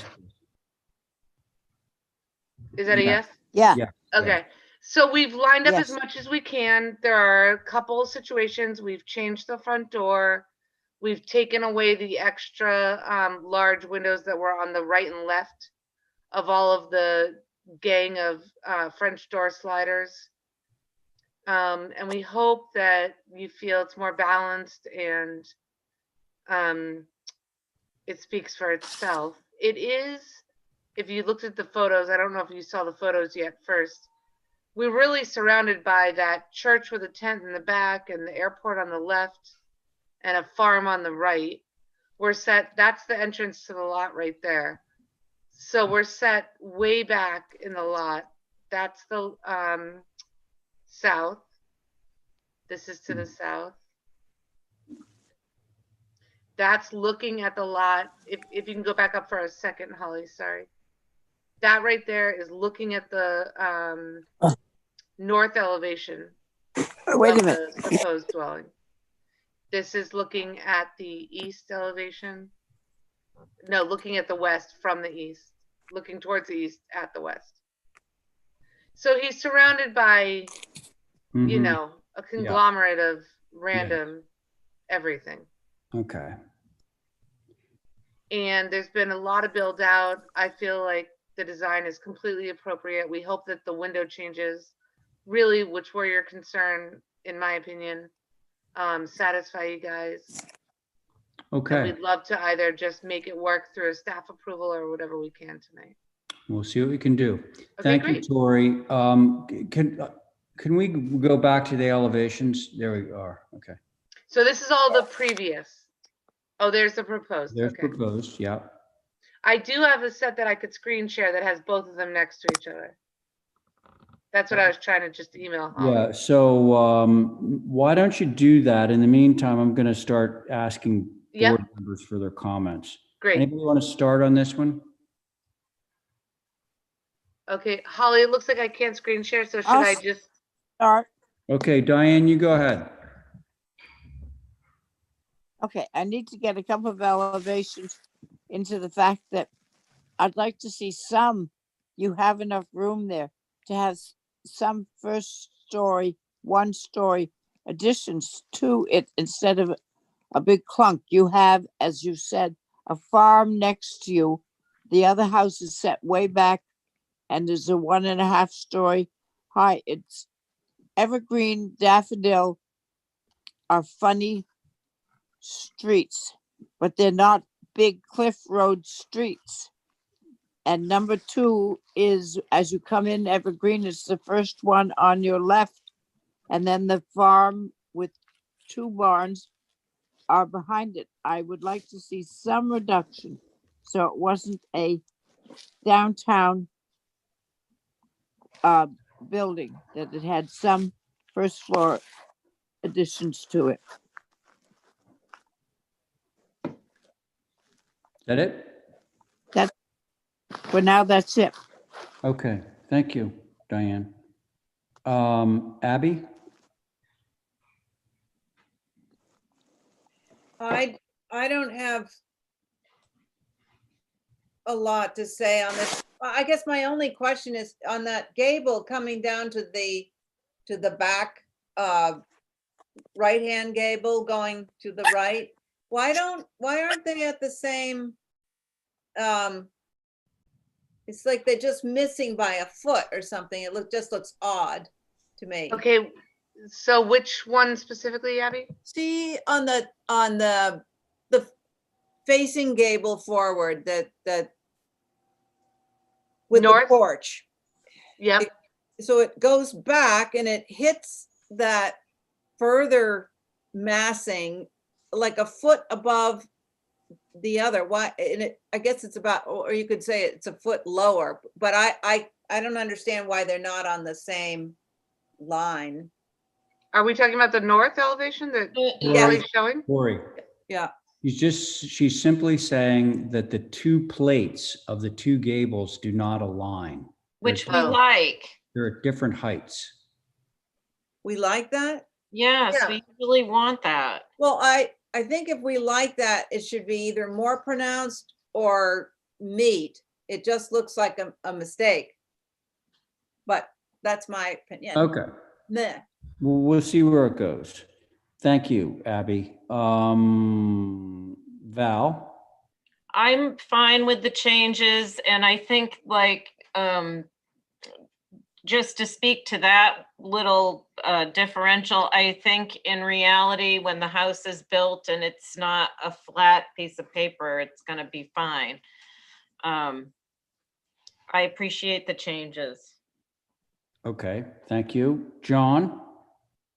Yes, could I see the photo of the existing structure, please? I don't think there is an existing structure, John. He was showing you photographs of the neighbors. This is the revisions in windows and door, am I right? Yeah, Correct. now Holly has the prior and the proposed. That's okay. I just have a question. Mhm. I think the house now is natural. And are they changing the color of the windows or door? Everything is, I believe it's specified on the window and door schedule, Quaker gray and black sash, I believe. Thank you, appreciate it. Yep. Okay, John, thanks. Listen, Tori, I think that showing the context of this, like next to the airport and all that, is telling. I think that we could look at the details and that sort of thing, but I think generally lining up the windows and all that was enough to sort of tip the scales for me. Yeah, I agree. Motion I think to we should approve. pass this. Oh, okay, so there has been a motion on the table to approve from Val. Let's just run down and see how that does. Abby, Aye. John, Aye. Diane. Aye. Okay, Val, Aye. and I'm in favor, so that motion carries. Thank you. Wonderful. Tori. Thanks, guys. Merry Christmas. Thank you. You too, dear. Bye. Okay, 5 Blackfish.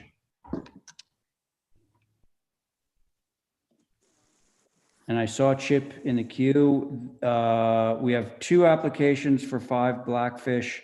Diane, John, Abby, Val, and myself. Good evening, everyone. Can you hear me okay? Yep, just fine. Thank you, Chip. Excellent. Hello to everyone. So the first application, when we start on the site plan here, the first application is for the guest house, which you can see on this site plan is at the very back of a very deep lot. The last time the board looked at it, the guest house was proposed as a 2-story structure. And concerns of the board were specific to the height and the verticality of it. What we've come back with is a proposal for a 1-story structure. We also reduced the footprint, so it's not only reduced from 2 stories to 1, but it's also smaller. The Wisconsin Advisory Board reviewed this yesterday and thought that it was completely appropriate. So I turn it over to the board for thoughts. Okay. So Chip, in cases like this where we hear from an applicant what the Wisconsin Advisory says, we always do a fact check. I absolutely do it. Yeah.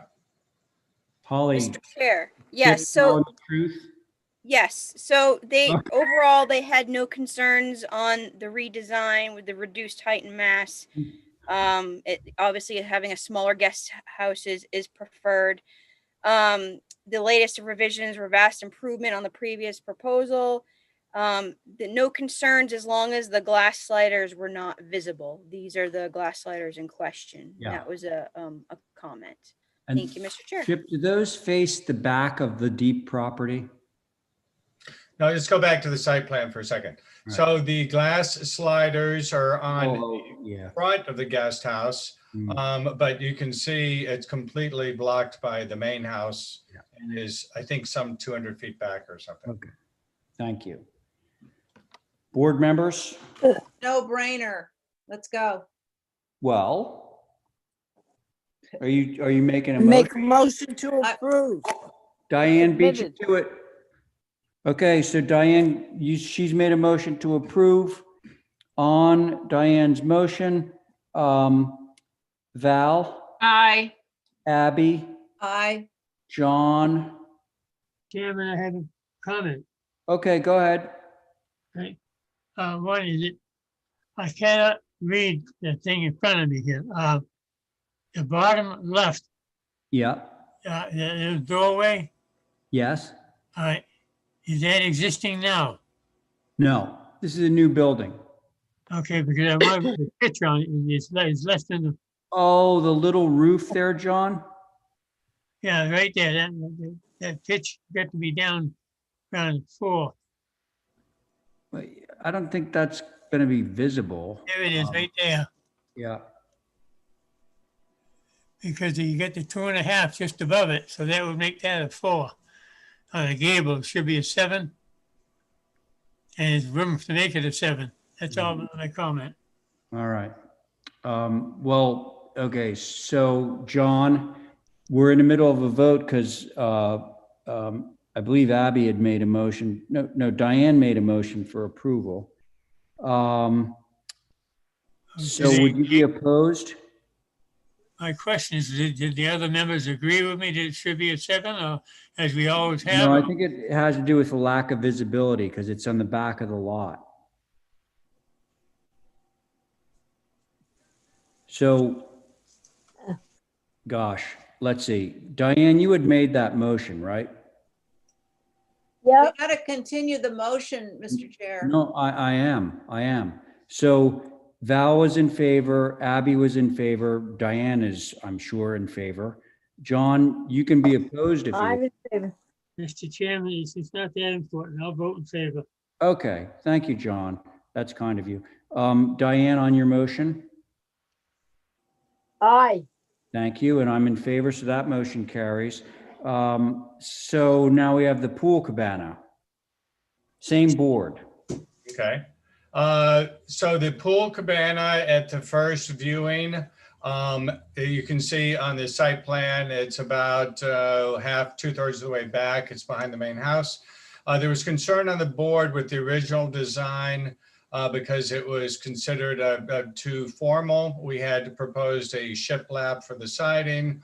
We had some integrated columns into it. So we have removed the integrated columns, and we have changed the shiplap to natural white cedar shingle to match the rest of the structures. And I'll let Holly speak to the Wisconsin Advisory Board comments. Chair, a lot simpler, no concerns. The only question was where the mechanicals are going for the, I think is for the pool. Other than that, those are the comments. Do you have an answer for that, Chip? Yes, so the mechanicals, if we go back to the site plan for a second, are planned to be behind the guest house. So in back there, yeah. Next, there's an outdoor shower, and they're planned to be back there with a fence around them, so they're nowhere near the cabana. Okay, thank you. Questions, comments from the board? I have one. Yes. I think this is inappropriate all the way around. It's bigger, it's taller than the guest house. Really? And it's a whole lot of nothing. It's just walls and a roof with windows. I mean, put a gazebo in or something. I just think this is totally crazy and inappropriate. Okay. Thank you, Val. Abby? Yeah, so this is called, what is this called? Cabana, I think. Yeah, pool cabana. Yeah, I'm just having trouble justifying a building that really is nothing. It's mostly open air. It's got the one window. And it's the fourth building on the lot. So you've got the garage, the guest house, the cabana, and the main dwelling. It just, do we really have to pack it so completely? I agree with Val. I think just make it a open pergola if you want something this open. Otherwise, I just don't see its purpose. Okay. Thanks, Abby. Diane? I agree. It doesn't make any sense. The 3 windows on the elevation and the rest of it being open is, why do they have them? I think it would be better to do without the building altogether. All right, thank you. How about you, John? Excuse me. I'm sorry? Do you have any comments on this pool cabana of Chips? You know, cabanas are getting too many of them, and they're getting, changed over. Once they call it a cabana, and it becomes another bedroom. But I'm just saying, it's not our problem, I guess. It bothers me, but anyway, no, I guess I'll stand off on it. Thank you. All right. Hey, look, can you, Holly, can you scroll back to the site plan for a moment? Okay. That's good. Okay. So the opaque part of the cabana is the part on the bottom, right, Chip? Correct. I mean, it's pretty evident by the comments thus far that the current design is not being received well. I mean, why don't we just hold it for revisions and give me another shot at it? Yeah, I think like that. my advice to you would be to just scale it down and yeah, I think you know what to do. Yeah, I appreciate the comments, and I have excellent feedback to revise the design. Okay, well, thanks. Motion to hold for revisions. All right, so Abby's made a motion to hold for revisions. On Abby's motion, Diane. Aye. All right, Val, Aye. John, Aye. Abby, Aye. and I am in favor. That motion carries. Mr. Okay. Chairman, Yes, sir, John. it's about 8:55. We have to depart. Okay, friend. It was Have a really good nice. Hey, holiday. John, have a great holiday. You too, everybody. Be happy and thank God what we got, I guess. Thanks. Happy holidays, Thank everyone. Thank you. Happy holidays. So, Bye, Holly. John, Bye, Kathy. Hi. so I think we can probably knock off one more. It is 5 of, and without John, well, hold on. Steven's not here. Do we have workshop on? Do I have That's a what? big one. Given the time constraints, we're happy to be held. Oh yeah, this okay. I forgot which one this is, and you know you'd probably be better off with Steven. Yeah, staying in on this. So do we want to? When is the next meeting, though, Mr. Chairman? Mr. Chairman does not know. So I think Kathy 29th. Flynn might be able to tell you because I have no. Sorry, what's the question? When's the next meeting? When would he be heard again if he held this? For old business for this meeting? Yeah, for something held from this meeting. Yeah. Any meeting. On Tuesday, the 29th. Okay. Next. Keep it on. You good with that? Yep. Somebody will Okay. be there. So can somebody give me a motion on this to hold this for next Tuesday's meeting? So move, Mr. Chair. All right, thank you, Val. Thank you, Val. On that motion, Abby. Abby? Diane? Aye. All right. Did we lose Abby? No. Oh, no, you're against the motion? No, you're in favor of the motion. Yes, I love it. Okay, and then Val, are you in favor of your great motion? I am. All right, and so am I. So, do you guys want to try one more if Nathan's on board? A quick, Nathan's here. That's a hard one. You're That's right. a hard one to do. It is. Oh, yeah, this is the, yes, I'm aware now. Yeah. Why don't we say Merry Christmas and goodbye? Okay, I think, yeah. Hey, Nathan, if you're out there listening. Yes. It's like 3 minutes of, and so. Okay, I thought I was a 3 minute or a 1 minute one. Do you really think so? Yeah, I do. Do you have like a dramatic 19 change that you're going to present to us? Yes. Okay, don't betray us now. Okay. Do you guys all, can we move forward with Nathan's application? He says it's going to be smooth as silk. Why don't we vote on it before we see it? That way. Look, so, okay, the board is myself, Diane, Abby, Val, and Carrie. So let's go. Nathan, give us some good news. Okay. So you may recall. Yeah, we do. We were going to keep the Main Street elevation windows. Correct. We're still keeping them. The east and west elevation windows are all to remain, except for the 3 Broscos from the 1960s and 70s in the attic. We were hoping to remove and replace 11 mid 20th century windows on the east and west, and we did not get your approval, and I don't think we're going to get it. So the client has said, let's just go with the 3 attic windows and new storms everywhere.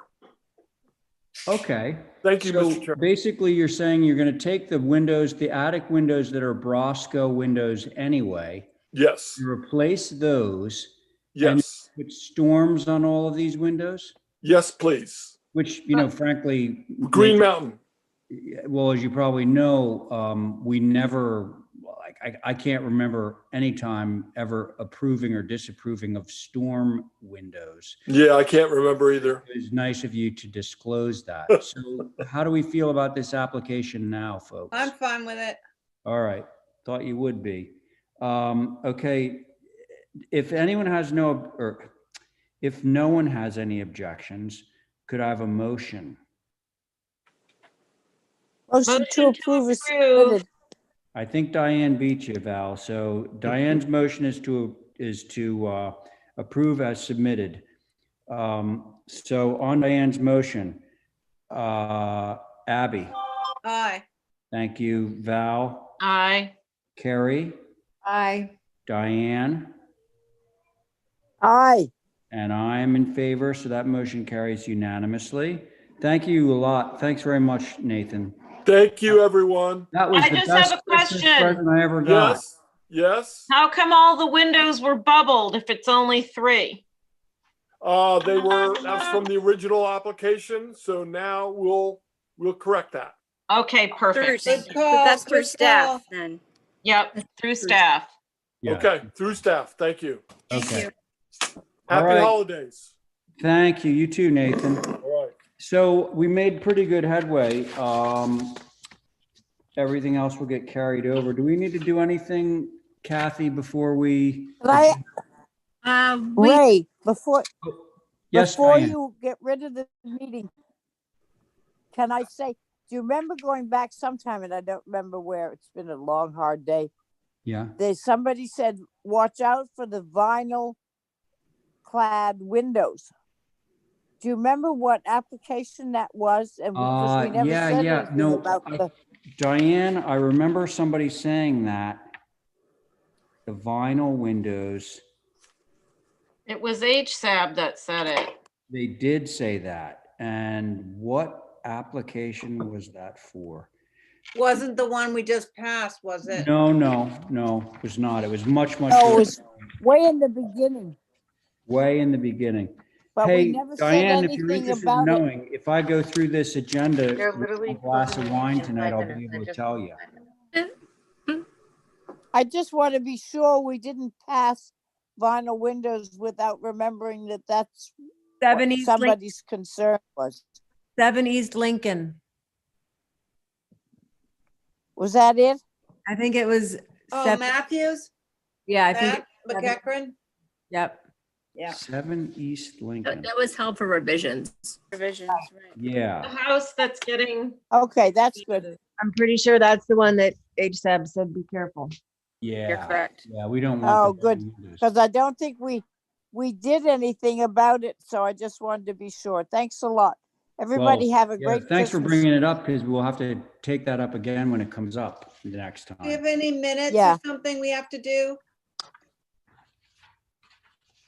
Kathy? I'm looking. Oh, December 3rd and 7th to approve. so we want to. Okay, I'll approve make that those. motion. That was Abby? Yes, just, Okay, Yeah. so on Abby's motion, Diane, Aye. thank you. Val, I, Carrie, Aye. Abby, aye. and I'm in favor. That motion carries. Is that it? Merry Christmas, maybe? Well, Merry Christmas, happy no. holidays. Hang on. I would like you all to approve the meeting schedule. I need to post something on the website. Yeah. Okay, so listen. Diane very kindly sent me a text message saying that town meeting is being postponed until the summer. Right. Right. So does that alter our ability to have meetings?